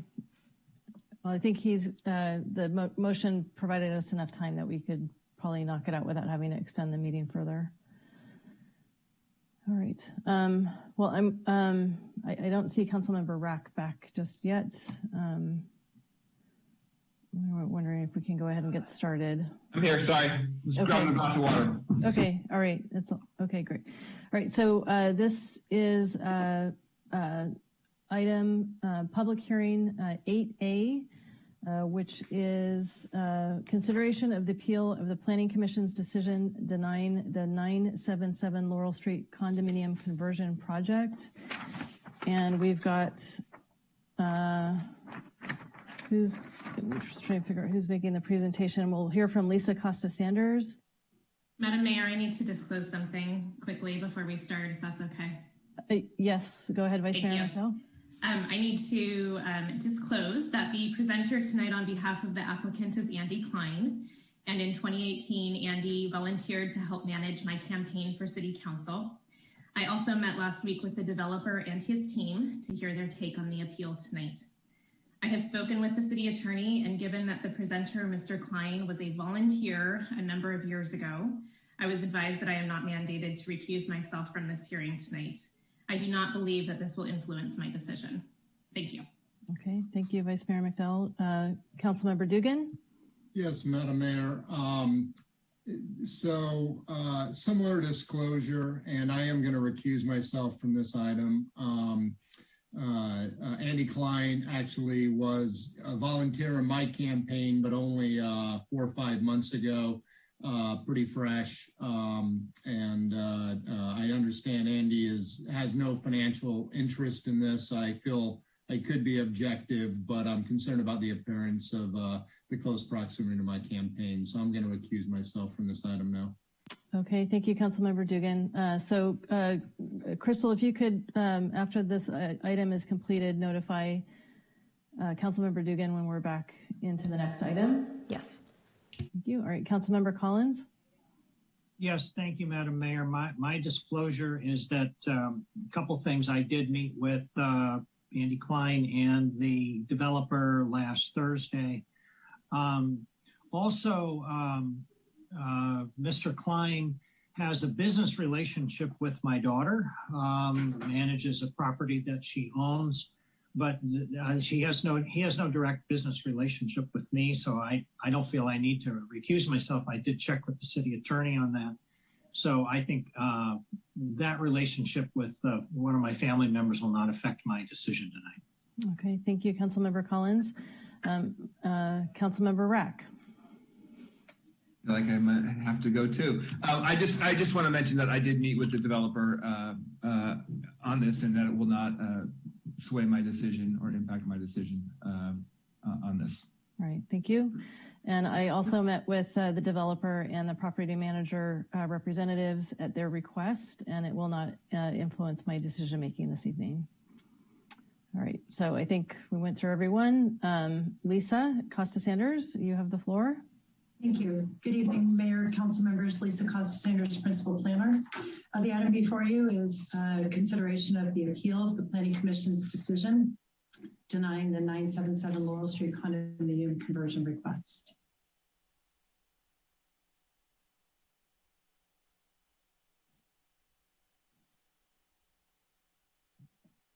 I guess, Crystal, can you help me with the slides? There we go. Great. Thank you. The subject site is just over 6,000 square feet in area, and it's currently developed with a 4-story mixed-use building located within the downtown mixed-use core. Bit of background, the Planning Commission approved design review, conditional use permit, below market rate housing plan for the 8-unit mixed-use development that is located within a 4-story building, includes ground floor commercial space, 7 market rate rental units, and 1 very low income rental unit. The Planning Commission on its March 1st, 2001 meeting voted to deny the applicant's request on a 5-0 vote. And the request was to allow conversion of the existing 8-unit mixed-use development from rental housing to for-sale housing, and denied the requested amendment to the below market rate housing agreement. The applicant filed an appeal of the Planning Commission's decision, citing 4 reasons, which I will walk through this evening. The first, the applicant now agrees to maintain the below market rate unit as a rental unit for the duration of the BMR period. If the Planning Commission's decision is overturned tonight by the council, the applicant's modified proposal to maintain a BMR rental unit for the duration of the agreement is recommended. The second item relates to the vacancy rate. The Planning Commission resolution states that the vacancy rate is 3.1%, which the applicant believes is incorrect. The applicant's self-reported vacancy survey indicates a 11.47% vacancy rate. Planning commissioners noted that due to the current COVID-19 pandemic, the rental market is more impacted than ownership housing market, and the required threshold to consider a condominium conversion of greater than 5% vacancy in the city may be plausible. However, this is not the only basis for the Planning Commission's decision. The third reason for the appeal is based on the finding that rental units being naturally affordable does not take into account the specific units at 977 Laurel Street. The appellant states that the rent charge for the units at 977 Laurel are 50 to 400% higher than the median rental amount in San Carlos, and if they were for sale, all but one of them would be listed at a lower price than the median home price in the community. The appellant is correct that this information was provided for general information and not specific to the project. Planning commissioners noted that other rental properties have recently reduced rents due to the current market conditions. And as well, there are not enforceable stipulations that the for sale price to confirm the applicant's assertion that the for sale product would indeed be affordable in the community. And finally, the city is working on its housing element update. The housing element does not expire until 2023, and the city does not have a policy to deny projects based on updates that are occurring in the future. Planning commissioners did recognize that this is the first condominium request before the city, and as such, it is an important policy decision. Commissioners also noted at the meeting that the housing element is being updated ahead of schedule at the request of the City Council due to concerns with housing supply and affordability, and that the new housing element may include policies relevant to the preservation of rental housing stock. There are several findings contained within the municipal code that the city is required to make in order to approve the request. Next slide. A majority of the findings as listed here can be met or deferred pending this decision. Next. The city municipal code cites the State Department of Finance statistics for the purpose of determining the city's vacancy rate or use of a vacancy survey. The State Department of Finance statistics reports that the San Carlos rental vacancy rate at 3.1% as of 2018. The applicant submitted a vacancy survey that found 11.47% vacancy rate as of October 2020. The survey found that 79 vacant units out of 689 units reported within 38 apartment buildings. Staff has some concern with the applicant provided survey. As the data did not report on any fully occupied buildings, it may skew towards unoccupied units. The reported vacancy rate may be due to the market conditions related to the impact of COVID-19, where we are seeing renters more impacted by homeowners. Regardless, if we were to assume the current vacancy rate in San Carlos exceeds the 5% requirement, we then need to consider additional factors that are specified in the code. And the next slide outlines that the San Carlos Municipal Code requires the city to consider the following factors in determining whether a condominium conversion is in the best interest of the community. The impact of proposed conversion on the existing apartment supply, the ratio of the number of residential condominium units available compared to apartment units, and the affordability level of both rental and purchase units in relation to the current needs of the community. And we'll briefly walk through each of those. At the meeting, in response to a question from planning commissioners, staff researched, next slide, researched the percentage of rental units in surrounding communities. And this data is from 2019. As you can see, San Carlos has a much lower percentage of rental units when compared to other jurisdictions. Factors 1 and 2 in the findings criteria requires the impact of proposed residential conversion on the existing housing supply and the ratio. As we just showed, 27% of the housing stock in San Carlos are rental units. That's one of the lowest rental percentages in the county. The project will reduce the apartment housing supply by 7 units. We are also seeing a substantial market trend towards building ownership units. Projects that have recently been approved or under review are predominantly condominium developments.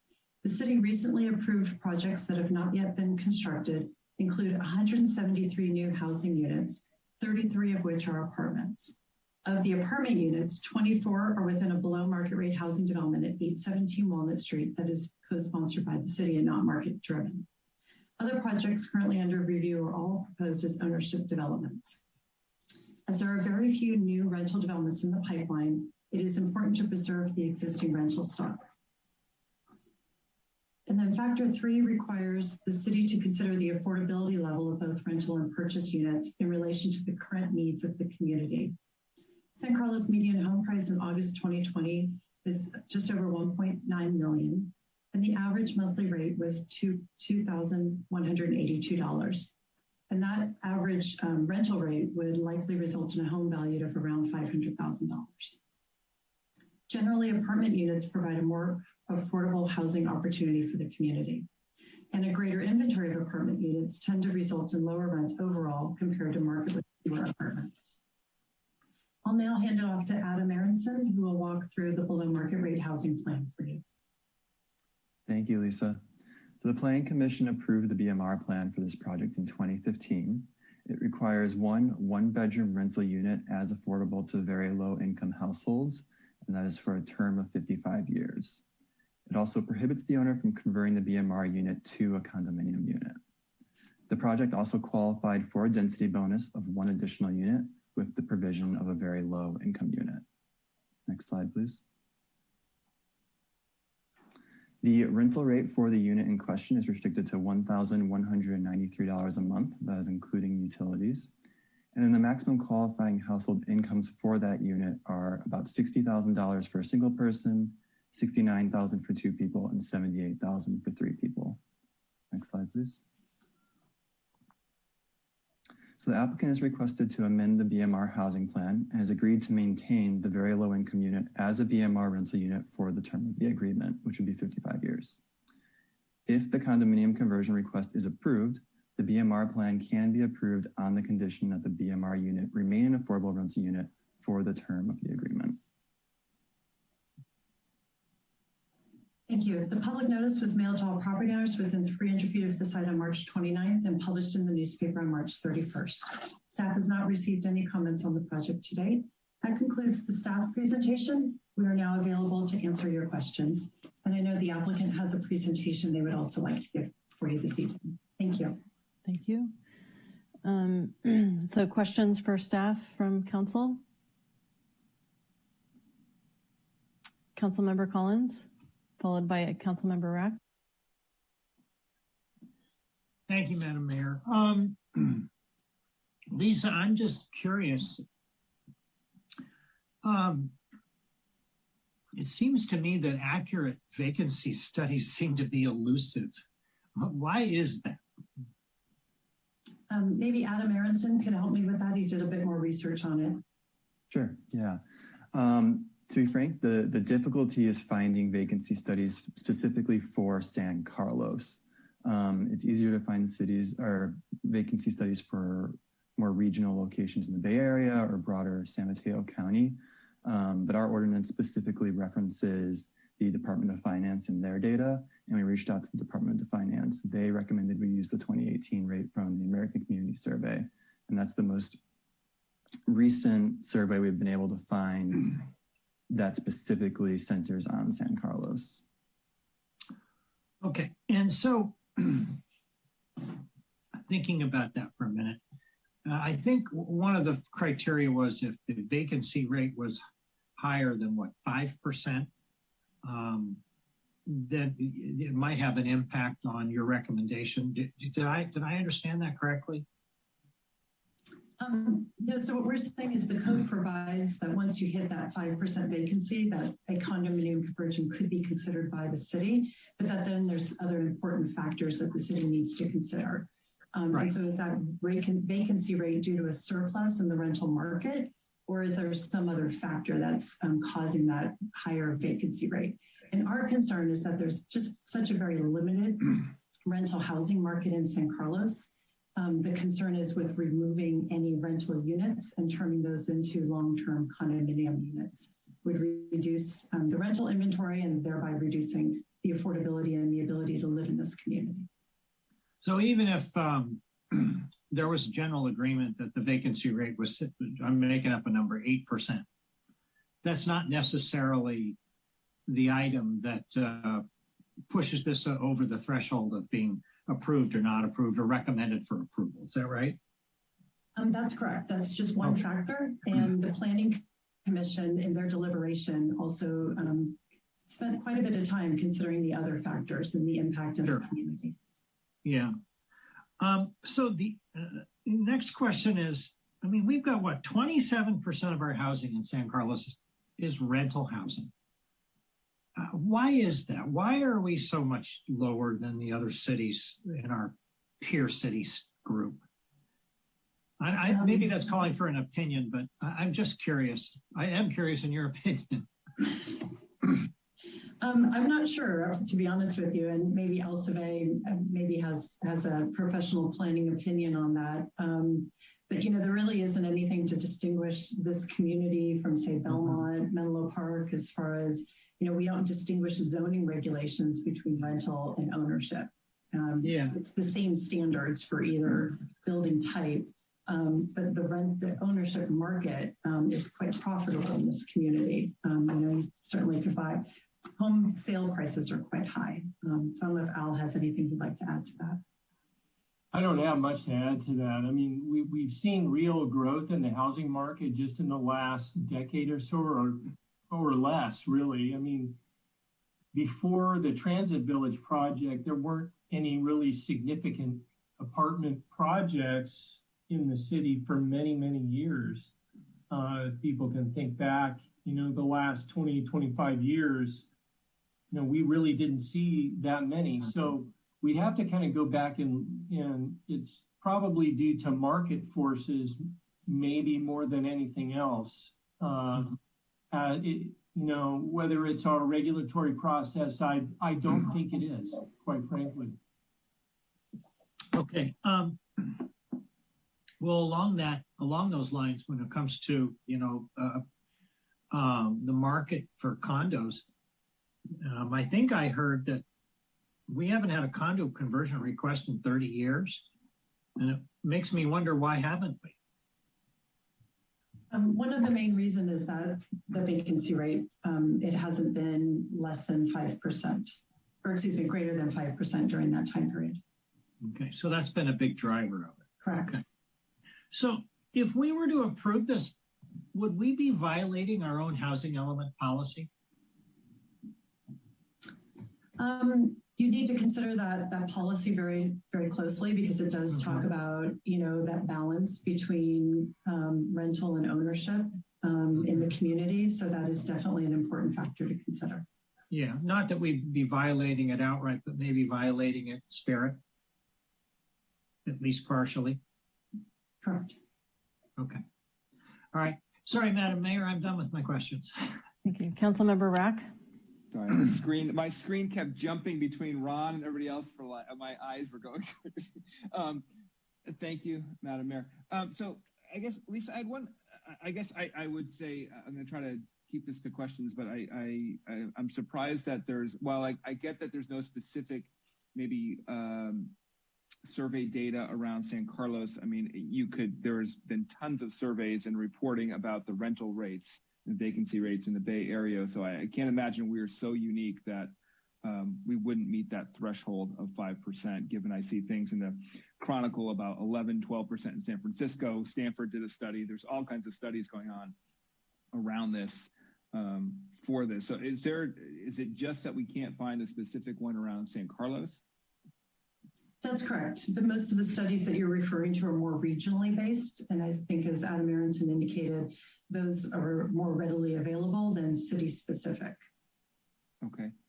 And then can you, I know we talked a little bit about, Ron mentioned about the housing policy and different stuff. I mean, I'm going to opine for a second that I think that, frankly, I think our housing policy is flawed, is sort of the bigger issue here versus why we're not, because if the most of the generation of apartments are stuff that work that we're doing, or public-private partnerships, or things like the transit village. So it seems like that seems to be the bigger issue that we need to address. But that's more of a comment. My question is around these three factors that you mentioned. Of those, is essentially only the vacancy rate sort of factual, and the other two are more, I don't want to say opinionated, but sort of they're not very, it's not saying like you have to have this number or this number. It's more of, do we feel like the housing stock is being impacted? Do we feel so that thing? So we're really, when you say we may violate our own housing policy, it seems like there's only one that is actually sort of factually based, or sort of specific, that you can base on facts. Correct. Just the one has that numerical factor to consider, and the others are based more on, the impact on the community overall, and the balance of the housing stock. So it doesn't have specific thresholds to meet. Got it. Okay. That's helpful. Thank you. Vice Mayor McDowell. Thank you, Madam Mayor. I have a couple questions now, and then I'll probably have more questions after the applicant's presentation. Lisa, this also has to do with the vacancy study. Do we have guidelines that an applicant would have to meet that state how many units need to be surveyed? Is there a minimum amount of time in our code that a vacancy rate has to exist? Do we say the vacancy rate has to be more than 5% for 6 months? Could the vacancy rate be high for 1 month and a developer could request a condo conversion? I'm kind of wondering what our standards are for an acceptable vacancy rate study. The code does not get into that level of specificity. It just establishes greater than 5%. And that's the extent of the code. Okay. So there's no further standards or details. Okay. All right. And then my other question is regarding kind of building on what Adam just said about the three findings about what is in the best interest of the community. The second one mentions a ratio of the number of residential condo units available to the number of apartment units available. What is that ratio, and what is the data that we're supposed to be looking at to making that finding? Yeah, again, it's not specified in the code, and we don't have that very detailed information. So I think you need to consider more, what's going on in the community trends. The reason that the housing element is currently being studied and evaluated, a lot of that factors around the availability of housing and the affordability of housing. And so that was a lot of the deliberation that the Planning Commission had, as they were quite concerned that we're not seeing a trend toward new rental development. And so losing this would be kind of a permanent loss from that rental housing stock. And that was a lot of the Planning Commission's consideration. So in the housing element, there's no policy set by the City Council about what kind of ratio we're looking for? There is not currently.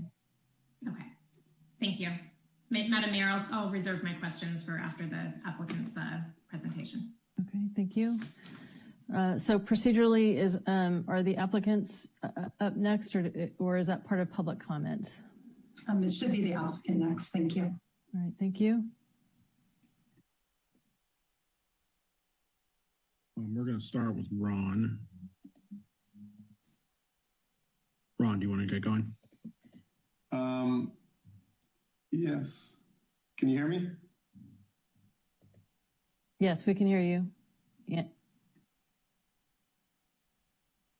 It says I cannot start my video because the host has stopped it. Okay, I've got control of the PowerPoint, Ron. You can start. Okay, I want to thank you, Madam Mayor, and the City Council for the opportunity to speak today. My name is Ron Grove, and I am the applicant, the owner of 977 Laurel Street. Besides being a local builder and developer, I'm also a resident of San Carlos.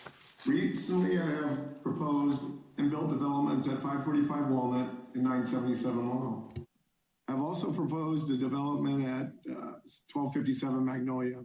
All three originally started as apartment developments. My business model is straightforward. Since I'm a builder owner, I can build these buildings at a cost, which is why they are more affordable to build than the owner who hires a GC and must pay for the profits before the building is even on the market. San Carlos has always been a tough town to build in. The height limits, setbacks, parking requirements, neighborhood issues, and the incredible amount of time the process takes makes it all impossible to building rental housing in our community. Since 2007, only 53 privately developed apartment units have been proposed in San Carlos. Of those 53, I proposed 26, which is 49% of the total proposed private apartments in San Carlos. I purchased the plans for 977 Laurel Street with full intention of keeping the property as a rental property. The previous owner went through the entitlement process with the city. It got approved, and then he was unable to build it because the cost of construction was too great.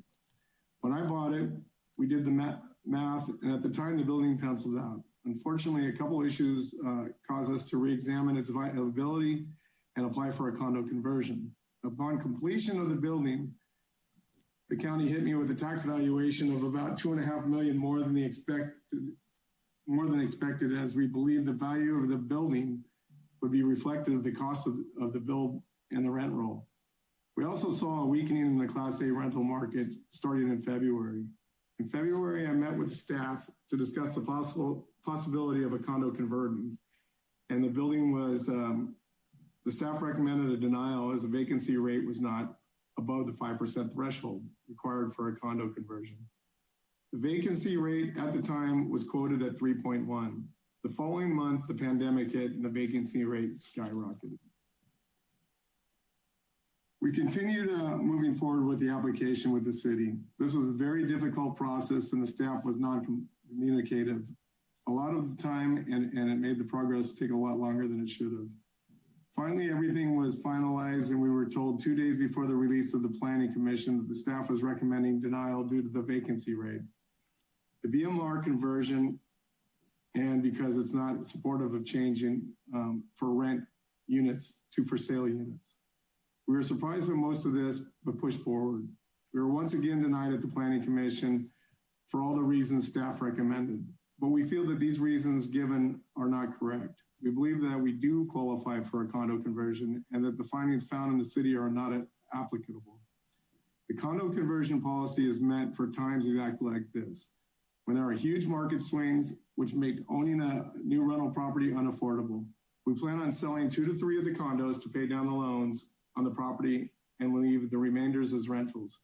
This flexibility would allow us to keep the building, therefore providing rentals at very low income BMR unit and some lower price condos that could be purchased by first-time buyers. All around, we feel that this is a win-win for everybody. During the time with the most things are a loss. We thank you for your flexibility and your time tonight. I'm gonna hand the rest of the presentation over to Andy. But before I do, I want to just talk about how these apartments are high-end apartments, and my cheapest apartment is $3,500 a month. The median price for a house or a similar unit in San Carlos is $2,100. It was displayed earlier on the screen. If you were to buy a new house in San Carlos, I believe the screen said it was $1,900,000 and something thousand. We'd be bringing to market three units that are less than the cheapest condo available today, which is $980,000.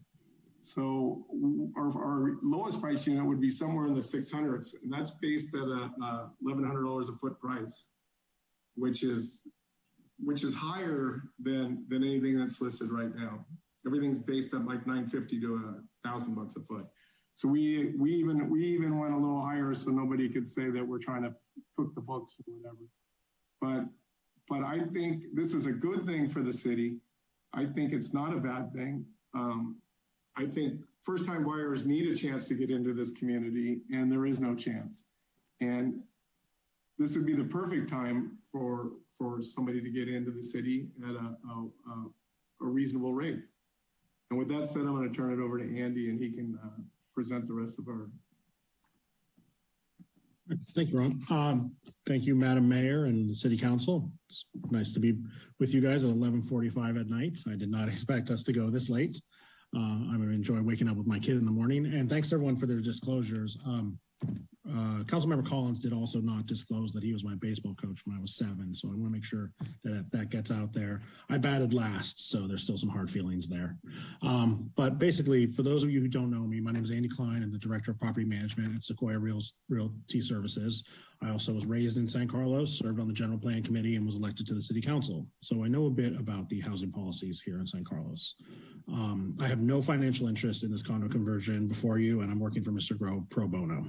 It's also technically against my best interest to convert rentals into condos, as I'm in the rental business, not the sale business. So the less rentals there are, the less we make.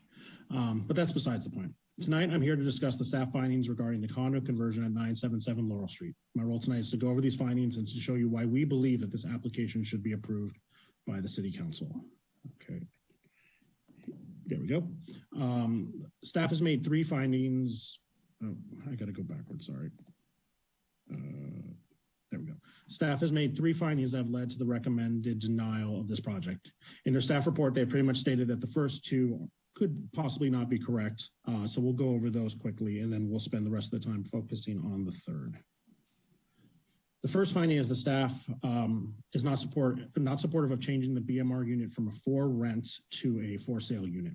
That is completely acceptable to the applicant. When we actually met with staff, we told them we were willing to do whatever they wanted, but they had us give our opinion. And we, of course, said for sale, it was cleaner.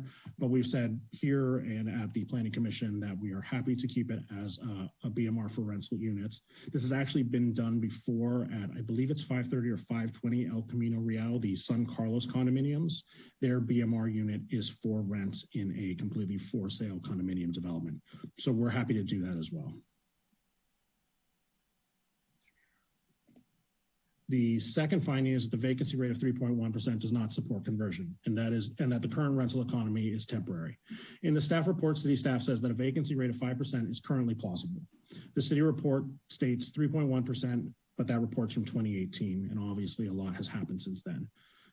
We believe that the vacancy rate is above 5%, and anyone who reads any of the studies or the newspaper or even drives around town and sees all the for lease signs knows that that's probably correct. This is the worst multifamily market in the Bay Area since the 1970s. So we truly believe that the vacancy rate is significantly higher than 5%, probably hovering somewhere around 8 to 10%. Staff also has stated that this economy is temporary. No one really knows that. No one knows what the future holds. We know this economy will take a while to pull out of. There could be more setbacks, and the bounce back could take years. To say that this economy is temporary, I think is a little premature. But we are seeing that government agencies are reacting to this economy like it will last for a while. City councils on the peninsula are beginning to argue that their RHNA numbers don't need to be as high because there's a lack of demand of housing. The county is looking at lowering property taxes on investment properties. So only San Carlos is really saying that this is over in June 15th. The multifamily market's just not going to bounce back until we get full office capacity again. The office market drives the multifamily market, and with many companies moving out of the area or allowing all or some of their staff to work from home forever, we may not get back to where we were for a very long time. More importantly, the code does not say how long the vacancy rate needs to last, as Lisa Gossa-Sanders said. It doesn't say if it's a day, a quarter, 4 quarters, or 4 years. It just says it has to be above 5%, which we believe it is.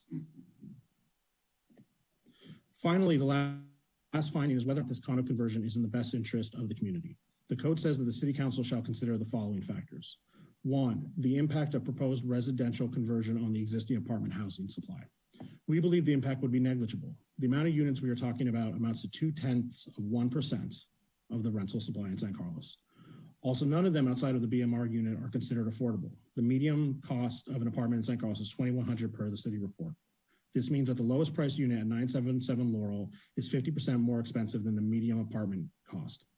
This is just the least expensive. They go up to double and quadruple that amount of the median apartment unit pricing. These are luxury apartments. These are not affordable. The city council, number 2, the city council shall consider the ratio of the number of residential condominium units available to the number of apartment units available. There are currently 25 available residential sales in the city of San Carlos, none of them cheaper than $978,000, most falling in the range of $2 million or more. There are over 150 apartment units available in the city currently. That is a minimum ratio of 1 for sale unit for every 5 apartments. 3, the City Council shall consider the affordability level of both rental and purchase units in relation to the current needs of the community. These are 7 luxury apartments and a BMR unit. All 7 of the apartments, again, range from 50% more than the median price of an apartment up to 4 times as much. The housing element calls for more affordable housing, not more luxury apartments. However, if they are converted to for sale condos, 6 of the 7 would be below the median price of a home in San Carlos. If you look at the chart before you, the blue properties are what is currently for sale in San Carlos on Zillow today. The red ones are where the 977 Laurel units will fall in pricing.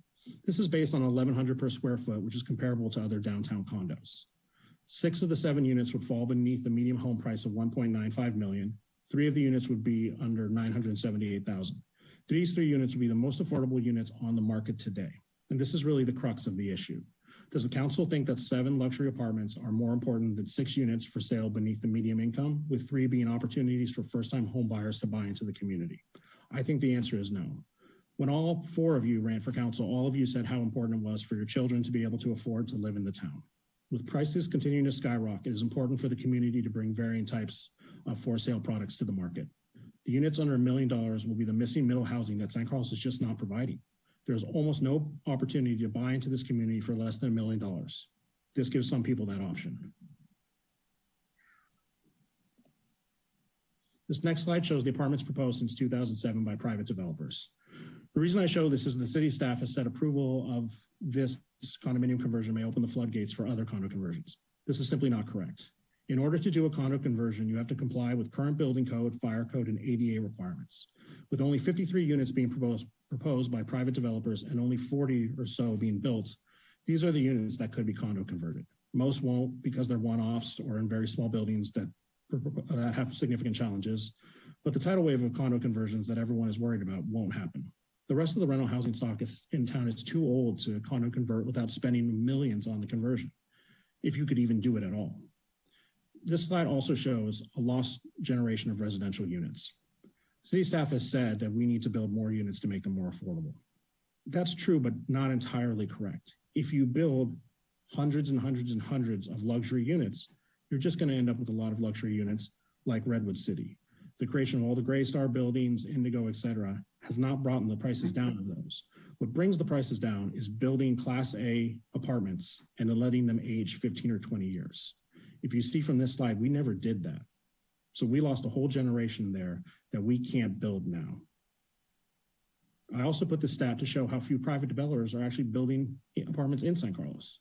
Mr. Grove is the largest developer of apartments in town, but this table shows that something is wrong. San Carlos zoning's code and its housing policy does not allow for the creation of apartments. The restrictions on housing and massing make it only plausible to create luxury units, as that is all that will pencil out. San Carlos just had 202 luxury apartments brought online not too long ago with the Trestle apartments. Those range from the mid 3,000s to the mid 5,000s. San Carlos is also great at creating luxury condos. Between Wheeler Plaza and Vive's development on Cherry, there are over 140 luxury condos that just came online or will soon be online. All these currently on the market for $1.3 million or more. So there are 2 products that San Carlos is not creating: affordable apartments and affordable condos / middle housing. While San Carlos officials say they want to create affordable rental housing, the housing policy of the community says it doesn't. This is a problem, and we hope that the San Carlos City Council will make some significant changes during its next housing update to address this. Developers are like everyone else. If there's money to be made, they will find a way. 53 units proposed in 14 years says there isn't a way in San Carlos. We want to build and provide rental housing in San Carlos. That's the building we are in. When the city comes up with policies that allow this, we will be the first in line. But for now, we can only offer another form of housing that is not being provided, and that is affordable condos. In conclusion, this project meets all the requirements for approval and therefore should be approved by the San Carlos City Council. We have agreed to keep the BMR unit a rental. We have shown the vacancy rate is well over 5%, and we've also demonstrated how this conversion is in the best interest of the community. We are providing an opportunity for 6 units to come on the market at well below the median housing price of $1.95 million, and 3 of those units will be priced under $1 million. This is important and much needed housing to provide for a city that wants to be inclusive. And on a personal note, I grew up in town. I can't tell you how many friends I've watched move away because they can't afford to live in town anymore. There are more people I went to high school with who live in Sacramento area than live back here. We're losing everyone because no one can afford to buy here. So there needs to be some significant changes. This isn't a big change. We're only talking about 3 to 6 units, but we have to start somewhere. The only way we build our way out of this problem is brick by brick, and this is one step. So we are available for any questions. Thank you. Are there any questions from council?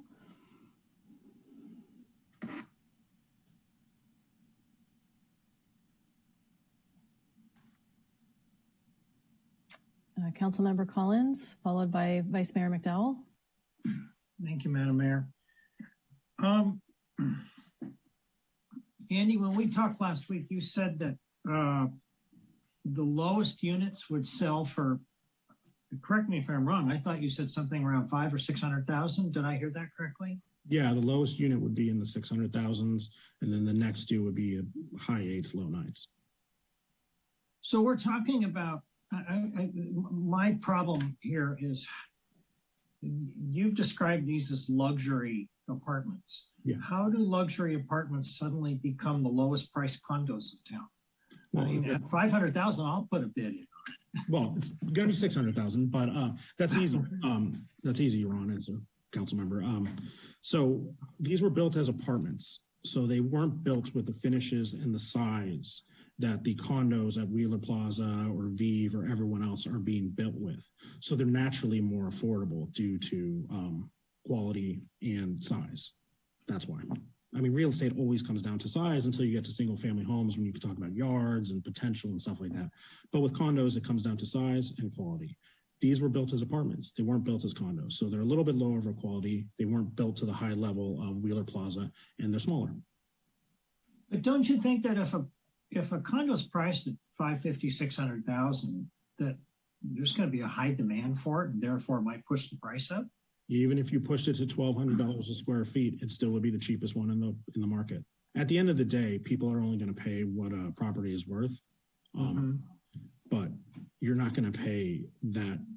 Like, you're never going to hit $1 million on a property that size. Never. One, if you took a loan, no bank would appraise it. But two, the appreciation you would have to get over decades to make that pencil out is just crazy. The market always finds the proper pricing, but $1,100 is comparable to everyone else. Even if it goes another $100 a square foot, which is a huge increase, it's still the cheapest one on the market. The condo that's priced at $978,000 currently is $900 and change per square foot. It's not even $1,000. What's the mortgage payment on a $900,000 mortgage? Well, I would hope they would put something down. But on like a $700,000, say they put, whatever, you're looking at in between $4,000 to $5,000. $4,000 to $5,000 a month? Yeah, depending on their down payment. For a $700,000 mortgage. Mm-hmm. Okay, thanks. Vice Mayor McDowell. Thank you, Madam Mayor. I guess this is more of a question for staff. The applicant on slide 9 kind of discussed the rental housing units proposed since 2007. There was some concern in the staff report about the floodgates opening to more condo conversions. Given this data, I'm not sure where those floodgates, how that might come to be. Sure. So I can answer that briefly, and then I think Al may want to expand on it. So the staff report had an attachment that showed projects that have been built since approved since 2015, and it compared the ownership to the apartments. If you just look at that list, we know that 1257 Magnolia, which is also a development owned by this applicant, they're interested in applying a condo map to those. It's not a conversion because it hasn't been built yet. So that would be one. And then we've spoken with at least 2 other individuals that are tracking this process and interested in filing a condominium conversion request if this approval is made. We also had a meeting with a code expert to talk about kind of what's that sweet spot, what year a project would have been built in to kind of feasibly be converted to condos without, too much work on the structural and, the other aspects of it. And it really definitely varies. The newer the unit, the easier it's going to be to convert. The older unit's a little more difficult, but he certainly said, it's not impossible. The building code talks about structurally bringing it up to existing standards to the maximum feasible, and you don't have to meet it all the way to current code requirements. And then there's other life safety factors. So given, how profitable the for sale market is today, it could be that somebody may want to throw $1 million at it to get that return on that sale price. So it's really kind of hard to tell you how many units could convert, but we know at least 2 other developments are quite interested. Thank you. All right, Councilmember Rack. Thank you, Madam Mayor.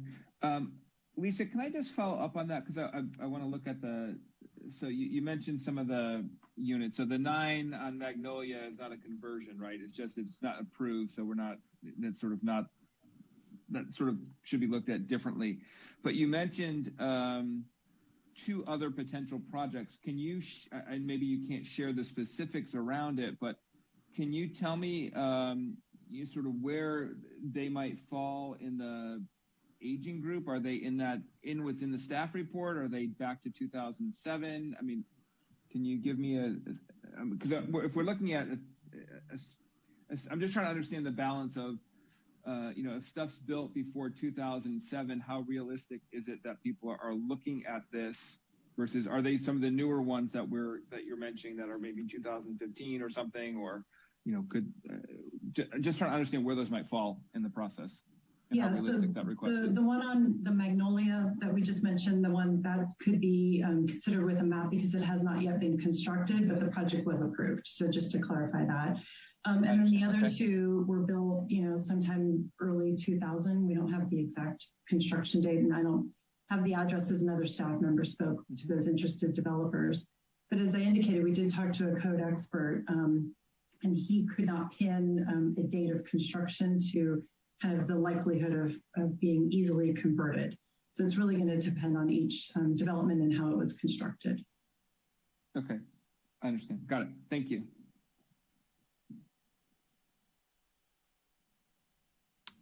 So I'll go next. So I'm not quite sure how to answer this question, but Andy, you'd mentioned a couple of times that you take exception with kind of the predictions of staff and the future economy. Yet I heard you very clearly say that you believe that the lowest price units would never go above a certain amount, which is also a prediction of what might happen in the future. And I guess my question for you are you and the developer willing? Are you when it comes to BMR units, right? There's covenants that are placed on them to make sure that they're actually BMR units, and I'm hearing a presentation about these lower and smaller units as quasi BMR units, and that they fit into that category, but there's no covenants that come with them. So can you explain to me how, are you making an assurance or that these units will only be paid for a certain amount of money, that you'll put a price cap on them? And is that what I'm understanding, or is it going to be sold on the open market with highest bidder offer taken? Well, I mean, we would definitely sell it on the open market, but our assumption on pricing is based on comparable and historical sales. It's not like saying the economy is going to get better when we don't know when this disease is going away. We don't know if there's a variant coming out, but it's based on comparable sales. And you can see that on any MLS report or Zillow, what units are pricing at. Condos tend not to go for the mass amounts over asking that single family homes do, because again, it's a box. There's no intangibles like a large yard or street appearance, things like that. But the ability to build an ADU, you get what you get with a condo. And if you look at the historical data, they're not really going much above asking rate. There isn't there isn't that kind of, there's a large demand, of course, for affordable units, but it's not the way it is with single family homes. So we based it off of basic math, but also what the historical data up until yesterday of what's going on in San Carlos real estate. Okay. And then you've spent a lot of time talking about the rental, the vacancy rate. And when my background, I work in the scientific community that's data driven, and I saw a report that showed a listing of apartment buildings, and they all had a vacancy rate, but I didn't see any methodology that accompanied that report. Can you talk to us about the process that was taken to try to get at a number that was specific to San Carlos? Yeah, basically, and like Adam said, Adam, the housing director, vacancy rates are very tough, especially for small communities. So, and especially because a lot of this information is not publicly available. So you have to cast as wide a net as possible. And we did that by calling major property management companies who service the town. We did that by going on Craigslist and Zillow and other places and really putting as wide of a net out there. We asked if a methodology needed to be followed. We asked city staff that. We never unfortunately received a report because we would have just matched whatever they required of us. We also asked, hey, do we need, what number of apartments do you need us to survey? We didn't get a response to that. So we just kind of cast a net to capture as much as we could. And we got to the point where this is just obvious that the vacancy rate is above 5%. Okay, so no consideration was given to trying to set up a study in such a way as to ensure that it was kind of, I don't know what the word would be, but the word is escaping me. I apologize. It's late. So I'll yield to Councilmember. Yes, thank you. Councilmember Collins. Yeah, and to answer that question, the one thing we made sure to do is we grabbed a cross section of the community. If you go down that list, those properties are 60 years to brand new. We caught a cross section of the multifamily market in San Carlos. We wanted to make sure that really reflected the housing stock in the community. And I know Mr. Collins said maybe it's not reliable. It's definitely more reliable than a study done in 2018. Thank you. Councilmember Collins? Thank you, Madam Mayor. Lisa, I don't think I heard, I don't know if you know the number, but any idea of how many condos are for sale today in San Carlos? How many are on the market? Do we keep track of that? The city does not. We don't. You have an idea, Andy? You have 25 residential units available on Zillow, and about half of those are condos. All right. You're also pre-selling condos in the ViV building, but that's a little different. Say that what? Pre-selling condos in the pre-selling. Yeah. So it's more than that, but it's of units you could move into. It's about 12 or 13.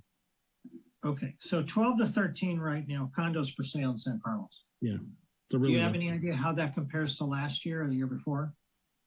It's less. The demand for housing has grown because there's just less and less on the market. The market keeps getting smaller and smaller. I mean, we should have significantly more units on the market, all types, than we do. We have 9 units in town that are, I think, 3 million and up. That's never happened before, where that end is the one carrying the load. So it's significantly less than it should be or has been historically. Right. I'm actually just talking about condos. So there aren't any $3 million condos, are there? No. Okay. Love to see one, but I've never seen one before. I imagine that would be pretty amazing. Yeah. All right. Al, you had mentioned something before, I think, when I asked you about the demand for affordable housing. It's, what do we have, 2,000 people or something on our waiting list? I believe it's now up to 3,000. So 3,000 people on our waiting list.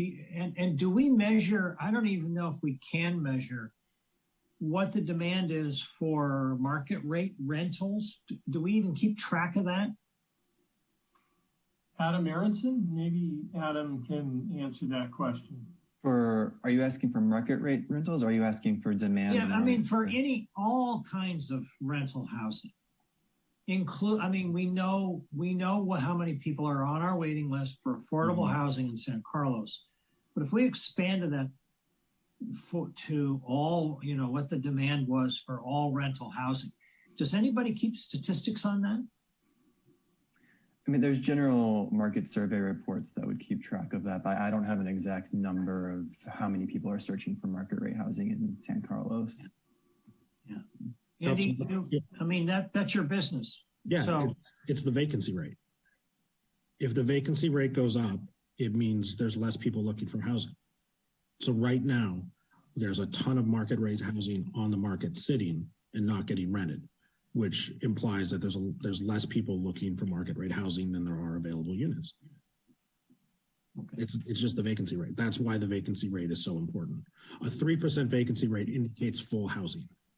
That, you're always going to have turnover. That's just the name of the game. People are going to move for reasons that are non-economic or for reasons that aren't controllable, get married, need a bigger place, etc. But when the vacancy rate goes above 5%, it indicates that the market is soft and there are more units than people looking for units. Okay, thank you. And that's actually from your housing, your draft housing update. It talks about that. Right, okay, thank you. All right. I'm not seeing any additional questions from council. So, Crystal, are there people in members of the public who want to comment on this? Yes, we do have two with their hands raised. The first one's going to be Frank. You should be able to unmute. Oh, now we have three. Frank? Yeah, let me see if am I on yet? Yes. I was really surprised. I watch all of the planning meetings and all the city council meetings, and I was surprised at the presentation and the responses of the people who called in on the conversion of the 977 unit. And there were like 15 or 20 comments. 19 were positive, one was negative. And among the positive were the people who were living in 977. And, the thing that gets me is rentals. If you're in a rental now and you got a good rate, guess what's going to happen when the economy gets good? It's going to get jacked up.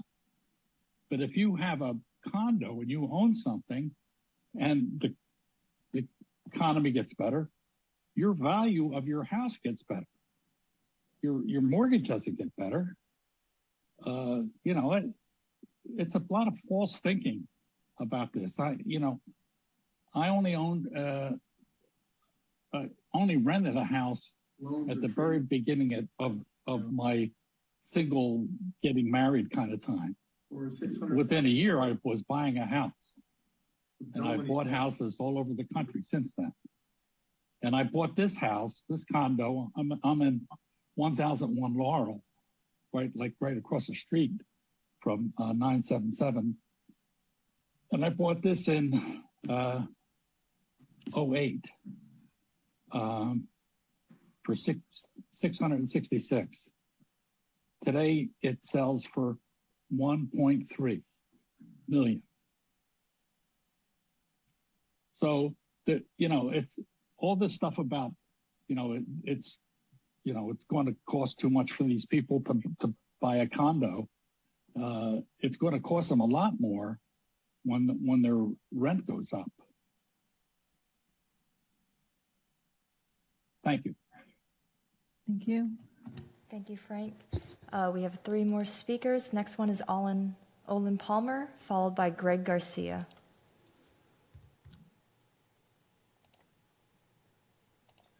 Hey, Frank, congratulations on buying in 08 when the market was at its lowest. You are very lucky. I had a question for Lisa about slide 14 and her presentation on rents. And it seemed that the values presented were way below market. And so I'm curious where those came from. and I can take my answer off the air. Thank you, Olin. Thank you, Olin. Next is Greg Garcia, followed by J.D. Anagsto. Yes, this is Greg Garcia, and I've been helping Ron Grove lease these properties since they were completed a couple of years ago. Ever since then, I've had people come in that really want to see about buying them. Unfortunately, we can't as condos. And again, this is going to give people an opportunity to kind of get in a lower level price-wise. The reason why the cost will be less, it's based on square footage. I mean, they're smaller units. Currently in San Carlos, there's 11 active properties that are on the market right now. Square footage-wise, are ranging from about 1,040 up to 1,500 square feet, starting at 975 and going up to 1,678,000. So again, the units we have over there, one's over 600 square feet. The others are about 802 on the one bedrooms. So that's where your square foot cost is going to come into play, and these properties are going to be a bit cheaper when they go to market. I just don't see the rationale of taking luxury apartments off the rental pool and bringing them in for sale units when there's such a high demand for those right now. It just makes sense to me to go that route. I really think council needs to look at, making it feasible for builders to even build apartments in San Carlos, because right now, the way you guys are running it there, it just doesn't make sense. So, with that being said, I'd like to see this condo conversion go through. Thank you, Greg. Crystal, is there anybody else? Yes, we do have one more speaker. J.D. Anagnosto. You should be able to unmute. Anagnosto. Close. That's good. My college professors even butchered it it really truly was unpronounceable, but it's Anagnosto is my name. My name's J.D. Anagnosto, Honorable Mayor and City Council members. Thank you for the opportunity to speak in this late hour. My family owned 2 Class C mom and pop apartment buildings. We've been landlords since 1971. We've had bad tenants and good tenants, tenants for a year to having tenants for over 25 years. My point is that the conversations with our tenants over the years, most, if they had the option, would love to buy the unit they rent. I believe most tenants want to become owners of real estate. It provides, like many, the American dream in all of its forms. It provides equity and growth economically. It provides tax deductions. Ownership is more stable, long-term. Affordable ownership is just that much better. It provides hope that owning in San Carlos in the city of good living is possible. Yes, certainly expensive in comparison to Sacramento, but this is San Carlos. It is not Sacramento. The average sales price for the average home in San Carlos is $2 million.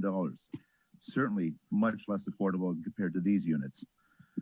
And just so you know, the cost of land to build these small scale apartments is approaching $500 per front door. That's one of the issues, is the land cost of purchasing, let alone the cost of building. 4, another point. You, the leaders of the city of good living, should provide relatively affordable housing. There are many that need it. Think of the property taxes that this would generate that help schools, the fire department, etc. The city has plenty of high-end rental stock within their boundaries. Let's be honest, these 7 market rate units do not impact high-end rental housing in this city whatsoever. JD, I'm going to need to ask you to wrap up. Okay, I'll wrap it up real quick. As you can tell with your downtown conversation earlier this evening, you could tell that COVID is still impacting the way people think and the way people live. JD, I need you to wrap this up, please. I think the owner should have the option to convert. Thank you. Thank you very much. Thank you. Thank you, JD. Madam Mayor, I do see that Olin Palmer has raised his hand again. We need to defer to you. We need to extend the meeting, Crystal. So I move to extend the meeting until 1 a.m. Second. Crystal, can you call a roll, please? Vice Mayor McDowell? Yes. Councilmember Collins? Yes. Councilmember Dugan? Not here. Oh, sorry, recused, yes. Councilmember Rack? Yes. And Mayor Parmalohan? Yes. Thank you. It looks like Olin Palmer is raising his hand again for a second go round to speak. So I defer to you, Mayor Parmalohan. Yeah, I think we've, I believe he's had his option for 2 minutes, so he did ask a question. I don't know, Lisa, if you recall the question, maybe you could just answer that briefly. The information is from the MIG report, and that's the consultant that's assisting us with the housing element update. We also have it posted on our website if you would like to take a look at that. It's from August 2020. It's the median home price in the city. Okay, thank you. Okay, any additional community members wanting to make comment? Crystal? No, that is it. Okay, all right. So I think we now need to have a motion to close the public hearing. Move to close the public hearing. Second. All right, Crystal, can you please call the roll? Councilmember Rack? Yes. Vice Mayor McDowell? Yes. Councilmember Collins? Yes. And Mayor Parmalohan? Yes. All right, so now we'll move to council comment and discussion. Who'd like to start?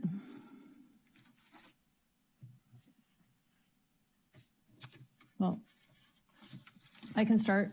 Adam, if you'd like to start. I will defer to you, Mayor. All right. So I think, I want to acknowledge, the situation that the developer is in and their contributions to the community in developing housing. I also appreciate their interest and willingness to preserve a BMR rental unit and honor the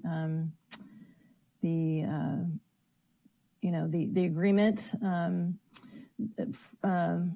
From my perspective, when I look at this, the property initially was purchased.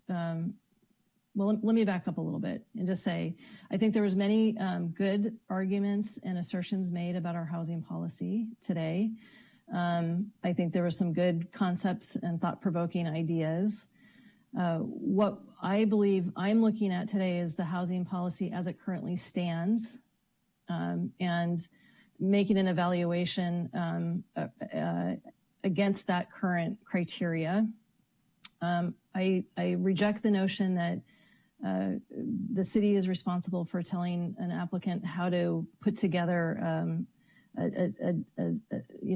a study with respect to vacancy.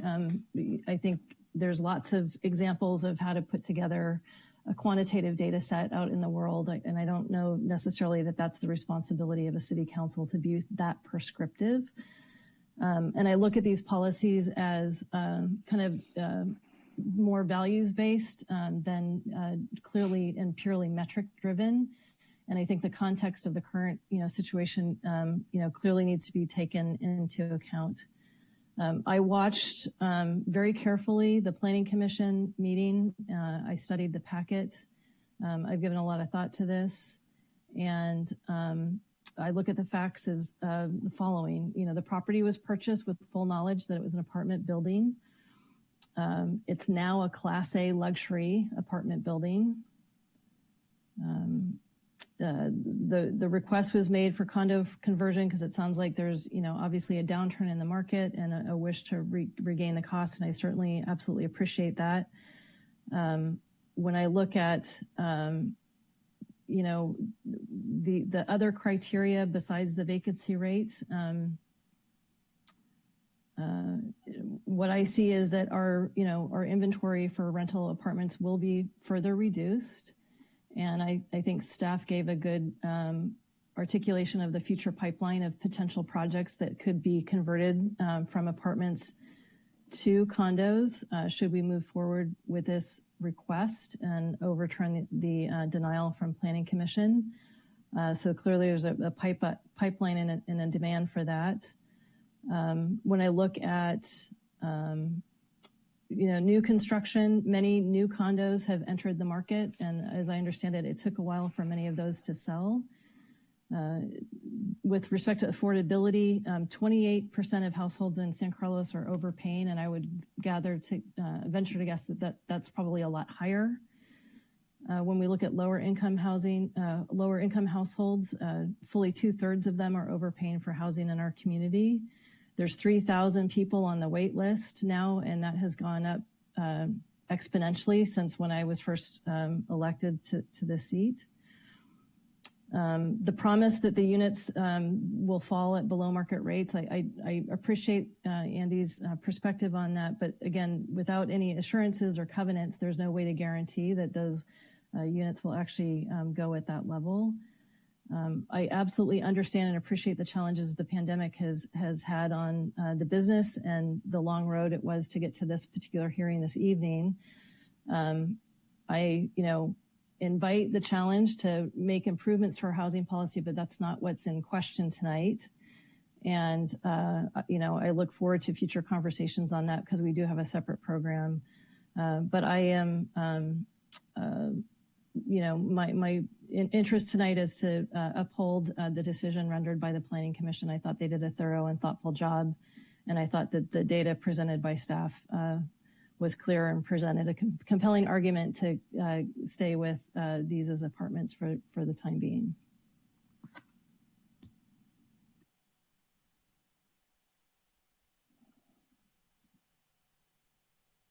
Councilmember Collins.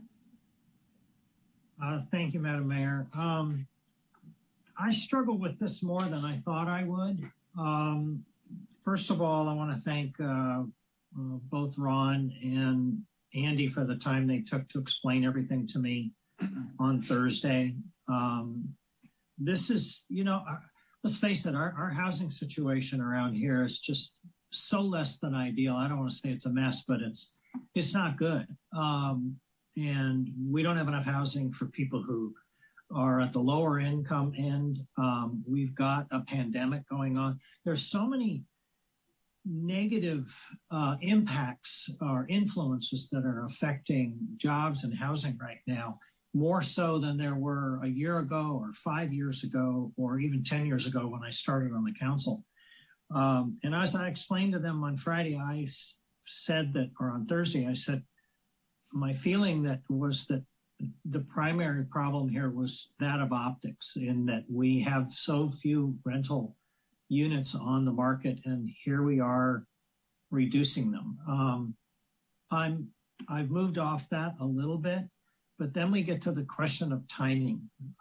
There was a discussion at the Planning Commission about the fact that this might be more acceptable a year from now or 2 years from now, when under a normal economy, when there are more opportunities. So that's another issue that I struggle with.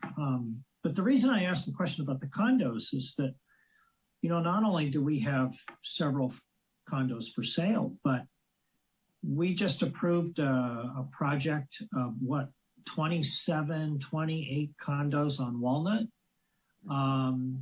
We've got 30 condos, I think, at the corner of Cherry and Chestnut. So that's 50 condos. We're about to have, a fair amount more of condos coming on the market. Mr. Grove has said he's going to build 12 more. So I don't want to say we're going to have a glut of condos, but we're just going to have a ton of condos coming on the market. And I'm not sure that we're looking at this too myopically. I think maybe we need to take a little bit of a longer view. This pandemic is, I think it's changed everybody's thinking, and we have to keep in mind that it's not going to last forever. The job market will return. The demand for rental and condos and houses will come back. But I also worry that we're kind of making it easier for the state to say to us, you see, you're not creating more rental housing. The state has said you need to create more housing. We have these RHNA numbers. Now, I will admit that they're talking mostly about affordable housing and affordable rentals. And I also agree that building small rental units doesn't really pencil out. So that comes back to housing policy. And it's not Ron's fault that, you know, that we're dealing with this reality. It's not his fault that our housing policy is the way it is, but it is what it is. And we have to look at it as it exists. And we also have to start planning on how to change it and provide for larger projects to be built that will be affordable at moderate levels or even at market rate levels. So to me, there's just too many unknowns right now. I was really close to being on the fence with this, but I'm just troubled by all the uncertainties. And I think if this were coming to us in a different environment, I might be more sympathetic. But right now, I just can't. I can't bring myself to, you know, as Ellen Garvey said. She said, I don't know how she can justify reducing rentals when we have so few now. And it's, you know, again, that's not Ron's fault. It's not Andy's fault. It just is the reality. But that's the perception of the public. And the public says, you know, we can't find a place to rent and you're taking more out. They're not seeing the affordability level. They're just seeing the level of rentable properties. And that's what's really troubling. And quite frankly, it's embarrassing that we haven't done more. We should have done more. We've been trying to do more, and it's been very frustrating for me all the time I've been on the council. But this should be instructive to all of us that we really need to change how we do things. Now that we're looking at that housing policy, we're looking at the housing element, we really need to create an environment where it is attractive for builders to come in and build more rental units. So sorry to be so long-winded, but like I said, it's just, given all the uncertainties and everything that I've seen, it's really difficult to support the appeal. Thank you, Councilmember Collins. Councilmember Rack. Thank you. I think Councilmember Collins wants me to have to extend the meeting again. That's why he was talking for so long. But I appreciate all the comments and the thoughts around this. And you know, I think for me, one of the most frustrating things about this is I feel we have talked about changing the housing policy for 2 years now, and it just doesn't seem to happen. And I just continue to get frustrated that we're not making those changes to density, changes to BMR rules, other things that we've talked about and try to prioritize. And so I'm just disappointed that we haven't gotten there at this point yet, that we're talking about having to live with the same policy that we've had, because I feel like we have talked about prioritizing, making this a priority to encourage more development, more housing, more density, and other things. And I feel like we have fallen down on the job in terms of doing that. So I will start with that. And sort of added to that, I think the vacancy rate is met, because I know if we deal with other old studies, I don't feel like it doesn't deal with today's reality, and we don't know how long it's going to be till we get out of this market and how that changes. And that to me is the trigger that allows this process to move forward, at least to have this process to want a condo convert. And I don't think that, you know, given that I'm not worried about a glut of condo conversions at this point coming through, because I do, you know, we don't have that many units that, you know, from my sense and my understanding from hearing both from Lisa and from Andy about, you know, they're potentially challenging to get done if they're not newer units. And I think that we sort of get into very arbitrary discussion about whether on optics or whether whether the impact on the market, and we don't have any thresholds, don't have any percentages in place, as Vice Mayor McDowell mentioned. And so I think we really need to look at this policy and try to fix this sooner than later. But from my viewpoint, and because I feel like it is covering what we have based on the policy, I think we should support this appeal. I think that the thresholds can be met and are met, and I think it's just disappointing that we're in this situation, given sort of we haven't done our job and getting the policy fixed. I think that given today's criteria, it's since there are no hard specific numbers, I think that we're not impacting the market to any substantial amount. I think these are luxury apartments, and potentially there's more affordability coming in there. And I would say I would caveat that I'm only supportive of the appeal if we keep the BMR unit as a rental. Thank you. Vice Mayor McDowell. Thank you, Madam Mayor, and thank you everyone for your comments, and I appreciated all of the presentations. I think this is a very complicated issue.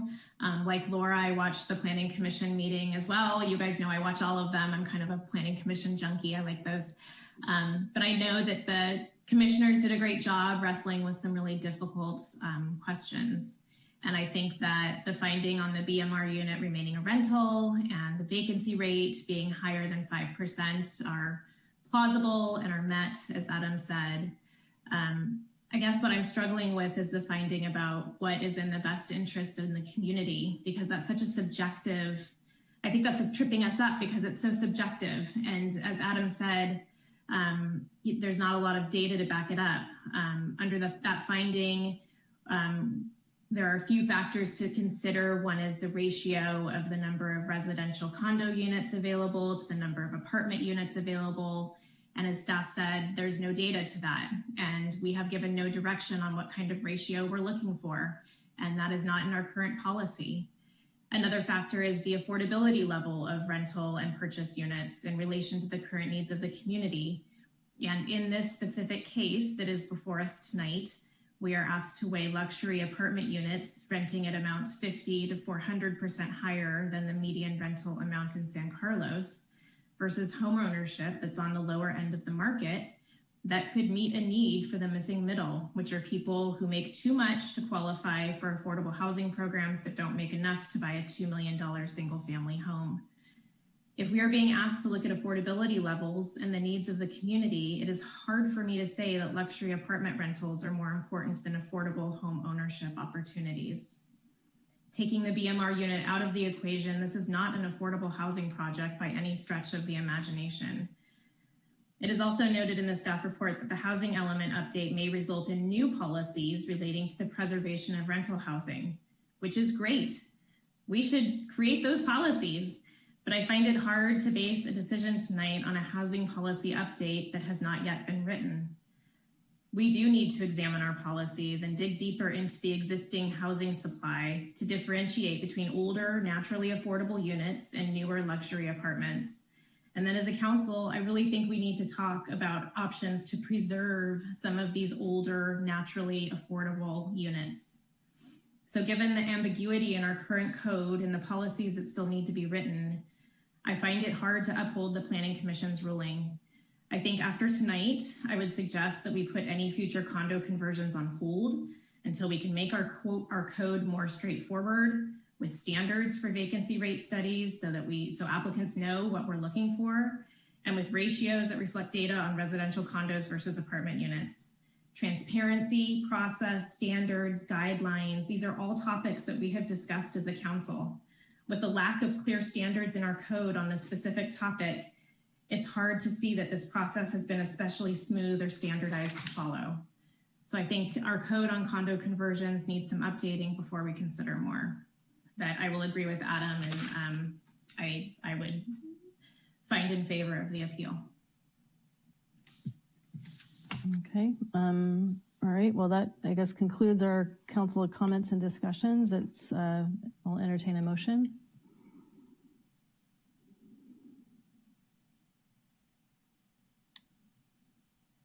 Sorry, I can't find it, sir. So if I'll you do see it. it. I got it.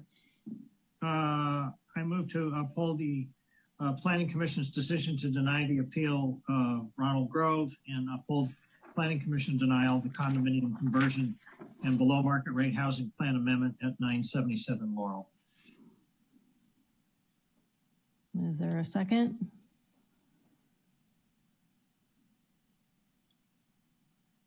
All right, is there an alternative motion?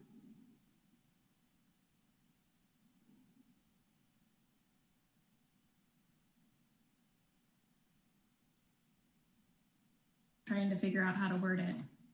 Hold on.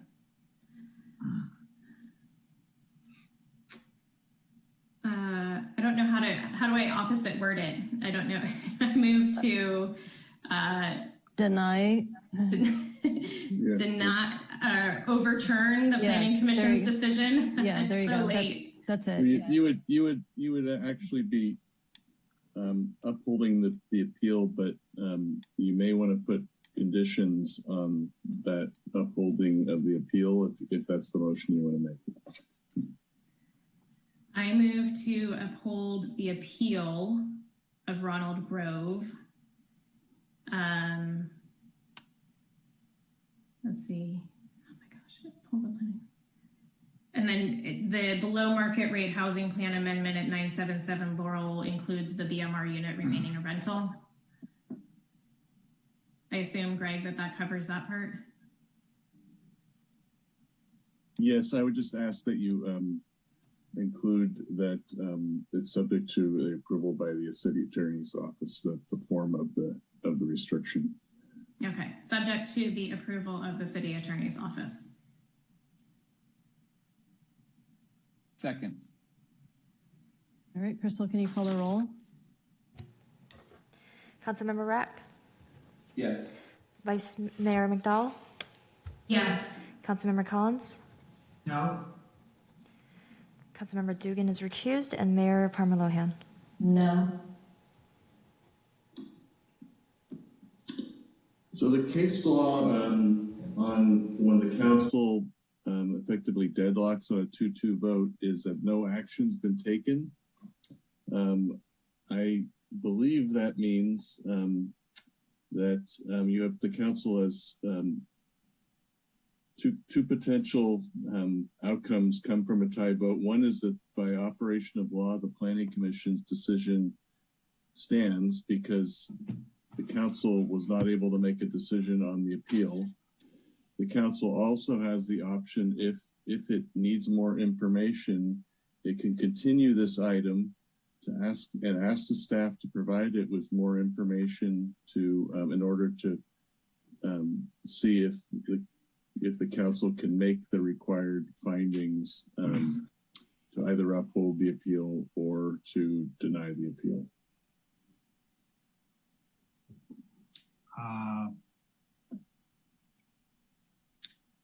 Do you need that in the form of a motion, Greg? If the council takes no further action, I think that although I'll have to tell you that this is, I think, the first time I've ever had a tie vote on an appeal at the council level. So, but I think what I'm looking at a case right now that indicates that the council, by not taking an action, the lower body's decision may stand, although I would like to look into that a little bit more to make sure that I have that right. But if the council wants to gather some more information, then you'd want to make a motion to continue. And then the action, just to make sure that I can give you the proper advice, is that since it's a tie vote, I can come back with findings and an opinion for you at the next meeting in either event. Okay, Vice Mayor McDowell has her hand up. Thank you, Madam Mayor. In the spirit of finding more information, would it be possible for us to ask staff to try and meet with the appellant one more time to see if there's a way forward?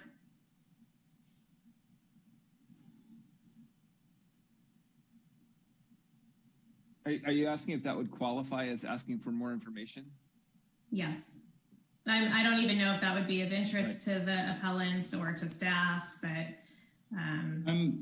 I'm actually, I guess we'd look for some information from Greg here, because I'm not sure that the staff really has much of a role to play, since this is a appeal of a planning commission decision. we wouldn't be able to work out a compromise to what's already been voted on by the Planning Commission. No, you're right, Jeff. What the issue is there some other information that would inform the council on an ability to make the required findings, which would, in either direction, negative findings or positive findings to uphold or deny the appeal. Is there something that is making it so you can't make your decision tonight? The two that all four of you I'm speaking to, because that assumed in that is that one of you might change your vote if you had more information. Yeah. And if that's not the case, then I'm going to just ask you to continue it, just so I can make sure I can inform you of what the effect of a deadlock vote is. And I think it means the Planning Commission decision's upheld, but I just want to make sure I've got that right for you. Yeah, well, let me take a swipe at this, because I think that there's two different schools of thought right now. One is, I think there's broad at least I heard 3 council members, myself included, talk about the fact that our housing policies require better definition. I don't disagree with that. My interpretation of the policies as they stand today, in the spirit with which I believe they were written, is how I evaluated the appeal. So for me personally, I can't think of any additional information that I would need at this point. I feel that my questions have been answered. So I would just ask my fellow council members if they feel like they're missing additional information that could perhaps change their perspective on the matter. Not from my standpoint.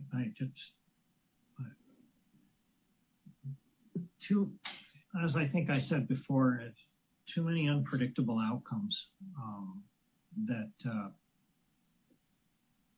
we just don't know about. Okay, so I would ask Vice Mayor McDowell or Councilmember Rack if there's any additional information specifically that you need from staff. No, I agree with you, Mayor, that we need a lot more clarity in our code. It's just too subjective right now, but I don't foresee additional information changing my mind. Yeah. I would agree with that. I don't see any more information changing my mind. Yeah. Okay. That's it. Okay. Definitely. I'm just going to request that I can provide have a meeting, and maybe it can even just be a report by me what the effect of a tie vote on an appeal like this is. And I apologize for having to do this, because I just want to make sure you understand the effect of that. I think that's probably important at this stage. And so since no action's been taken, we can just continue it. And then at the next meeting, I can give you a report on the effect of no action. Because I think that's important for the applicant and the council to know. Yeah. Do I need to make a motion to continue this to the next city council meeting? That's all that's required, so that this matter is continued. And I think just what I like to do when it's a public hearing like this is that you reopen the public hearing in case there's, just so the public has an opportunity, but that's not required.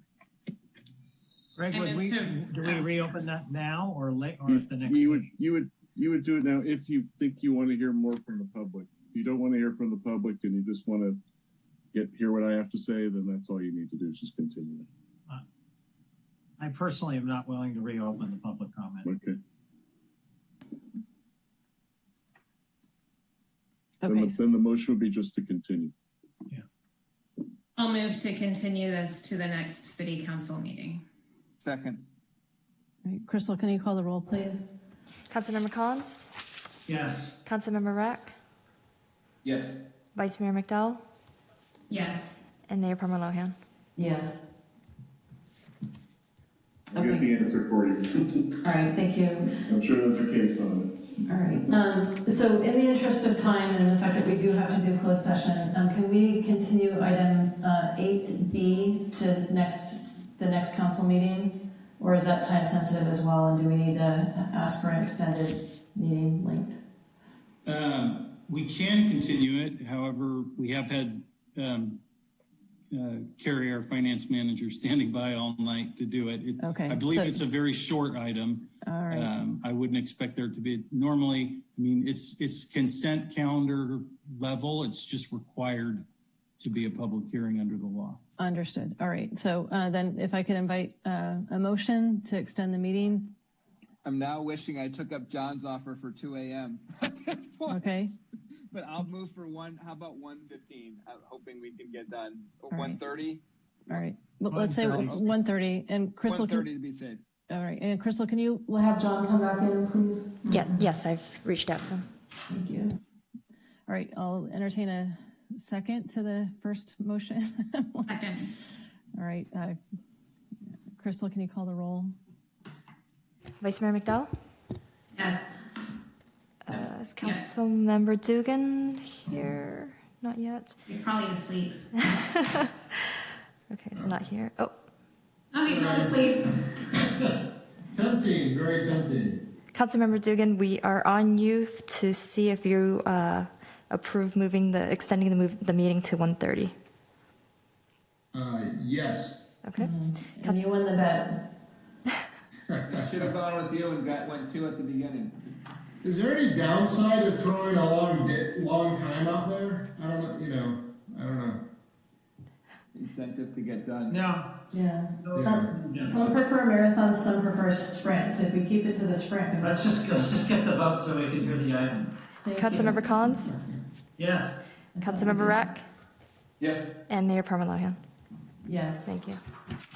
Getting punchy. Sorry. All right, so this item is public hearing item 8B, consideration of adopting a resolution authorizing adjustments to the cost of services schedule, user fees, park facility development, sewer capacity charge, and traffic impact fees for fiscal 2021 to 2022, adding the construction time limit extension fees and construction time limit completion penalties to the master fee schedule, and placing actual pass-through credit card and e-check charges on the master fee schedule. And Carrie Tam will be making the presentation, as I understand it. And thank you for your patience with us. Thank you. No problem. Good evening, everyone. I'm Carrie Tam, Financial Services Manager. I'll try to talk as fast as I can. Every spring, in conjunction with the budget, staff reviews the cost of providing fee-related services. Crystal, can you go to the next slide, please?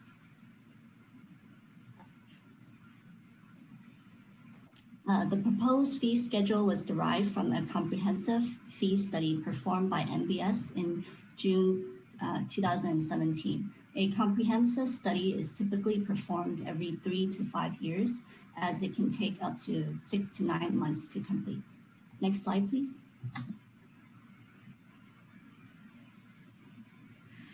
Can you go back one slide? Sorry. Or 2. Thank you. The 2017 comprehensive study and subsequent council resolution recommended that future increases be adjusted by CPI on an annual basis.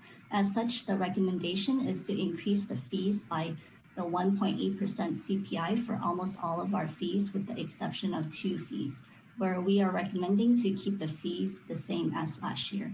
The 2 fees are class registration fees and refund fees, which are currently higher than neighboring cities, and the light field use, where we are not recommending a change until a thorough analysis can be completed on the impacts of the installation from the new field lighting. As per the study, we base these 2 fees on the market or in line with other agencies. The park facility development fee, sewer capacity fee, and traffic impact fee are increased in accordance with the requirements of the municipal code. The increase for park facility fees and traffic impact fees are based on the percentage increase of park construction costs cited in the engineering news record for the Bay Area, which resulted in 2.55%. The traffic impact annual adjustment was approved under ordinance number 1562.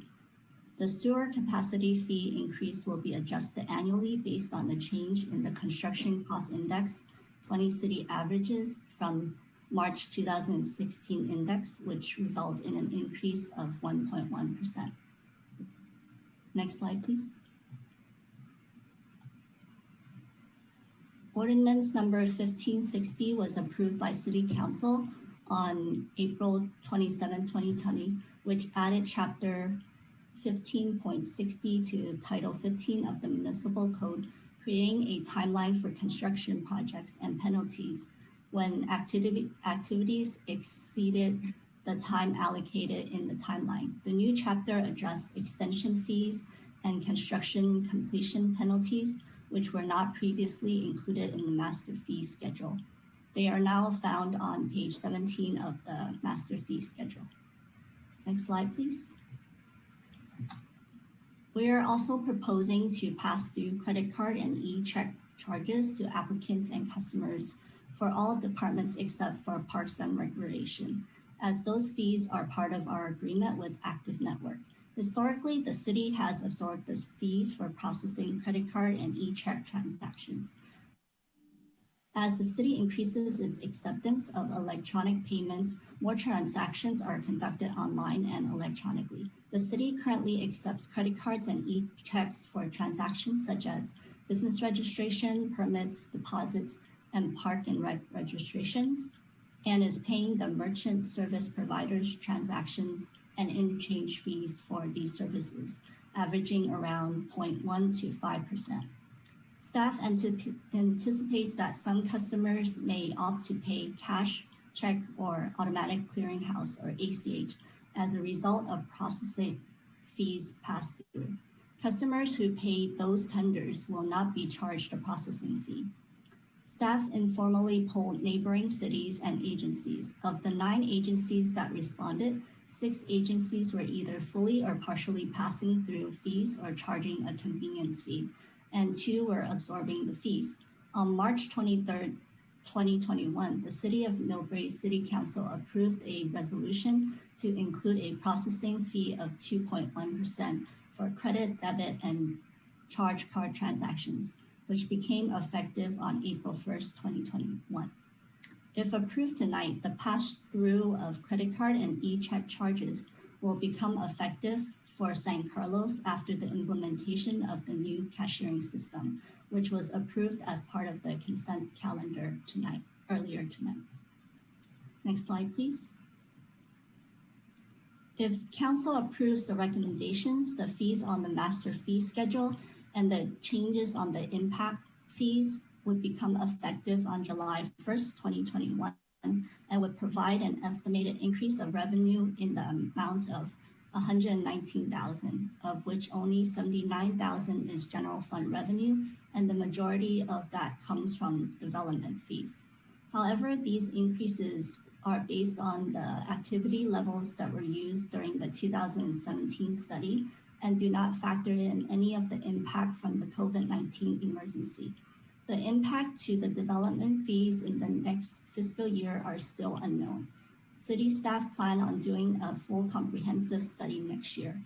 Passing through the processing fees for payments received by the city via credit card or e-check for all departments except for Parks and Rec will offset existing costs of approximately $110,000. Next slide, please. So this concludes my presentations, and I'm happy to take any questions. All right. Any Councilmember Dugan? Yeah, thank you, Madam Mayor. Just a couple quick questions. Thank you for the rundown, Carrie. I think I got it. My one question, so when I see things like the impact fee increases, now, like an increase of 2.55% for the park facility development fee. Now, can I think of that as like a cost of, just a cost of living adjustment Or is that a 2.55% increase on what's already a percentage-based fee? You know what I mean? Like, is that development fee already X% of something, and now we're adding to that percentage? So we would be increasing it based off of last year's fee. So we would be adding 2.55% compared to. Okay, so whatever you paid last year, you'd only pay 2.55% more. That's not like adding to the amount of the fee. Does that make sense? Did I freeze? I think Carrie's not coming through. I think her Zoom is freezing up. Oh, thought it was me.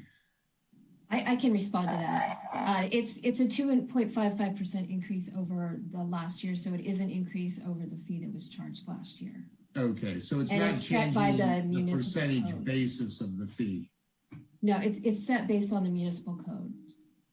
Okay, but what is the park facility development fee? Is that like a flat dollar amount, or is that a percentage of something? It's based on the construction. Carrie, do you have the details on that? Oh, she's frozen. I can get you the details on that after this meeting. Okay, I just, I mean, if like the fee's $2,000 and we're adding 2.55%, that's great. If the fee is 5% and we're now calling it 7.55%, that is just dramatically different. So I just want to understand that. That's, that's a very different thing we're talking about. I don't believe it's that big of an impact. Okay. It looks like Carrie's back. So it's based on the, it's a fee per bedroom. And so it's an increase on that. So it's no different than any of our permit fees. You can think of it as kind of a CPI. It's just based on a different metric. Okay. But the actual fee that's being charged, I mean, it's not a percentage. It's like no, it's a number flat of fee. bedrooms is X $1,000 or something. Correct. Okay. All right. Thank you. And then why do we want to charge processing fees and not just, add a little bit to our fee and absorb that? I mean, I understand pass through, but I mean, governments are the only things in our entire economy that, has some separate calculation for processing fees. I know when I'm confronted with that, I always find it unfriendly and it just makes governments look stodgy and stupid, unlike every other thing in our economy. I just don't like it, I mean, like, why don't we just bake that into our underlying fee and not have to stick it in people's face? That'd be my only question about that. And as Carrie mentioned earlier, we're following some of what the other agencies are doing. And it's also a practice that we're trying to implement with our new cashiering system, is that we would pass through the credit card fees. It's allowable under the user fee schedule, and we're bringing it to council for you to decide if that's something that you want to consider.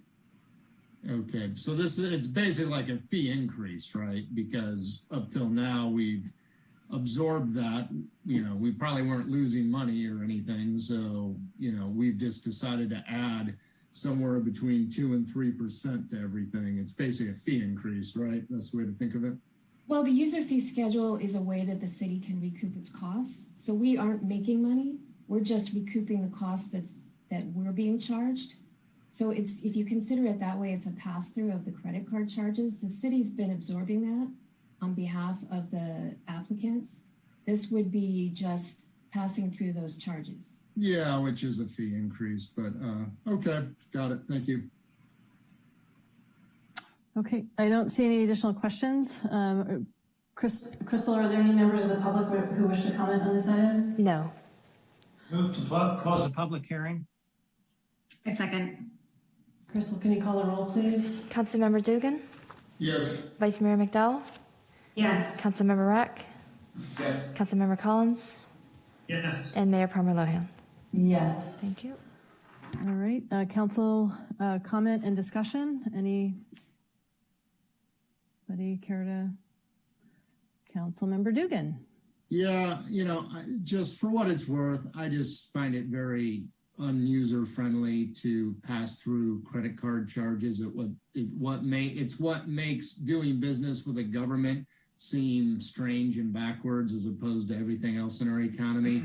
It is just a fee increase. If we feel like the fee needs to be higher, let's just charge a higher fee and not pass it through and make our transactions look unlike everything else in our economy. I know other government agencies do that. I just don't like it.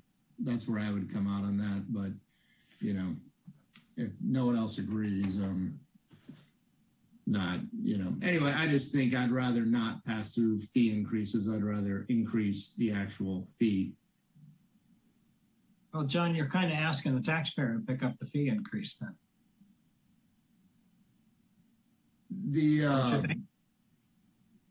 What do you mean by the tax? I mean, we're basically saying if we don't pass the fee along, then it's coming out of city general funds, which is taxpayer funds. Well, but we've been doing that all along. So we're just now adding a 3% fee on everything, I guess, unless you want to go down and pay cash or write a check. So yeah, in that sense, it's cash. Anyone who wants to pay cash isn't going to pay that fee. So maybe that's more equitable. I just, I just don't like it when governments do that. It just makes them look backwards from my perspective. Fair enough.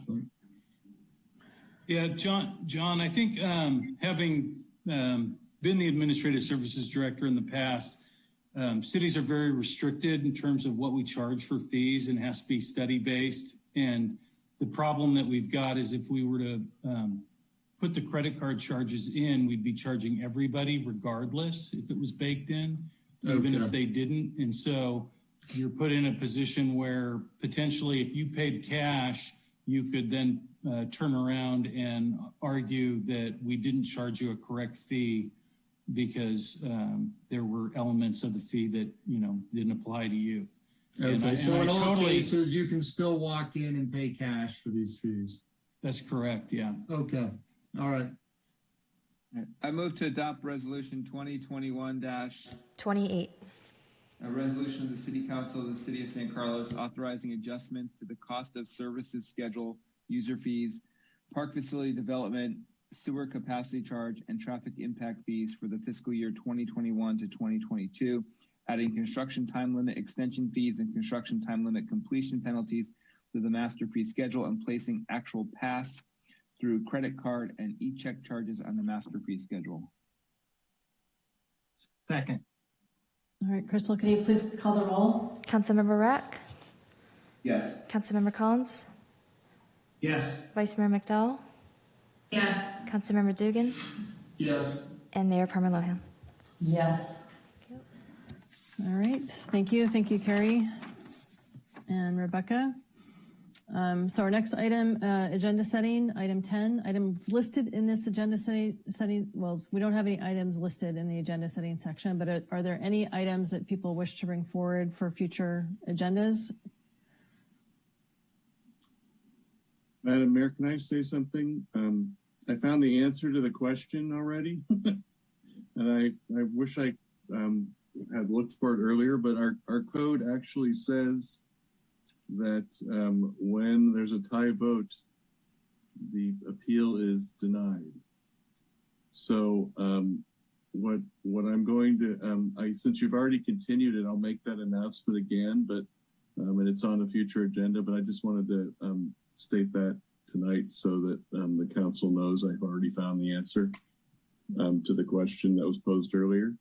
And I can do a report, or I can talk with the applicant and let them know that that's what the rule is, and it may not have to appear on your future agenda unless they absolutely say they want to have it on there, so I can report out to you. Thank you, Greg. If you could follow up with the appellant, that would be preferable. I'll see what I can do. All right, thank you. Okay, so with that, it's time to move to closed session. All right. Okay, see you there. night, everyone. Thank you. Thank you.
Greg, was there anything to report from closed session? You're on mute. I had to switch computers, so it went automatically mute. Okay. There's no reportable action from folks. All right, we are adjourned. Okay, good night. All right, thank you. Good night, everyone. Good night. Thank you.